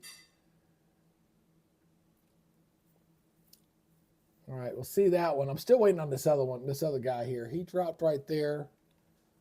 And let's check over here. Maybe it's because I'm former military. I kind of favor the Air Force guys. Although I'm going to be honest with you, I'm going to share a story with you. The Air Force folks, I do get a little crappy with sometimes because they were responsible for my last injury in the Army. My last tour, I was taking a trip up to Al Asad Air Base up into Iraq. I was down in Kuwait. I was going on a signal mission up there with my sergeant major. And while we were going up there, we were boarding the C-130 on the side of the aircraft and not boarding from the back of the aircraft like we typically do. Now, if anybody's been deployed knows that when we're going into Iraq, it's considered war zone territory. We got to wear our full battle rattle and we got to wear all our gear. So we're boarding through the side of the aircraft. And the way when it's half passenger and half equipment, what's supposed to happen is that the Air Force guys are supposed to take these rollers that are on the floor and flip them because they're in sections. They flip them for safety reasons. This crew did not do that. So the rollers are dead center of the seats that are on both sides, and my right boot catches it. I roll one ankle, I roll the other one. Basically ended up breaking my right leg right above my ankle in a very bad place. It wasn't a break out of the skin, nothing like that. It was a fracture, a pretty good one though. And so we still went. I thought I just rolled my ankle and I was okay. So we go up to Iraq. We finish our mission. They do it. They go up there. They take an X-ray. Say, "Hey, sir, you broke your leg here. We're gonna have to medevac you." I said, "Hold on a minute, Jack. I got to finish this mission first." So I stayed up there for about 5 days. I was on crutches. We finished up what I needed to do. I said, "I can get where I need to go." They let me stay. It's good to have a little rank. I was lieutenant colonel, so I was able to tell the major, "No, this is what I'm going to do." And so we did that, and then we got on a plane, came back. I got medevaced up to Landstuhl up at Ramstein Air Force Base. I had to have surgery and get a plate and stuff up there. So anyway, that's my Air Force story. I kind of blame them for the rod that's in my leg. Anyway, all right. So let's go back here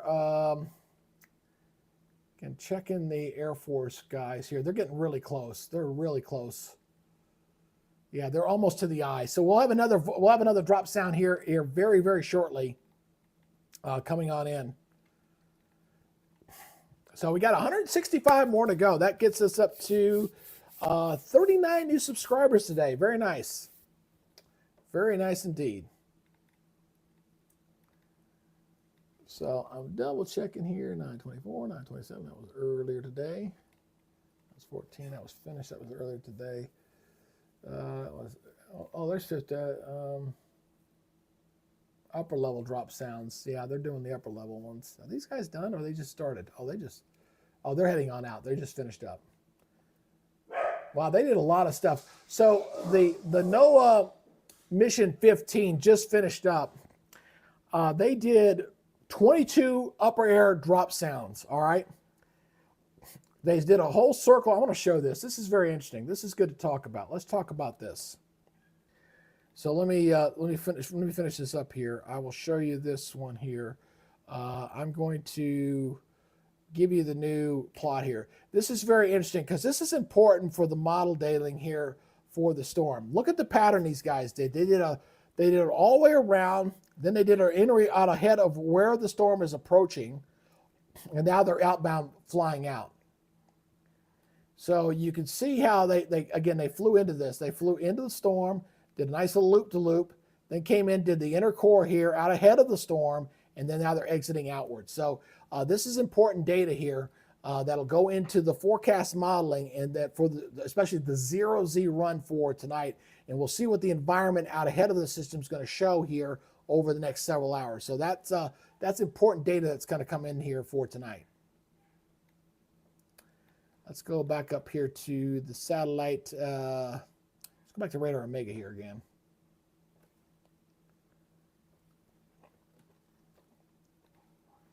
Well, so far, I will say right now that eye is behaving pretty well. It's staying right on track, right down the line. Almost center line there. So it looks like that's behaving properly right now. Yeah, right. Yeah, sorry, you caught the Fleetwood Mac reference there. Sorry, showing my age a little bit. So we'll see if that kind of holds true. I think it looks like we may have been settled in. It's definitely got a northeast movement on it now. So again, if you're kind of just tuning in here, we're at coming up on 6:30 right now, and I need to get back into, now that I've eaten, I can get back to my regular mode here. Again, we're waiting on an update here on the latest on Milton to see if the trend is downward. We saw there on the most recent drop sound from the NOAA mission, it was down to 903 millibars and some change. It's pretty close. It's kind of interesting that the Air Force one had 908. They had 903, which just dropped in, and they put a pressure kind of in between. So I think the Hurricane Center was kind of extrapolating a little bit of what they were expecting. I will say this one, on the last NOAA pass that came through, the flight level wind did not spike as high as the other one. So again, I'm leaning toward we've maxed out on this. I think, but I need another drop sound to confirm that we may have bottomed out. I don't know if it's going to get much stronger than what we're currently seeing on that eye right now. So as we're looking at this eye right now, very ominous looking, a very good CDO on this as it's continuing moving to the northeast. Forward speed's only moving about 9 miles per hour. So again, what looked like it was going to be a Wednesday evening. Oh yes, I don't really care for the blueberries, but go ahead. They're kind of sour. Sorry. They're organic. Oh, I don't like organic blueberries. They taste sour to me. Sorry. You can eat them. My wife fussing at me for not eating right. Hey, Patrick Atoll. Hey, what's up there, man?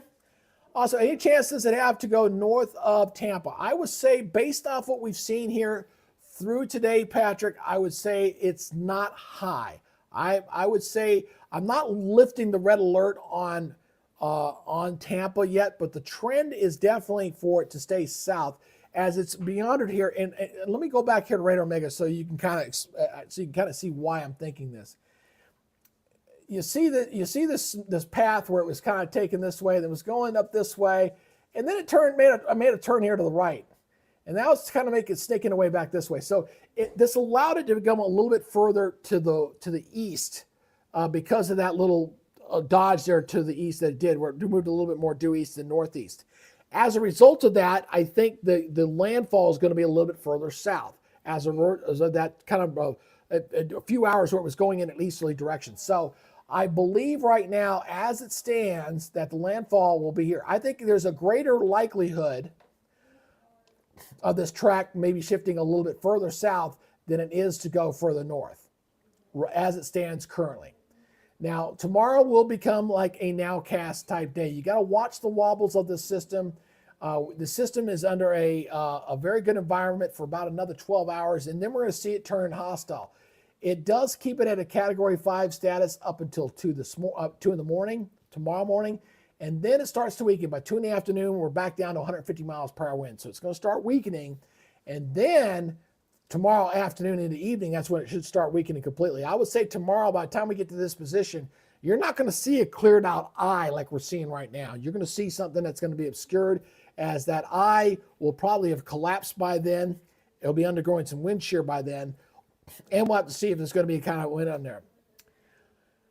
All right, so you're asking about that the county just to your north there. Let's go ahead and take a look at the latest wind. I'm still waiting for the 18Z model to come in here. We're still probably another hour for that, but I can at least show you what the latest one was looking like. So let's go ahead and switch over there. Just bear with me for 1 second.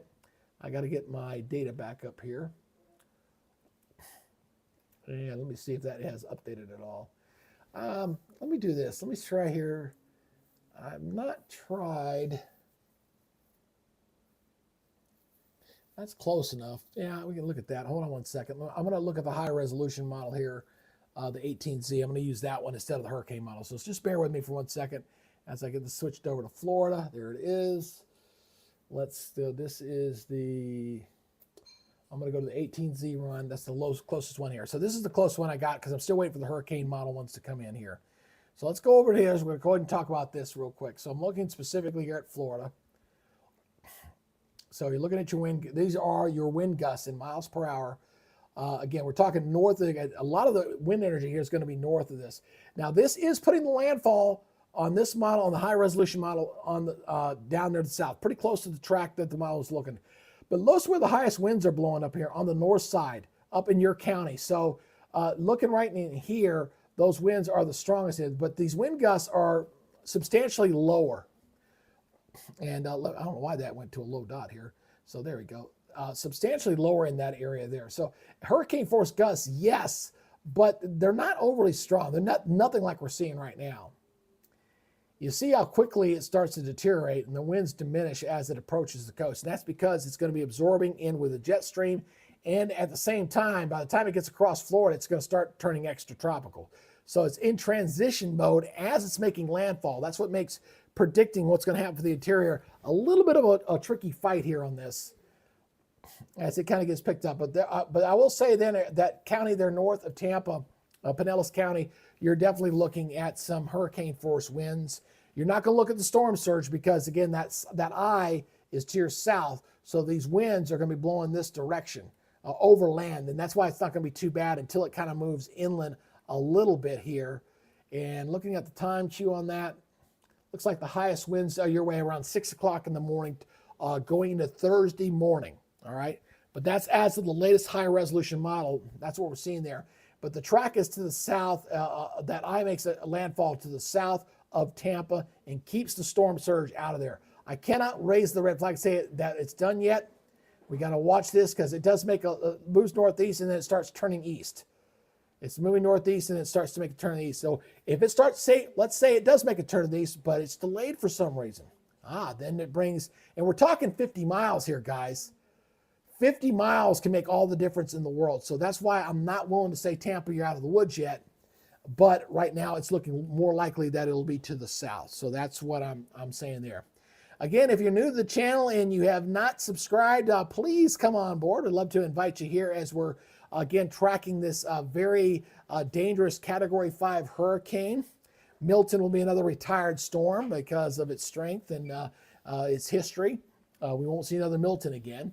And this one promises to be pretty traumatic for the west coast of Florida, especially from right now, it appears from the Sahita Key area on down toward the south. That appears to be where we're going to see the worst of this storm. And again, going back over to Radar Omega here again. Again, I want to highlight these cities where I think we're going to have where the worst of this storm surge is going to be. So again, we're going to talk about from Sahita Key. All right, so Sahita Key on down toward Venice, South Venice, Inglewood, Grove City, Rotonda West, and then getting into this bay here where Port Charlotte is, right in here. That whole area will be the highest storm surge. The highest appears to be kind of into this zone here. So this area has already gotten rated pretty good from Helene. So again, it's going to pick up on that debris that's been picked up and it's going to wash it back inside. They're going to have to clean it up all over again. But I think the storm surge with this, because the angle, remember Helene was just going north-south. It was going this way. All right, so it was just kind of a glancing blow as these water was going on by. This storm is coming in from another direction. It's coming in this way. So it's going to be charging that water into the coastline at the same direction it's moving. So the storm surge is going to be logically going to be higher, and it's going to go further inland than the storm surge we saw with Helene. It's going to be higher, absolutely. So anyway, thank you there for your question there. South I is getting more wind than the Sarasota. Why is that? Because the angle. I know we're so used to seeing a north-south trajectory where the right side of the hurricane is the strongest and the left. If you look at the quadrants from the whole circle, it's going to be the north side or the northeast side that's going to be hard. This thing's moving at a different angle. Because of that, the winds where you would typically see it don't really line up exactly like they did with Helene. Helene was very easy. Right center, right front, that was real easy, clear cut. This one, because of the angle, it's different. Another reason Tampa is not out of the woods yet is because of possible down shear trouble. This is coming from our Major Carver here. Has been a pretty good weather aficionado here, kind of chiming in on the channel here. But, the vertical shear can pull it north. Models handled it this poorly. Yeah, agreed. That's historically speaking, climatologically speaking, that's true. Wind shear. Because it'll be kind of a southwest and northeast wind shear, it could push it back to the north a little bit. It's interesting that the models are showing that northeast check and then making that turn to the right because the jet stream, and I guess I need to show that. I can see why it's doing it. It's just a question of where that jet stream kind of lines up. So let me pull that up real quick. I got to show that. And I need to switch over to the European model here. And let's switch over to upper level winds. We're going to go 250. And I need to pull out because that's too close. So stand by real quick. Let's just go southeast United States. All right, so let's back this thing up here a little bit. Okay. Boom. All right, so we got some higher winds aloft. Let me go back to the model data here, and I'll show you guys this. So here's the southeast. This is 250 millibars. We're looking at the jet stream level. It's kind of unusual to see an active subtropical jet in October. I will say that. But here comes our hurricane. So here's our storm right down here. Here it comes. Again, you got this active subtropical jet scene that's in here, okay? Now watch what happens here as it gets up toward landfall. Again, the dynamics are split. It almost looks like the low level and upper level are kind of splitting there a little bit. You can see that right here at this position. You see this where the wind shear is going to tear this thing apart, okay? And it's supposed to happen right at landfall. So where does that low level circulation, right now this is keeping the low level circulation down to the south on this. But again, it could go further north. Again, I cannot take Tampa out of the woods yet, but that jet stream, look at that screaming jet stream coming across the south there. And that's a subtropical jet. That's a little unusual to see that for October. That really is. And then we got they got that big dive coming in next week. That's the cold shot coming in for next Tuesday. We got some nice cool air coming down on the backside of this. But anyway, getting ahead of myself. So again, that's what we're seeing right now with the storm is we're at 636 here on this. What I'm planning on doing, I want to go ahead and keep the broadcast going up to the 8 o'clock advisory. So I want to go about another hour and a half or so.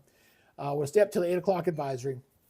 We'll see what's going on with this. At that point, we'll go ahead and shut down for the night. Plan is to be back up tomorrow morning at 8 o'clock. I'm going to start early. And between y'all's help out here on the channel and everything else, we're going to try to make a run at 5,000, which we got another subscriber there. We added another one. So we're just kind of chipping away. We've added 40 today. That's a pretty decent, solid day. Almost 1,000 views today for how many hours? Almost 4.5 hours of coverage. So decent. I would call it an honorable thing today. But right now, what we're continuing to watch, if you guys are kind of coming on through here, is we're watching to see what's going on with this storm as it's showing indications that it's not done strengthening yet. And what we're waiting on is from the Hurricane Hunter aircraft that we had one that was inbound, and I'm looking at that right now. So let me look at this real quick. Back this up.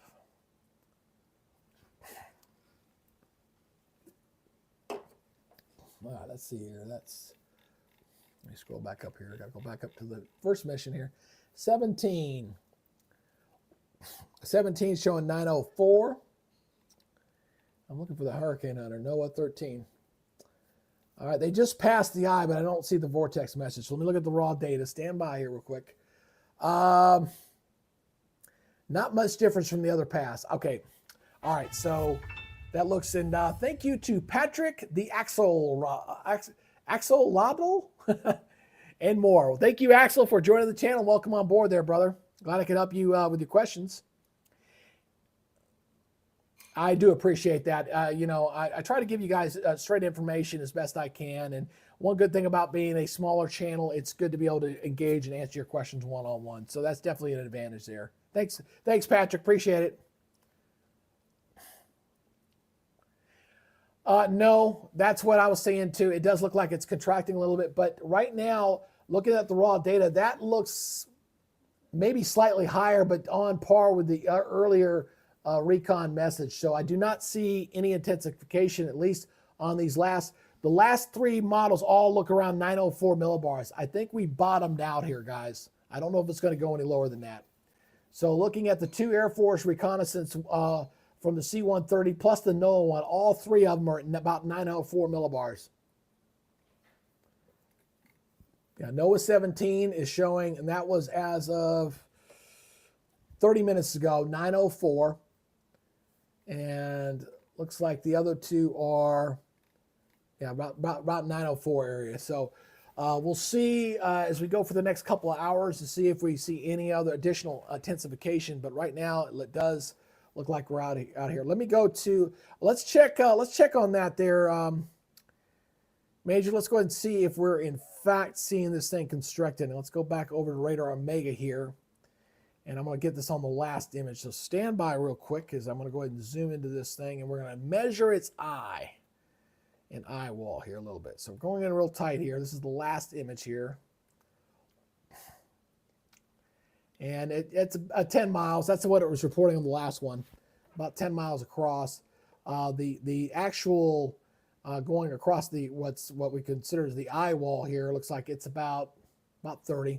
So that hasn't changed much either. So looks like a 10-mile wide eye wall, 30 mile per hour, 30 mile wide eye wall on either side. That's where the hurricane winds are being constrained to. On that right now. So, we dropped down to our lowest audience yet right now. I guess everybody's going over to The Godfather right now. Boy, that plunged off big time. Then again, I haven't been saying what I'm supposed to say, which is, again, you're supposed to like, subscribe, and do all that kind of fun stuff. That's the only thing that keeps the algorithm up. We've been able to hold steady pretty much all day basically between 20 and 30. We were slow kind of getting started, and then around 3 o'clock, we kind of hit our 20, and we've kind of stayed between 20 and 30 pretty much all afternoon until right now. It started to drop like I guess some other broadcasters are coming online right now. So as a result of that, our algorithm may have finally kicked me out. Yeah, that's what I was talking about. That's what I was talking about with the algorithm there. Let's go take a look at some of these live cameras here. Again, I'm not going anywhere. I want to stay on until 8 o'clock. So I'm not worried about you guys that are out there. We'll see if we'll get the audience to come back. We're at 50 likes here so far on the broadcaster. If you are one of our non-regular viewers here, if you want to please subscribe or please give me a like on there, that does help the algorithm a little bit. We'll see if the audience comes back here over the next hour or so. So we kind of dropped off there because I kind of dropped the ball there a little bit. You gotta stay proactive. You gotta tell the folks to do that regularly. If you don't, you never know when the YouTube algorithm say bye. Okay, here you go. You said Major Carver, you're looking at 12 nautical mile but earlier. So it's definitely gotten small. The vortex message I saw, the last one had at 10. Okay, here's the new vortex message. Just came in. This was as of, well, this is still an hour old. 904 millibars. This was the NOAA flight. Yeah, this is the NOAA flight here. 10-mile eye. Can't see it's, they're not broadcasting their the winds at the surface. Flight level winds were at 150 knots. So that's about, what, 170? So that was the NOAA flight there, 904 millibars and a 10-mile wide eye. Hey, Joni, I know you're still there. It's good to see you. All righty, let's go here.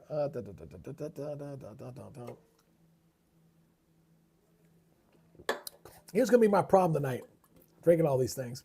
Am I going to be able to sleep? I hope so. I'm pretty tired. I think I'll sleep pretty good. knocking on the door on 900 subscribers again. All right, folks, you got 13 of y'all out there. If y'all have not hit that, if you've not hit the like button, please do so right now. I need your little help. Algorithm says, nope, you're done. I'm telling the algorithm, screw you, we're not done.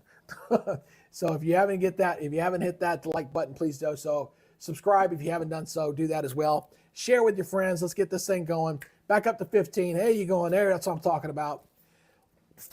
But hit that like button. If you're new to the channel, you got to help us out here.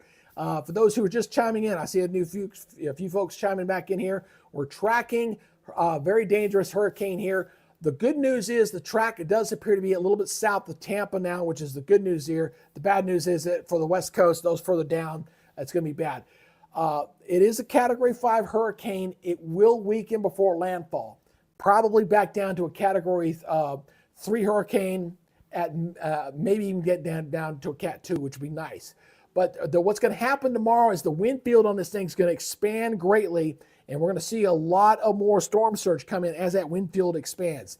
This is a very tight hurricane. We're talking only 30 miles across with hurricane force winds, which I've never seen hold for so long because it's been 24 hours it's had that. And we're talking about a wind profile of about 140 miles. So if you do me a favor, before you guys head on out, please hit that like button. If you consider subscribing to the channel, you'll add another one here. That'll get us closer to our 5,000 goal. We still got another, 164 more to go. And we hope to get that tomorrow. We'll start early to see if we can get the 164 tomorrow.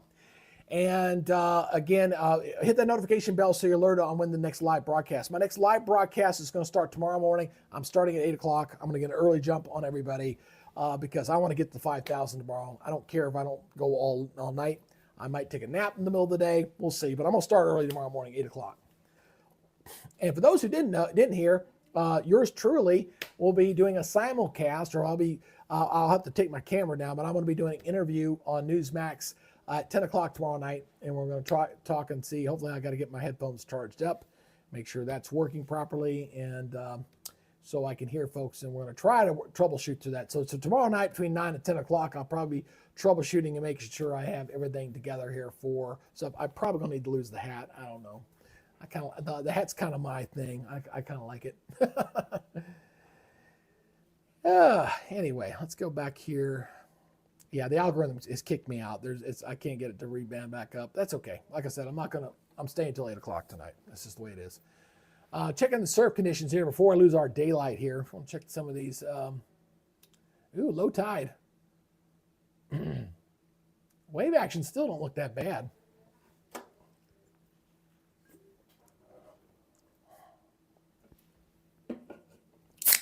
Yeah, wave action clearly not looking that bad toward Naples. Yeah, there's that warm current. I still think that it's moving into that right now as we speak. I'm going to eyeball this a little bit. Let me go back to this. I was looking at it earlier, so let me go back to the actual satellite here. And it looks like we're almost due north from the tip. All right, just kind of eyeballing that. So I'm eyeballing that to look at the water surface temperature. I think we're into the loop now, which is that warm loop there. So, oh yeah, I think we're in there for sure. So just kind of eyeballing this map here. Oops, sorry. I lost my little map here. There we go. We're kind of on the tip here, going due north. I think we're definitely in to the very warm water there of the loop current. This is the warm loop current that flows right through here. We're talking water temperature about 86, 87 degrees. So it's like octane. We got some very high water temperature. I think that's what's maintaining the system with its strength right now, is the fact that we've got some very, very warm water that the system has moved into. Thus, we've got this eye that's very, very good. Yeah, I know the hat's kind of the G. I'm Greg. It's kind of become my lingo. Although this hat's getting a little rugged. I've actually got this in Ireland, in Galway, by the way. That's where I got the hat from.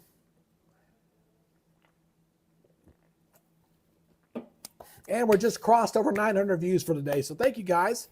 900 views, not the 7,000 we had yesterday for the Helene, but that's okay. It's a good solid coverage here for this afternoon. Not bad at all. as we just crossed 900 viewers here for today for the small channel.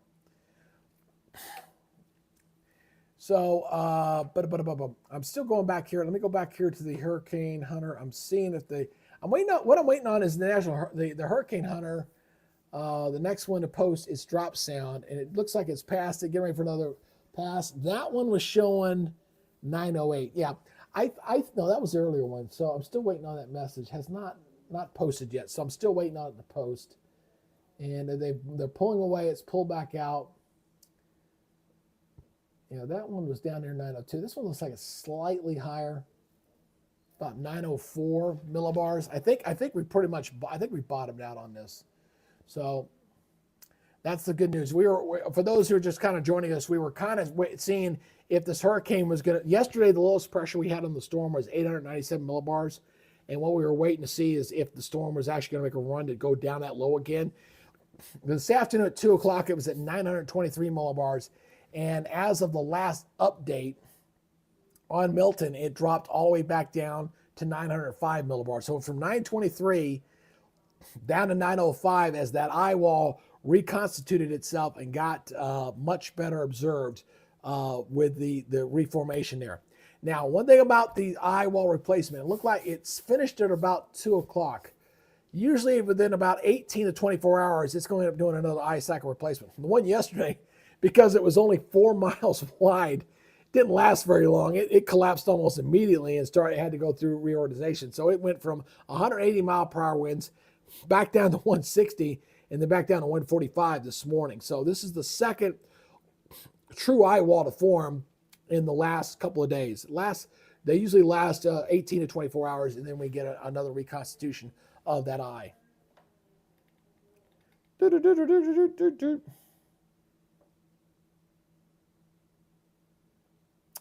Yeah, I know. I got to look into that, Janelle. I promise you, I'll try to look at it for tomorrow and see if we can get the moderators to be able to post some stuff. I'll just have to do that. And I got to figure it out because I've never done it before. So I'll do a little research, and I promise you to get on that. They still got those hurricane warnings on both coasts, though, which is, again, we're expecting the hurricane to be on both sides there. As we go back over to Radar Omega here, again, you're looking at the landfall position here at this position, which is at 2 o'clock in the morning. That's probably only an hour or two before landfall of 125 mile per hour wind. So that's a Category 3. 115 is Cat 3. So, and above 130 is Cat 4. So, strong Cat 3 hurricane at landfall. And right now it's got a beeline on between Sarasota and Siesta Key. That is our ground zero for landfall. The good news is that the landfall that south keeps out of the bay waters there. So again, if we were talking about a track that was up here, okay, we'll draw that just to give you an idea of the distance here. Let's say up to the Clearwater area. So we're talking about a difference in the track of only about, again, 50 miles. That's it. 50-mile difference. That's the difference between Tampa flooding and Tampa not flooding is 50 miles. That is what we call in forecasting, mesoscale forecasting, okay? Any kind of deviation in this track, it doesn't, if it doesn't stay on that course, if it deviates north of that line, like right now, it's pretty much following the line right down the center, looks like right now. Maybe a little wobble here to the east, but any wobble to the east is going to bring it further south. If it stays to the right of the track right there, it's going to bring it further south, I believe, but not by much. We're talking a few miles.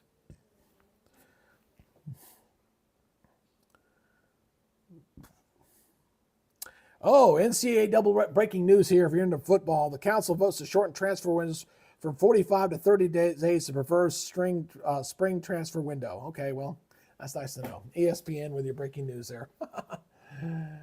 Oh, well, I tell you one thing, though. A lot of this blow-off, this may bring in some pretty healthy rains here moving into Florida here for tonight. Let's go look at the regional radar here. Just kind of looking at that explosion activity here. That front's still pressing southward. That front's going to stall here real soon. for sure. Uh, while you're looking at that, let me get radar Omega back. I want to switch over to the other radar here. I'm going to go single site here. Using the Tampa radar. Let's look at the Key West radar. That's a lot there. A lot of lightning out there. Yeah, seeing a lot of lightning out here with some of these storms. Let me go back on the radar Omega here again. So, just again, this kind of highlights the instability out here. Look at all this lightning out here. These are not directly associated with the hurricane. This is still Florida. This is some of that activity that's flaring up out ahead of it.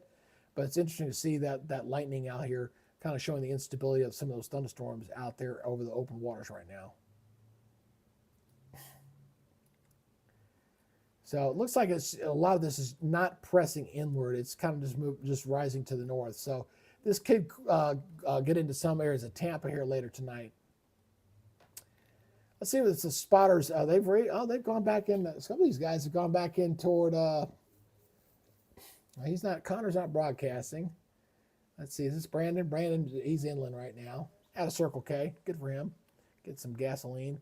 Vince is shut down for the night. I think he's set. So we'll check back with the Storm Chasers tomorrow. We'll see what they're going to do. They got a long day ahead of them. They're going to probably turn in and get a good night's sleep because they're going to be up probably for 24 hours starting tomorrow. They're going to be up pretty late. For those who have not subscribed to the channel, please consider hitting that subscribe button. I'd like to welcome you on board. We got another 164 more subscribers to get to the 5,000 mark. We're hoping to get there for tomorrow. Please leave me a thumbs up down in there in the chat, as also because that also helps with the YouTube algorithm. We've got 50 likes here for today. Give you an idea, when we were kicking some butt during Helene, we had 350 likes. We had 350 likes, we had 7,000 views, and we had 250 new subscribers.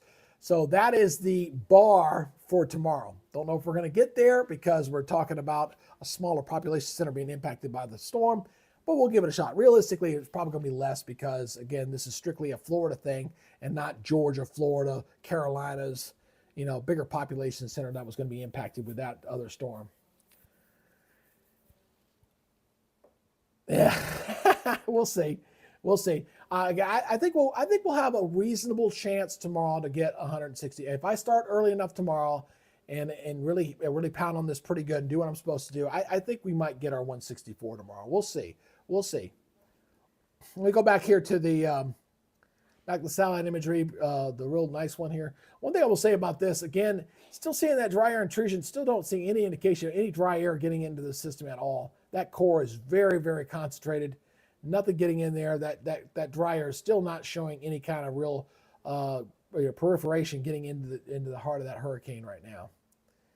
And go back to the eye there, which looks so ominous. I don't know, man. You might be right. It might be. If it gets shrinking smaller than 10 miles, that'll see the pressure drop here. Let me go back here to the Hurricane Hunter here. See if we got any of these aircraft inbound. Again, there's multiple aircraft out there, so let me double check these. NOAA 17 looks like NOAA 17 looks like they're inbound right now for another pass. All right, okay, here's the two passages. All right, I finally got both vortex messages here from the NOAA plane. Looks like they're coming back around too. So we got another drop sound coming. So let's look at this. Let's look at the Hurricane Hunter aircraft. Hold on one second. I'm going to put this one back in. Stand by. I got to switch aircraft here. So the earlier plot was this one here. This one was showing. This one showed when it was over here at 908 millibars. This one here that we just got back shows 906. So this one's 2 millibars lower than the other previous run. The NOAA plane had 904. So again, that 905 that they had put in there earlier looks like that's going to hold true. They're going to take the extrapolation average on this. So, but it looks like they're coming back around. They're going to have another pass on this. As you can see, it's made its turn. And may come around here for another pass. Whoops, I hate the OBS Telestrator. I wish whoever built that thing can fix it because I think it sucks. But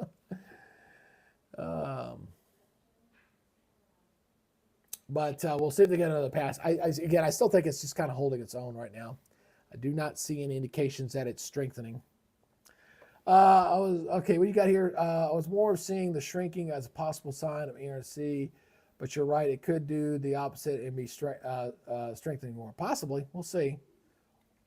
Ooh, Brunswick. Someone's having Brunswick stew tonight. Good deal. I'm all for Brunswick stew. That sounds good. I just ate though. I'm good.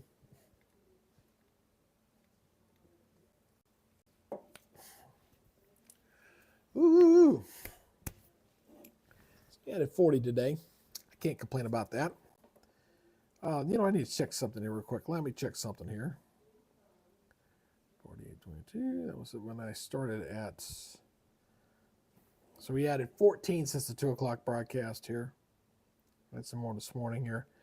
Let's see here. What did we do yesterday? That was a nice little activity jump there. I'm looking at my analytics here as far as audience and stuff since yesterday. Yeah, we'll see how it goes tomorrow.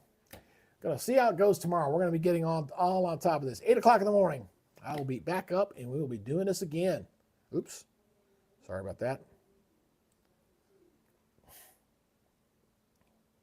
Big donut hole. Man, that's awesome.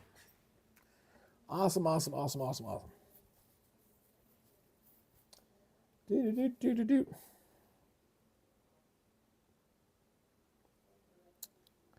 See, one of my fellow YouTubers just came on. He just alerted his stuff. So here's where we're at. We're now at 7 o'clock Eastern Daylight Time. And again, let's go ahead and look at the latest here. I try to do this every 15 minutes if I can remember to do it half the time.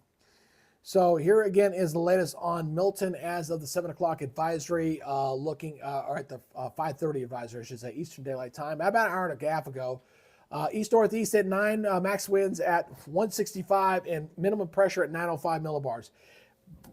Based off the Hurricane Hunter aircraft details we've gotten here over the last hour or so, I do not see that changing. I see that holding. So for right now, the next update comes in at 8 o'clock.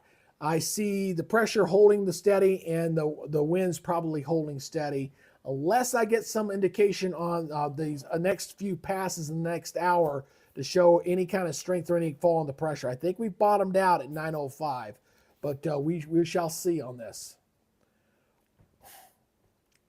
So again, as we're looking at the latest on the storm right now, it's still a very healthy, organized storm here as it continues to move off to the northeast right now.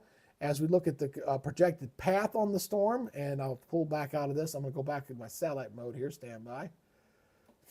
Although I really hate that color spectrum here. So right now, so far since the last update, it's been following the path pretty readily there so far, and we'll see how it goes. Right now, you see that turn to the right. What's going to cause this is you've got some jet stream energy that's going to come this way. It's going to push it to the right. All right. So if it holds true, that's going to take Tampa off the Gulf here as far as potential flooding here. So that's the good news there.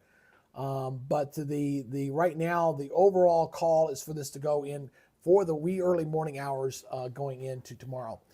And like I said, I'm going to stay on here for another hour because I want to.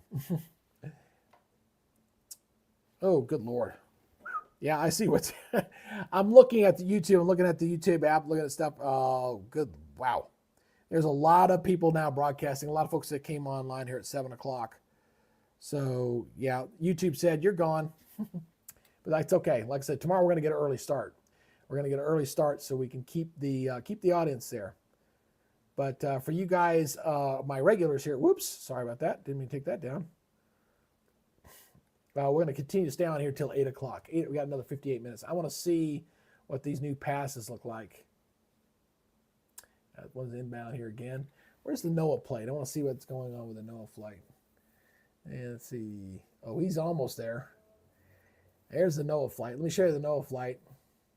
Let me switch over to that one.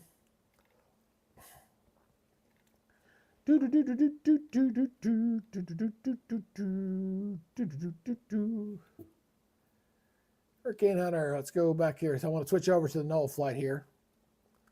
Now that one's almost inbound. You saw those two. Here's the other one. So he's inbound. He's almost there. So the last NOAA pressure drop he had at 904 millibars. So as he passes through there, we should get an idea of what that pressure is doing on the cell to see if it's holding at 904 or if it's gone any lower. Of course, this one had the lowest pressure recorded so far. Let me see if I can see the NOAA data here. He's inbound. That was earlier. Not there yet. Getting close. We'll see what the next pressure reading is. He's getting close, but he's not there yet. Should probably know in about, I would say before 7:30, we should have an idea on that pressure fall to see if it's in fact bottomed out, as I suspect it has. All these cameras getting dark, man. Oh, there we go. I want to keep looking at some of these beach cameras before we lose the light. The sun's getting close to set. This is Siesta Key, obviously. This is the area that looks like we're going to... my Met friend just sent me a radar of Cancun. The radar is showing a few rings of convection. If you want to see it, you can look it up on the visor on Google. Okay, let me take a look there, brother. I'll take a look and see if I can do that. Stand by. I forgot Cancun had a radar. I knew they did. Let me take a look here real quick. I remembered that. I totally forgot they did. Let's see here. I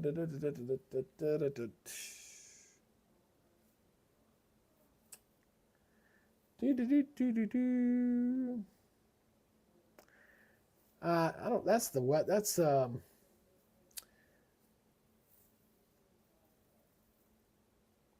the AccuWeather one. I'm not sure if that's their actual radar. I don't like using the AccuWeather radar. Let me go back to the. I'm sorry. Let me get you while I'm looking at this. Let me get you back on the satellite imagery. Stand by, guys. I'll go back over here.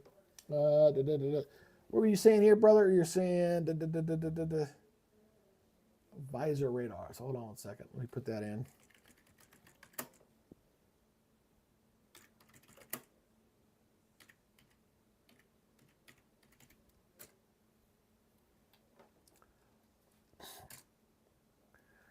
There we go. See what there's their beta site here.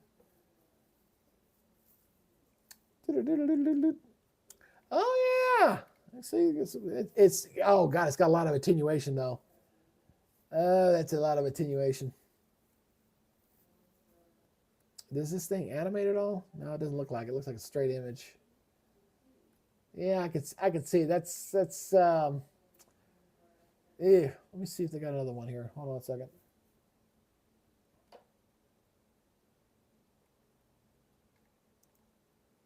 Yeah, it's definitely elevated.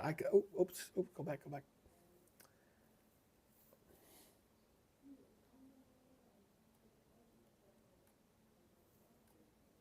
lot of attenuation, but at least I can see the radar here. I'll switch over to what I typically use for my interactive model data. I'll go ahead and pull this up so you can see this. So there you go. That's the actual radar. A lot of attenuation coming out of there. I guess I got some problems with that radar, but you can clearly see the circulation center here.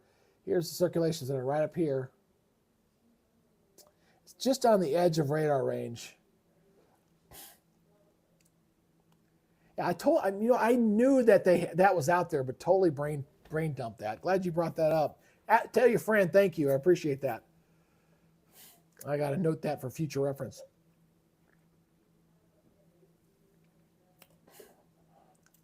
That's just on the edge of radar range. We're definitely not close enough for Key West yet. We're still too far away. But that is interesting. Thank you for bringing that up there, Major Carver. Appreciate it. I wish the image was a little bit better, but just on the edge of the range there.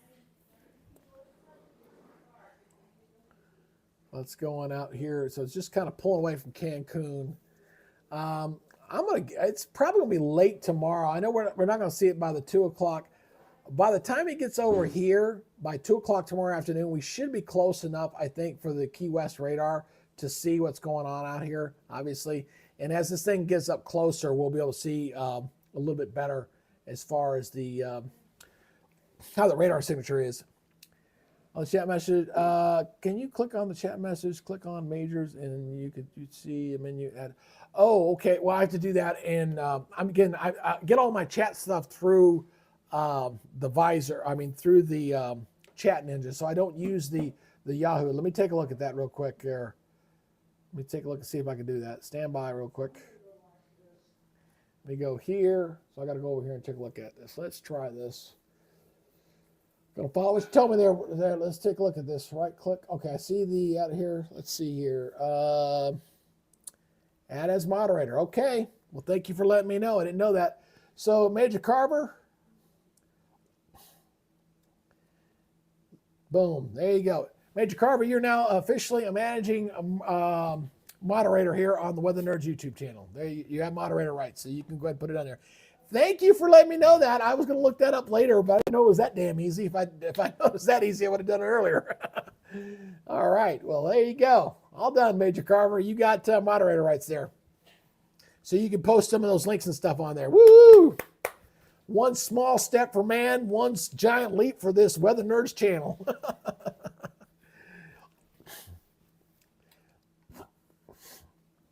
But you got other guys out there. I know there's another guy I've talked to out there. He's a weather enthusiast, but boy, I'm sure you've seen his Mike's Weather page. If you've seen his stuff, he does some stuff out on YouTube. He's not a meteorologist, but he's just a guy who's just got a lot of weather knowledge just from his, he never went to school or had formal training, but he produced that, oh God, how long ago? It had to be 20 years ago, at least, when he started putting that, it was called Mike's Spaghetti Plot page, when he put that thing together. And that has been the go-to site for troglodyte, and nobody has put anything remotely close together as that guy.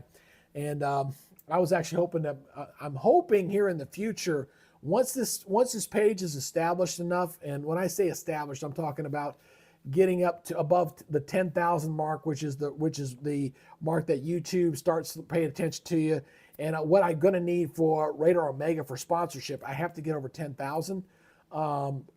But once I'm over that mark, what I envision on doing with this channel as a Weather Nerds Unite, which is exactly what I want to do here, is I have a segment called Weather Nerds Extra, where I want to invite other YouTubers in, almost like, if you guys see Neurotic, when they do the crosstalks and they're talking about the Lord of the Rings or the Marvel or Star Trek, Doctor Who, I want to do something like that here on the Weather Nerds Unite channel, where I can bring in guest meteorologists and we can do crosstalks and cross chats and stuff like that. That's what I envision going to for this next year.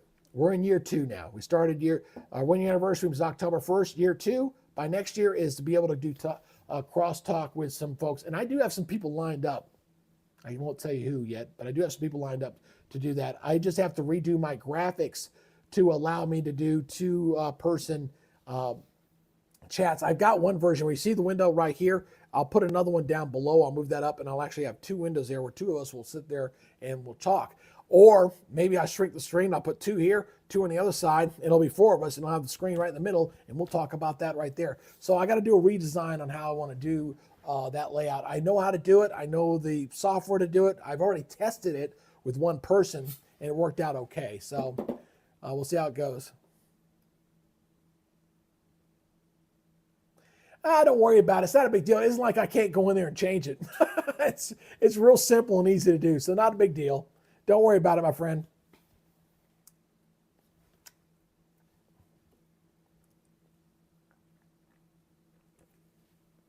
Expectations and responsibilities, 0. If you're there to do it, great. If you're not, don't worry about it.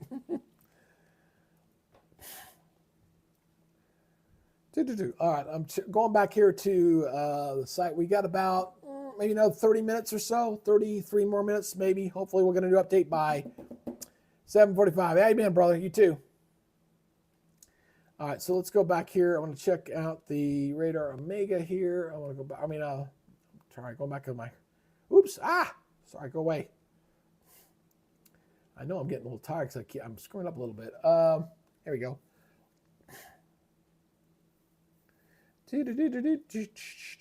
All right. Oh, just made the pass. All right. So looks like the NOAA plane just crossed the center line. just crossed the center line. Check this out. Didn't take him long. Here we go. Watch this. Here we go. Boom, boom, boom.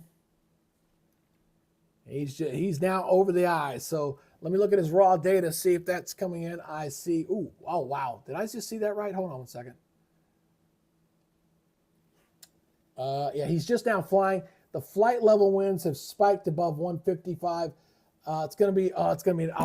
It's in between the data. All right, so it's going to be 10 minutes from, it's just now getting into the eye wall. It was 5 minutes ago, so we got another 5 minutes. I think we'll see it updated here. I can see that where the pressure was falling like a rock. It was down below 945, but it was incomplete because it cut off. The time marker is in 10-minute intervals, so I'm still waiting for it to come on out. We'll see if that pressure is the same as the previous one, which was 904 millibars. So we'll have a new drop sound here very shortly, very, very shortly. Just got to wait on it. Waiting to see if that air pressure's dropped. Hey, if you're new to the channel here, again, I want to invite you to please join us tomorrow for our extensive wall-to-wall coverage, which is going to start early, 8 o'clock in the morning. And I'm going to try to get a good night's sleep tonight and be ready to go for that.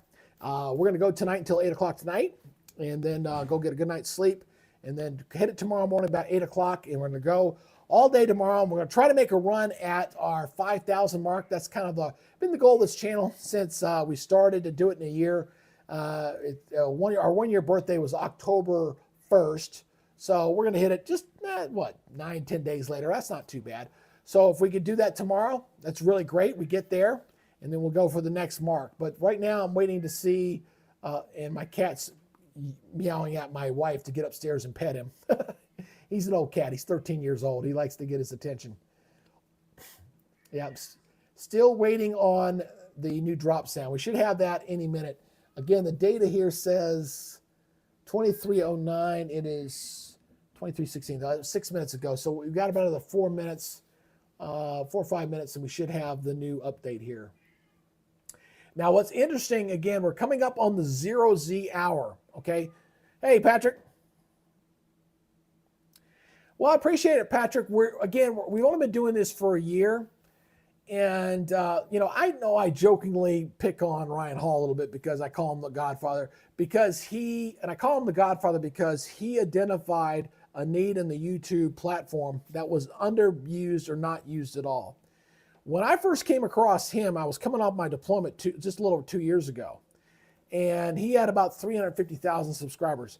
And when I did a little research on him, he got a lot of that right out the gate within the first year because there was nobody out there doing it.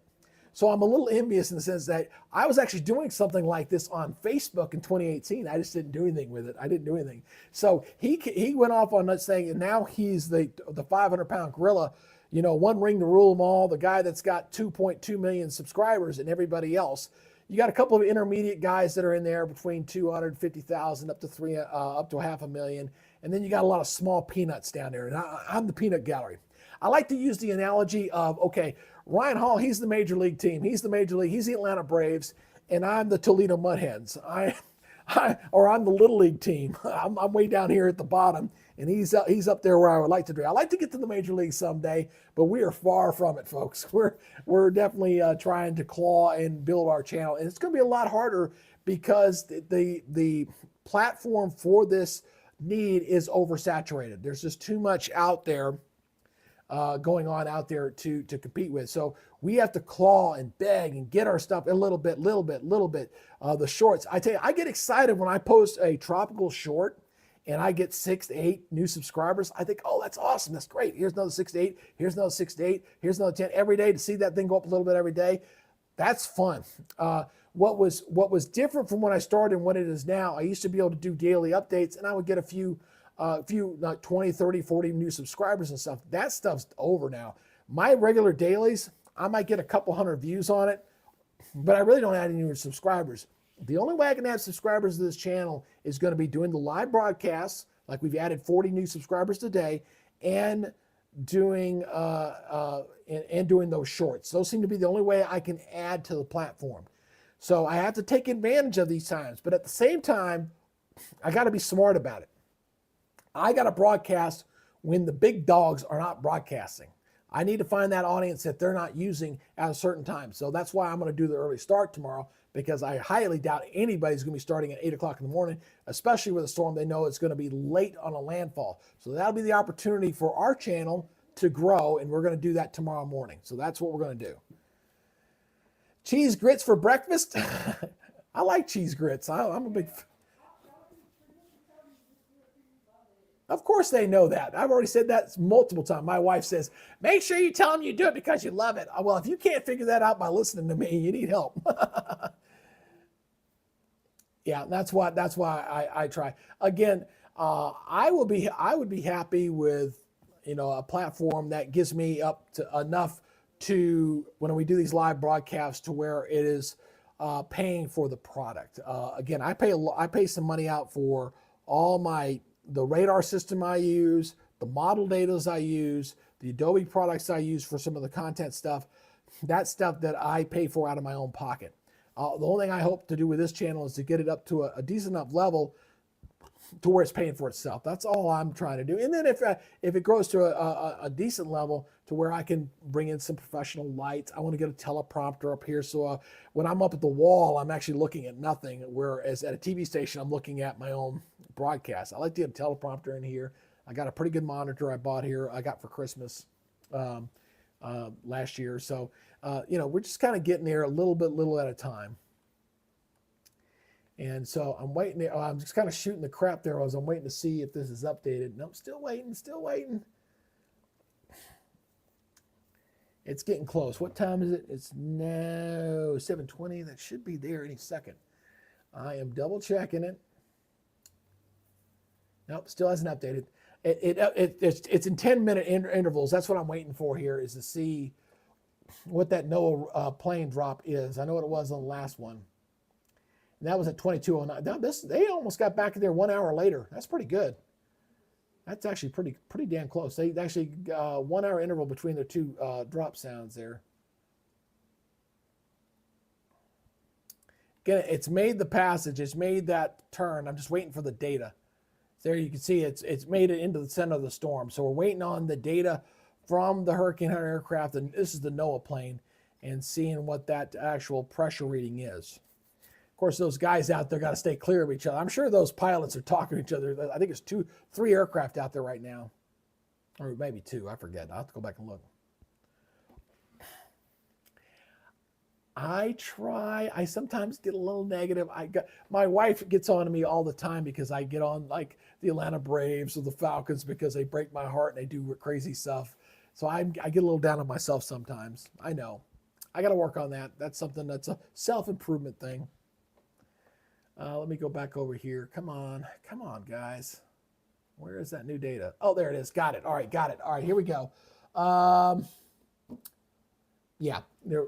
Okay, I'm going to go out and say it on right here. So looking at the raw data here, that actually looks like it's up slightly, maybe 905, 906.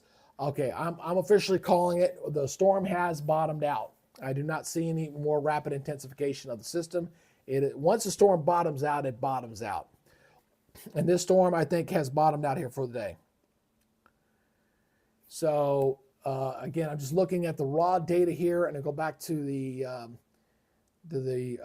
circulation center here. So what we're going to probably see on the next update is we're going to probably see pressure still holding at 905 millibars, and the winds will be sustained at 165. They might up it to 170, but I think they'll probably hold it at 165. So that's what we'll see there.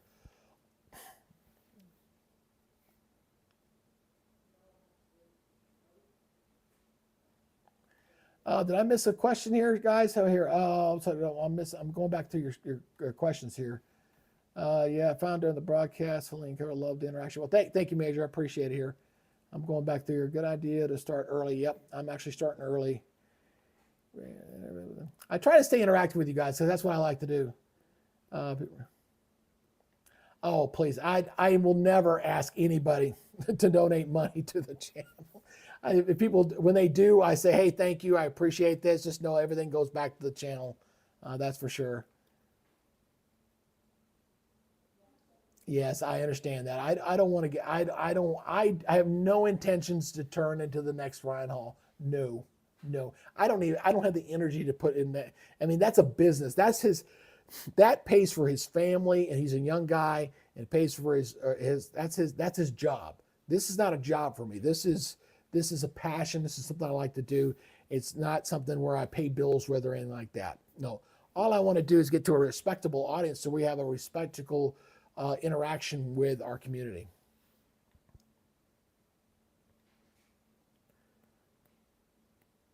Really? Oh, I didn't know that. Definitely not me. You know I would never do that. I see what you're saying. I'm sorry. Whoa, really? Ooh, that's kind of rude. I would not do that. That's not me. You got a question. Has it shifted north? Let's go back to Radar Omega here and check that out real quick. I don't. Looks like it shifted to the east just a little bit. It's a little off the center line. Let me go back to Radar Omega here again, and I'll zoom in here. You can kind of see the forecast line. It's not shifted north. It's kind of wobbled to the east of that line a little bit. Again, any wobble to the east, anything that wobbles this way, the more likelihood it's going to be south of the current landfall position. Any wobble back this way, I think it's going to be further north. That's my thinking right now. So we got to watch the wobble. It's pretty still close to that line a little bit, but definitely a little bit of a wobble to the east there on the last one. That's a good saying. Amen. I was just making sure.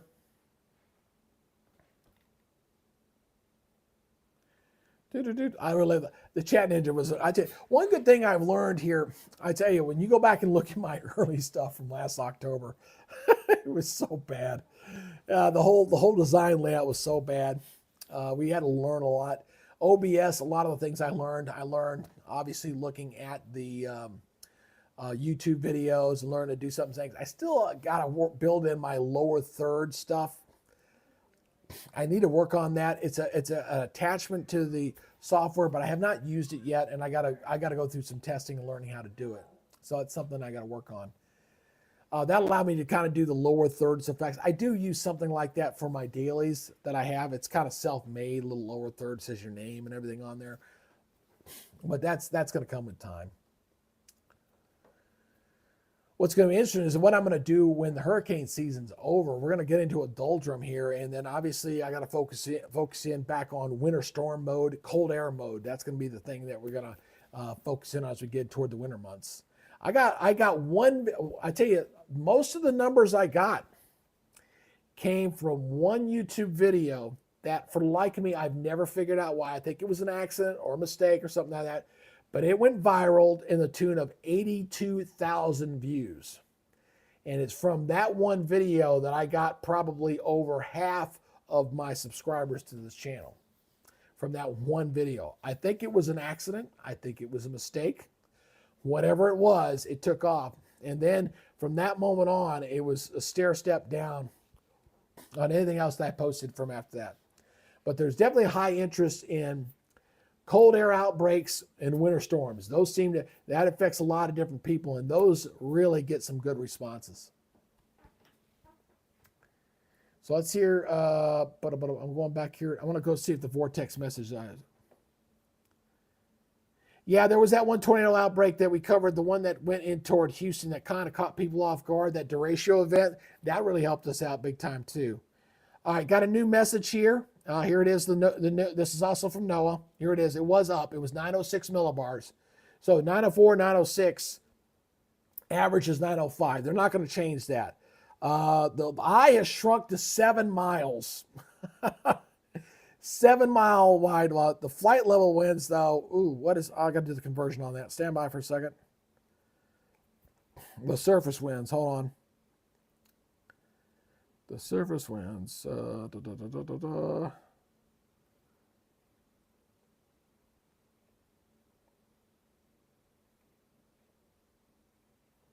my conversion here because I don't know how to do that. Oh, wow. Okay. Looking at this, the surface winds were 149 knots. That's 170 miles per hour. So on the 8 o'clock advisory, based off that, we're going to see a pressure of 905 millibars And I think they may take that wind up to 170. We all caught in there. Yeah, 7 nautical I think they're going to temporarily, they're going to bring the winds at the 8 o'clock advisory up to 170. So the winds will go to 170. And yep, that's what we're looking at.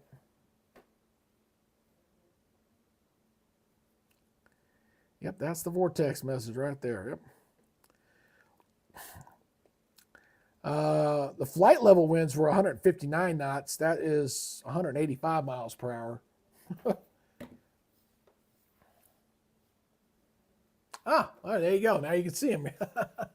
Yeah, he highlights now that I have as a moderator. Good point. I can see him a little bit better.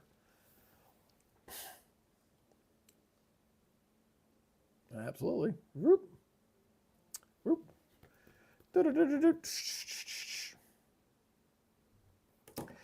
There is, let's see, I'm looking at what, doing my count. Let's see here. I kind of look at these as it goes. It's 1, 2, 3, 4,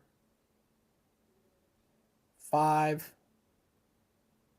6, 7. There's 7 different channels out streaming right now. Yeah, no wonder we're down to 9 concurrent viewers. There's too many people out there streaming right now. I want to get 1,000. We're at 991 right now, so I want to hopefully we'll get to 1,000 here on the subscriber stuff. All right, let's see here. What are y'all saying here? I'm still saying cat. Oh no, Johnny, no. I do not see Cat 4 landfall. I do not. Again, I got to look at the environment. This thing again, because this has got such a strong eye. What's going to happen? The same thing that happened yesterday is going to happen again, probably in the next few hours. I give it probably by midnight. That eye wall is going to collapse because it's too tight, and it's going to weaken. It'll go through an eye cycle replacement, and it won't get it back because it's moving into an environment that's not conducive. So I think it will hold the winds by tomorrow morning. I don't expect to see an eye. I expect something similar to what we had this morning. Maybe the wind's back down to about 150, 145 by tomorrow morning. Say 8 o'clock when I get ready to broadcast. I'm guessing 145, 150. I'm guessing that the eye had dissipated at that time, and then we'll see, and then we'll track and see how that wind field changes and expands out. Again, the wind energy is releasing. It's going to be expanding outward. So the chance of it reconstituting, getting like this again, no, not going to happen. Not going to happen. So what I'm predicting right now, if you want to know my personal opinion on this, okay, my personal opinion on this is I would not be surprised to see some really serious degradation of the system as it gets toward landfall. Again, I'm always subject to be wrong. I'm not perfect. I'm just going on observation, environment, and everything I've seen in years past. I think this thing drops down to maybe a minimal Cat 3, 115, 110 to 115 at landfall. That's what I'm predicting here. 110 to 115. It will be tomorrow night sometime. Right now, based on the Hurricane Center, looks like maybe 3 or 4 in the morning going into Thursday. And then it's going to cross the coast there. But if anything, I think it's a greater likelihood that this track gets shifted a little bit further south than it would be to go north. But again, I'm not willing to take Tampa out of the woods here just yet until we see what happens with the ingest of, again, you saw that the Hurricane aircraft went out and did that big one. All that data gets into the models. The 0Z runs are going to have a pretty good solution set here. And again, we're talking about tens of miles here. We're talking 50 miles either side. That's a 100-mile thing. When you're talking about the global modeling, that is very, very small. Overall, I think the models have done pretty good with this. They really called this 5 days ago. 5 days ago, I think the initial one I saw was somewhere right in here. And we're talking 50 miles difference 5 days later. That's pretty good. That's excellent.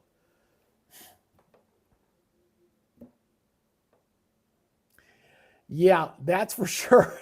And that's why I like doing this. At least when we're a smaller group, I can interact with you guys and give you the one-on-one. For those who are just joining in the channel, I see a few more folks going. We're watching waiting on the 8 o'clock advisory on here. If you have any questions you'd like for me to answer, please put them down in the chat there down below, and I'll be more than happy to answer your question. Pretty good afternoon here. We've added 40 new subscribers to the channel. We're getting closer and closer to our 5,000 goal. So if you'd like to be part of the Weather Nerds family, please, by all means, go ahead and hit that subscribe button. And don't forget to give us the thumbs up before you leave. Again, our average duration watch time today was close to 7.5 to 8 minutes. That's pretty close to what we had during Helene, was about close to 8 minutes. 7 minutes and 17 seconds. We had 55 new likes today, which is good for the small size that we had today. So we had 7 times the audience last time. And if you do the math on that, we had 7 times the eyes, 7 times 55. Guess what? That's 350. That's exactly what we had last time. For the 15-hour coverage that we did. So, and the number of likes, again, new subscribers, that was a little underdone, but that can be expected because you're not getting as many people watching for this particular hurricane as we did with the last one. So that makes logical sense. What are we looking here? Yeah, I'm holding for Cat 2 or blow as well. Absolutely hoping for that. Yep, don't focus in on the line, man. You got that cone of uncertainty, man. That cone of uncertainty there. And we're going to see what the 8 o'clock advisory, see if they make, usually on the intermediate advisories, they don't usually make any big changes here to the plot. So when you look at the latest here on Milton here, again, you got that cone of uncertainty there.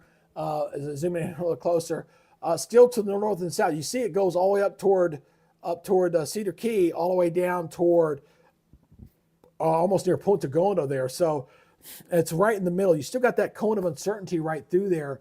So that landfall going into early Thursday morning.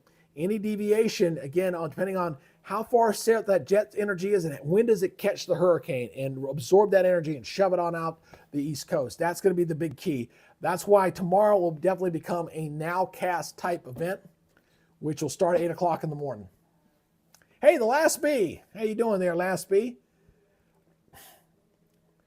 Yes, they have shifted a little bit south, but I'm not expecting to go that far south down to Cape Coral. Right now it's looking, I'll show you there, let me go over to the radar Omega here again. We'll see if this changes. Well, at the 11 o'clock advisory, we'll see if that changes anything here. We'll go back over here. Again, landfall right now, as it stands based off the system, is right near Sarasota and Siesta Key. This was the area I originally was calling for potential landfall with Siesta Key. That was what I predicted a couple of days ago. That's what I was kind of looking at. So the fact that this thing worked back down to the south. There was yesterday I was concerned about this thing shifting a little bit further north. I was like, don't go north. We don't want it up there because we don't need to have it going to Tampa Bay. But I don't think it's going to get down toward Cape Coral. I don't think it going that far south for you. You're down here, but you're still going to see pretty good storm surge in here. Cape Coral and in toward Punta Gorda needs to watch that. Port Charlotte, all this area. Port Charlotte, Cape Coral, Fort Myers Beach, Inglewood, Grovewood. They're going to have some storm surge, but not as high as up toward the beach here. I'm expecting the highest storm surge to be in this neck of the woods. Basically, Sarasota down toward Inglewood. This is where right now I'm anticipating the surge to be the highest. Now, if the track does shift further south, obviously that means that the bay down here toward Port Charlotte and Cape Coral will need to be watchful on that, okay? So we're going to watch that closely tomorrow. Again, my coverage starts tomorrow morning, 8 o'clock. I'm going to start before everybody else. Get an early jump so we can try to make a run at 5,000 subscribers on the channel tomorrow. I'm going to get a good night's sleep. So we're just waiting. We're still maybe 10 minutes away from getting our new update here from the Hurricane Center. So we're just waiting on that. Right now, so far, it is, it's wobbling a little bit to the east of the line, but it's still hugging that line a little bit. We'll see how this works on. What typically happens is you'll get these little wobbles back and forth along a line. That's what traditionally happens with an Iowa. It's a big spinning top, okay? It's going to wobble a little bit back and forth. And we did officially crack out 1,000 views today. Thank you, guys. We did that. 1,000 views in the coffer there. As we're kind of watching this thing get up toward we'll have the 8 o'clock advisory here coming out here. And thank you for the new subscriber. Again, I like to try to acknowledge every new subscriber here on our channel. We've got 163 more to go. 163, and we're going to get to 5,000. So what's going to happen here tonight, just so you know what's lying ahead. Okay, the 8 o'clock advisory, they don't usually change the map profile that much. They will at 11 o'clock, because by 11 o'clock, the 0Z model data is going to start coming in. All that data that the hurricane aircraft are putting out, all that goes into the modeling, and all that stuff kind of kicks out. It'll kick out a solution. We're going to see, they're checking to see what the winds are doing out ahead. They were doing that big thing. They're checking the winds to see what's going on out ahead of the system. When is we going to see the winds that are going to pick this thing up and steer it back toward the right? Okay. So we're going to see what happens. But what? Oh, is he just coming south? Yeah, that's, oh, Brad Arnold's coming down. Yeah, all the storm chasers will be in position tomorrow. It's just seeing Brad Arnold's making now. We got Brad, we got Connor. Vince is offline right now. So all the usual suspects, those who watch this channel knows that we kind of look at the same storm chasers every time we go out there on the broadcast. So tomorrow night, again, the landfall looks like it's going to be, early morning hours at that point. And we're going to take you probably up to 10 o'clock. Yours truly has got a Newsmax interview at 10 o'clock. So I'll be doing a broadcast on that and kind of giving my 2 cents to the folks here on their broadcast to kind of see what we're going to see here. But it's just really a crying shame that the area that got inundated with the storm surge from Helene are going to get it again, and even worse so. It was bad enough the first time. They're going to get it again. And it's going to be even worse. So that's the sad thing here. So we're about 6 minutes away. I keep going back and looking here. I know I keep asking this a lot, but would be sustained winds and gusts in the Pinellas? Again, you're gonna right now. You're looking at hurricane force winds with some occasional higher gusts for your county. You're far enough north. If anything, if the track continues to shift south, your winds will be a little bit lower as well. And the fact the wind is blowing offshore and not onshore, you got land friction there. So again, the track to your south means you got land friction winds. And only as it fully comes on shore do you get those higher winds, okay? So we'll see what happens come tomorrow morning to see what those winds are going to do in your areas there north of Tampa.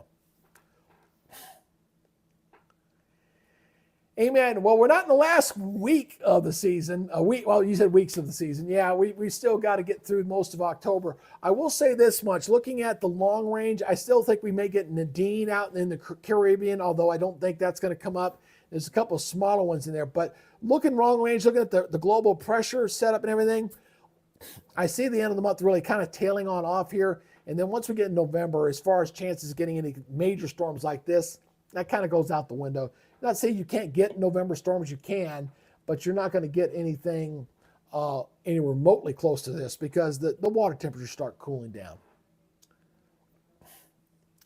So we're just kind of saying, if you're new to the channel and you're kind of checking back in here, waiting on that 8 o'clock advisory, we're getting pretty close there. Hey, Jeremy, good to see you there. Yeah, actually, it's interesting. There was a cruise ship at dock there in Key West last night when we were doing our broadcast last night.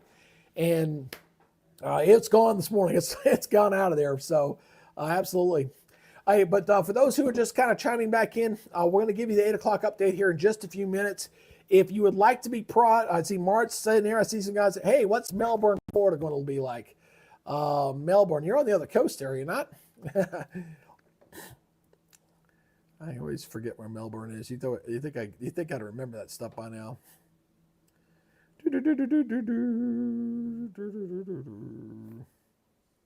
Yeah, you're on the East Coast there. Melbourne, you're south of Cape Canaveral. Yeah, you might see some hurricane gusts potentially in your area, but no, obviously a limited storm surge for you there over in Melbourne. I was just double checking, make sure I wasn't going to talk out of my butt on the wrong side of the coast. But you should be okay on Melbourne there, brother. Thanks for the question there, Martz. Appreciate it.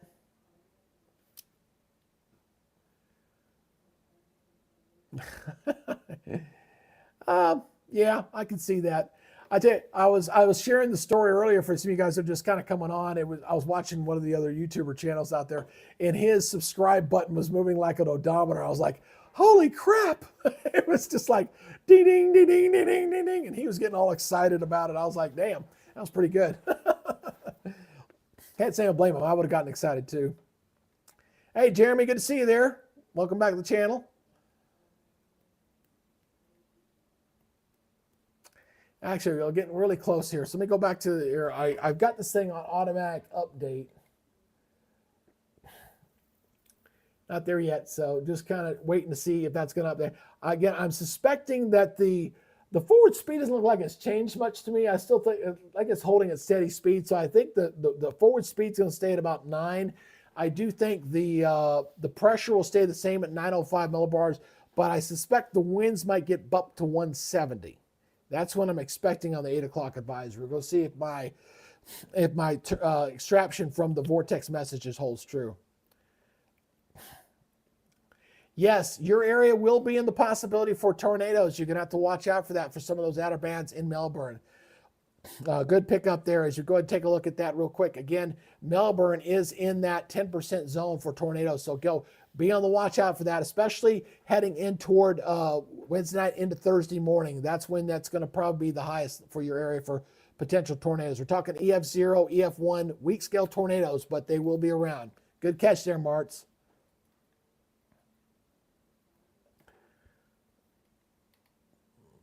What are y'all talking about? Hello, what's up, weather nerds?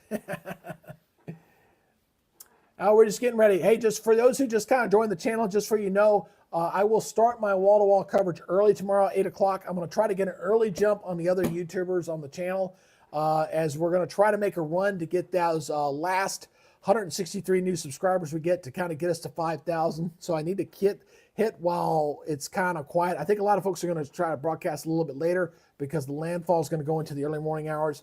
I'm going to try to jump in early to see if we can grab those last subscribers to get us over the hump and get us over 5,000. Yours truly be celebrating tomorrow afternoon if we get to 5,000. I'm going to be breaking over a bottle of beer if we get over 5,000. All right, still waiting here. Let me go back here. I'm still double checking the, oops, not that one. Waiting for it. Nope, still not there yet. Waiting for it. It's so weird. Sometimes you get with the Hurricane Center, sometimes they'll do it early. Sometimes they'll do it. There's no real rhyme or reason. You just have to keep checking back and checking to see what's going on with that.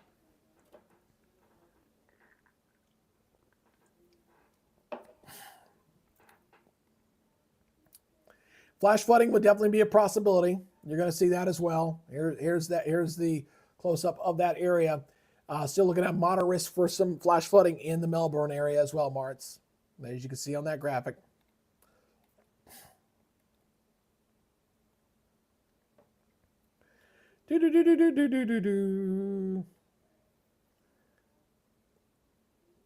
Yeah. Kind of seeing y'all's talks here. AM. All right, Major. Hey, good. We'll see you there in the morning, brother. I'll be getting there at 8 o'clock. I'll be getting all woke up, wound up at the same time. I'm taking care of my business at the same time, so I'll be doing 2 things at once. I'll be definitely multitasking. Now the guinea pigs are squealing at me. Feed me, feed me.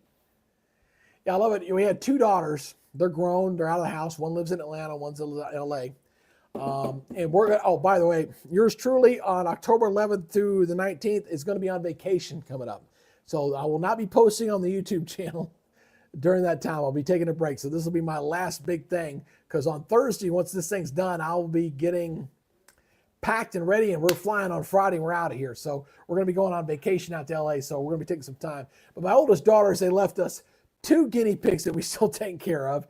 And I got an extra cat that we're taking care of. Plus we have our dog and my father-in-law's dog. So we got a dang gum animal house around here, to say the least. Let's go back here to, I keep checking back. I want to keep going back to Mitchell. Let's see. We're all waiting on that 8 o'clock advisory. I see a lot of folks chiming in. They want to see the 8 o'clock advisory. Still not there.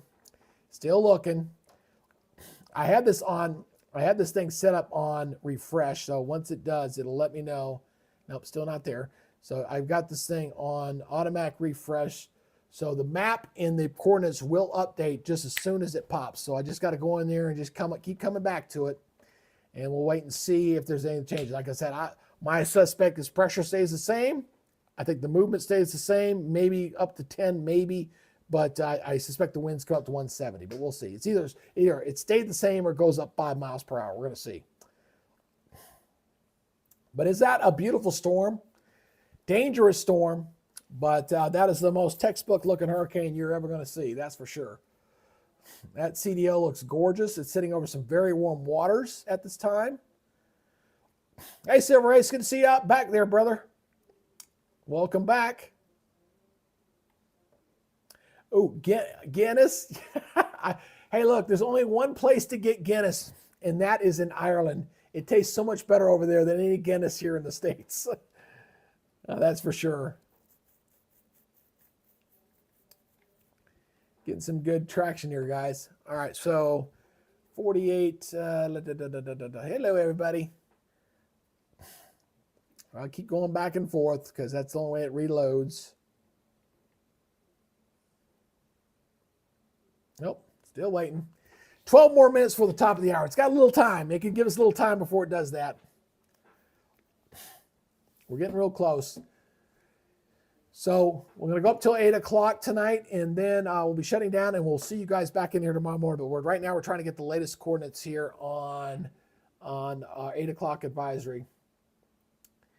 And I don't know if they'll shift that line that much. It's still hugging a little bit more to the east. Obviously, you see the hug line here on radar Omega, still shivering just a little bit to the right of that line. Again, I want to reiterate this again.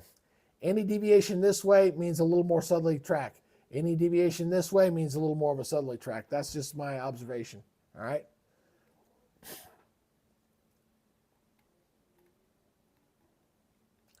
Let's go back to, I keep checking. Actually, without me doing that back and forth, let's just do it this way. I don't know why I keep doing that. Let's go back here. I can just as easily do it over here without interrupting y'all's great view of a great looking and beautiful looking hurricane. So I'll just kind of keep refreshing it. Whoops, sorry. Hey, refresh. Still waiting on this. Oh, Leslie came back up to a hurricane again? Holy crap. I didn't see that. Wasn't paying attention to that one. That one's going to stay out in the Atlantic. I'm not worried about that one. But Leslie came back up to a Category 1 hurricane again. Those rainfall total amounts, still looking at, they're painting some higher amounts cutting across upwards of near 12 inches. I think that's a little overdone, but we'll see. I think that's a little overdone. I think around 8 inches is probably the top end, not 12 or 16 or 12 inches, but we'll see. We shall see.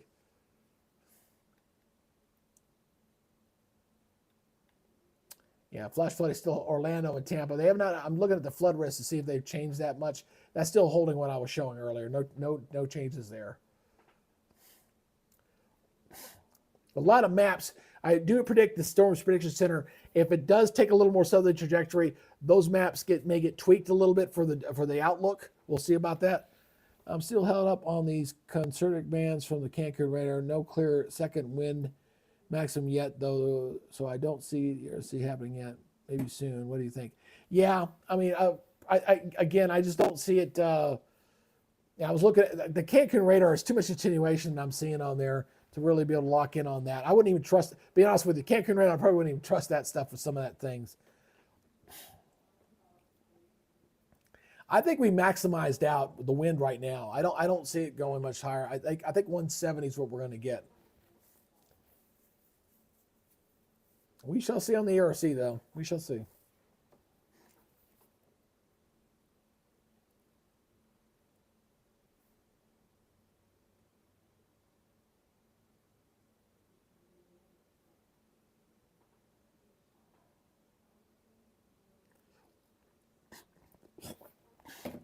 Oh, we're getting close. Come on, man. Where you at? Let's see here. Oh, still not there. I keep refreshing the page, guys. I keep looking. I don't want to get around that here.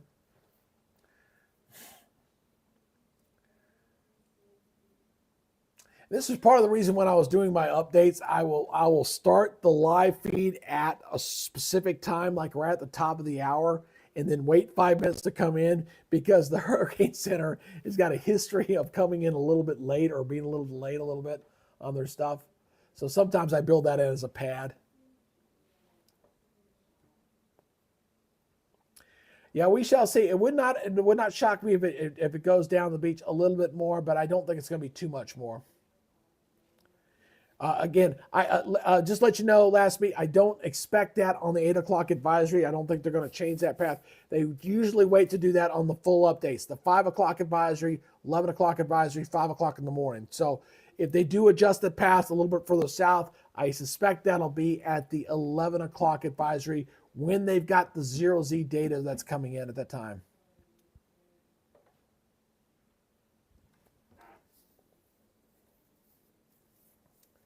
Man, they're slow tonight. Damn. They are being slow.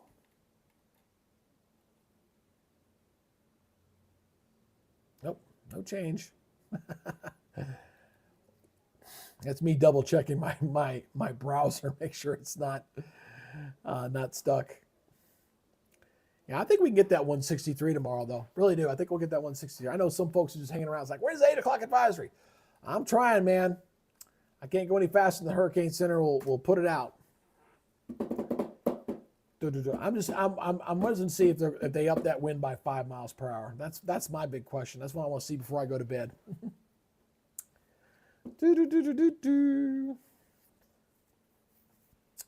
And boy, the wife and I are looking forward. We're going our vacation. I tell you where I'm going on vacation. We're going to go to Los Angeles.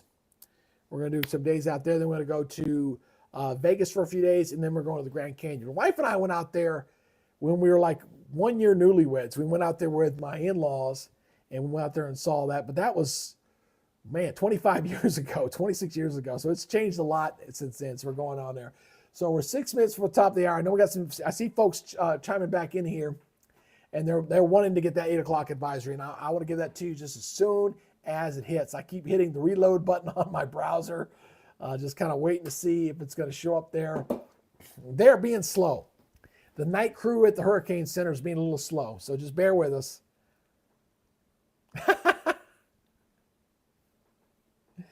Hey, listen, I'm going to tell you right now, I do suspect that this is the hurrah for the season. I really do believe that. I was looking at the long range here. I'm going to look at the 18Z because I didn't look at it. We'll just look at it right here. I'm looking at the American GFS 18Z here. Go to my Atlantic here. Still kicking up something in the Caribbean there that spins up. And, well, this one, 18Z, wants to take it into the Gulf. Oh, that one. Well, I'm going to ignore that one. Because this is Wednesday the 20th. Oh, I'll be back by then. Okay, that'll work. That'll be fine. It's showing, of course, this is an intermediate run. That's why, and I don't give the GFS a lot of weight on stuff, especially, but it's showing another hurricane in the Gulf making landfall near New Orleans on, this is 354 hours. So this is what we call fantasy. But I will say this, one thing that's been traded, it looks like we may still get one more spin up there in the Western Caribbean, the same place where these other storms have come from. But all previous runs have been steering it into the Yucatan. This is the first one to actually steer it up and bring it into the Gulf again. But again, keep in mind, the later we get in October, the cooler those waters are going to get. And the fact we got a nice cool down coming down this upcoming weekend. So all that helps. God, they're real slow. It's 7:57, guys. Where is that 8 o'clock update? Man, y'all drive me crazy, Hurricane Center.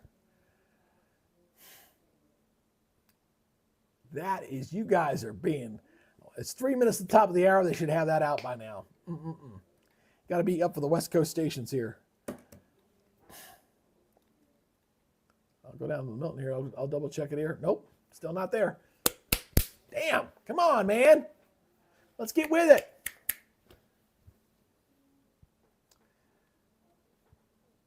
It's like watching the Heinz ketchup bottle come out of the bottle. I just want to know if they up the winds by 5 miles per hour. That's all I want to know. I know the pressure is going to stay the same. I don't see that changing, although I haven't checked the vortex message in a little while. Let me double check that. It's been a hot minute since I checked that.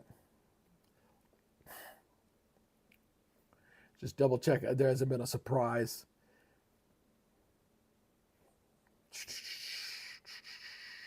No, this one's pressure is even higher. 910 millibars closed.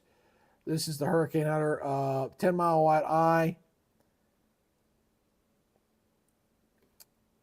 Oh, Oh wow, they dedicated this flight to somebody. Peter Dahl. That's a shame. That must be somebody who was a hurricane hunter. They dedicated the flight here, the NOAA 2 flight, to a Peter Dodge, 1950 to 2023. Oh, that's interesting. I've never seen that in a message before. First time I've actually seen that. They dedicated the flight to, obviously it was probably another hurricane hunter. Not the Air Force. This is NOAA. That's interesting. Interesting. All right, let's see here. Come on. Oh, damn, man. I am at a loss for words. I don't know if they're having a debate on whether they're going to up the winds or not, or what the deal is here. I would probably hold the pressure alone, just based off all the different observations we saw. Yeah, I think 905 is the way it's probably going to be maintained. They may bring it up a millibar or two, maybe, but because the last vortex message had it at 910 millibars. That's still awfully damn low. That's still awfully low. I mean, I don't think Michael was out. There it is. New pressure just came in. All right, so they did where did the 902 come from? I didn't see that one. They dropped the pressure to 902 millibars, but they kept the winds the same at 165. So there is our 7 o'clock advisory here. I want to stay up here. I want to wait and see. I'm going to keep refreshing. I'm not going to sign off just yet because I want to see if the map updates at all. So I want to see the map updates a little bit later behind the coordinates. That's one thing I learned. That's why I put the coordinates on there first. I put that in a separate posting so it pops up because the map always delays. It comes in a little bit later. So it has forward speed has increased by 1 mile per hour. I did call that. I said east northeast at 10. I thought they would hold the pressure just based off the vortex messages I was receiving. The last one just came in was 910. I saw 904, but I did not see a 902. I'm not sure where that came from. In fact, let me check on that. I want to know where that 902 came from. Where did that come from? There's 904. Oh, go away, you stupid pop-up. There's 910. That's away from the center. That was the NOAA. The NAV flight had 904, 910. Where did the 902 come from? Didn't come from the Hurricane Hunter aircraft. I have no idea where that 902, unless they're doing it from the satellite imagery. I don't see where that 902 came from. They snuck that in on me. Did not see that. But let me get this, see if this map updates here. Because I want to see the map. Nope, still waiting on it. They were so slow getting the coordinates in. It only makes sense this map's going to be a hot minute. That update, there it goes, just updated. Okay, so let me see here if it's updated over here yet. Not yet. So I'm going to hold on here for a minute. I know I said I was going to go off at 8, but I'm going to stay on here for a few more minutes. I want to see the map update on Radar Omega. So Radar Omega, I can go in real tight and see if it's adjusted any.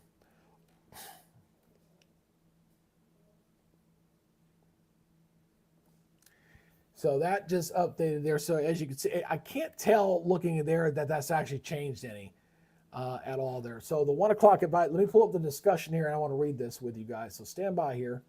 Let's take a look at this. We're looking at the 8 o'clock advisory. So we're looking at the Milton will be life-threatening, some surge and winds, portions of Florida Gulf Coast. 902 millibars, moving at the east-northeast at 10.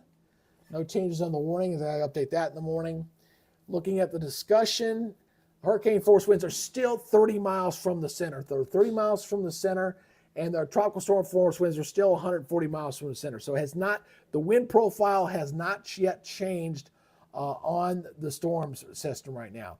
Again, any change in this track, they're going to update it at the 11 o'clock advisory. By then, yours truly is going to be asleep because I want to get a good night's rest tonight and be ready to go for 8 o'clock in the morning. I'm going to start the 8 o'clock in the morning advisory. If you have not yet subscribed to the channel, if you haven't done so, please consider to do so. Go ahead and hit that subscribe button, hit the notification bell, and leave us a comment down below if you'd like to be part of the Weather Nerds community here. We had a very good chat going here for today. And I'm going to be starting my live broadcast early for wall to wall. I'm going to start 8 o'clock and go as long as I could possibly go. I do have a 10 o'clock interview that I have to do with Newsmax, which I'm going to try to do simulcast at the same time tomorrow night and talk to those guys about landfall with Newsmax tomorrow night. So hopefully that'll help the channel as well, and we'll get a few more subscribers there. But again, they said report no aircraft indicate the maximum winds are near 165 with higher gusts. Milton's Category 5 fluctuates in intensity are likely while Milton moves across eastern Gulf of Mexico, but Milton is expected to be a dangerous hurricane when it reaches the west central Florida Gulf Coast. Let me look at their discussion here. They've not changed this. The 1 o'clock position, yeah, they're still showing in 36 hours. It has it at 125 mile per hour winds. And thank you for the new subscriber. I do appreciate you guys on there. We have 162 more subscribers to go to get us to 5,000. And I think us here in the Weather Nerds community on the chat page, we're going to be celebrating when we hit that 5,000. I need to find some music or some balloons or something. We're gonna celebrate hitting that. But at the same time, we're celebrating our accomplishments of growing the channel. We're going to be very reserved because this is an historic storm for us. I cannot downplay this.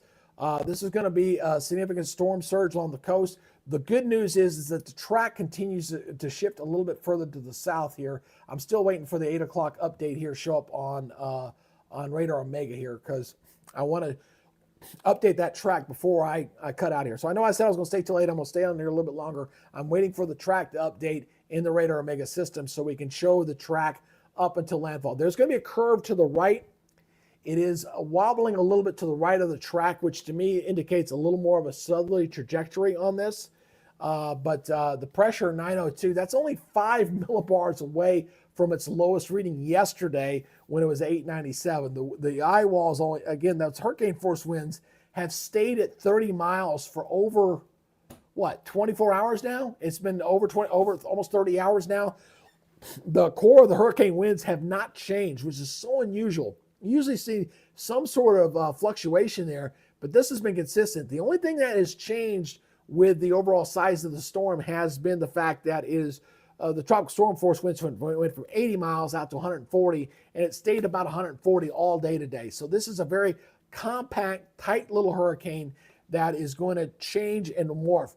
By tomorrow morning, again, 8 o'clock tomorrow morning, I do suspect I may not see that eye tomorrow morning. I think by then, we'll probably be at the end of the life cycle replacement. All right, new update is now in. I can finally show you this before signing off for the night. So here we go. This is the 8 o'clock track. Again, you got that track here, keeping it as a Cat 5 up until 2 o'clock in the morning. By the time we get to 2 in the afternoon, 150 mile per hour winds. This has not changed. And again, this is an update. Again, they don't usually change the track too much on the intermediate advisory. And this one did not change. Again, still looking at that same landfall near the Sarasota and South Key area. So again, at the 11 o'clock advisory, for you guys that are wondering, if they do bring this down the beach some, maybe they bring it down toward Venice or somewhere down here, maybe a little bit, but not a lot. We're talking tens of miles here. Now, I'm not willing to raise the red flag here yet for the Tampa-St. Petersburg area. There were still some models that were indicating a northern edge of this, so I'm not willing to say they're out of the woods. I think it's less likely they get impacted here, but that remains to be seen. Now, I am a little more concerned about areas down here toward Cape Coral and the Port Charlotte area, especially Port Charlotte. This bay here getting inundated with storm surge. If that track comes further south, we get some of the water that's going to blow into that area as well going into Thursday morning. So tomorrow will become the wall-to-wall coverage day starting at 8 o'clock in the morning. And we're going to watch this religiously with great hopes that the storm weakens tremendously, that the wind profile doesn't become overly big, because bigger the wind profile, if it goes from 140 miles, say out to 300, that means it's pushing more water. The bigger the storm, the more water. Helene was a very large hurricane, 450 miles across with the tropical storm force winds. So the storm surge was tremendous with that because it was blowing over a bigger real estate. This is very tiny. That's why we haven't seen the wave action even come up that much today along the coastal areas all day today because of that. So we're going to watch for tomorrow is we're going to watch to see how the overall wind profile of the storm changes. We'll be looking at that on every update. We'll be looking at the intensity, obviously, a weakening trend before landfall. We're going to watch that closely. And then we're going to watch and see if that track shifts further south or does it do something unexpected and go further north. I still favor, based off what we're seeing here all day today, that maybe it's still a slightly more southerly trajectory, and I think Tampa's okay. But again, not out of the woods yet. I'm just going off of what I'm seeing and off my experience with these type of storms. So it's been interesting here tonight. It's watching all these thunderstorms blowing into that old frontal boundary that's been in here, that's been flaring up. There's been a lot of lightning out there too. If you look at the radar here, let me go over to the other radar site here. You can kind of see here. Let me go switch over to the radar single site. Let me go look at the Key West radar. Yeah, still seeing a lot of there's still a lot of lightning out here. Let me go back over here. So again, you're still seeing some pretty. These are not directly associated with a hurricane. This is there's an old frontal boundary in here, and I think what's happening is you're getting some of that tropical moisture kind of riding over that old boundary and just finding up some of those thunderstorms in there, and it's going to overtake it and move it northward. And then the other thing I'm going to watch here for tomorrow is the cold front boundary to the north here. You see that cold front there that's just off toward the north there? I think that gets to stall, and I think it starts to get pushed back further north a little bit come tomorrow. I think that's about as far south as that thing's going to get. And I think it's the proximity of that cold front that is causing the shift to go a little bit further south. So that cold front is playing a player there. All right, well, we're at 8:10. We have done 6 hours and 10 minutes of broadcast here for today. A successful broadcast. Thank you, everybody, for participating here today. We did add some 42 new subscribers to the channel. Tomorrow we make a run for 5,000. Get ready for live coverage beginning at 8 o'clock in the morning. And don't know if I'll take you up to landfall because I probably will drop dead by then. But we're going to get an early start, and we're going to hopefully celebrate our 5,000 subscriber tomorrow afternoon.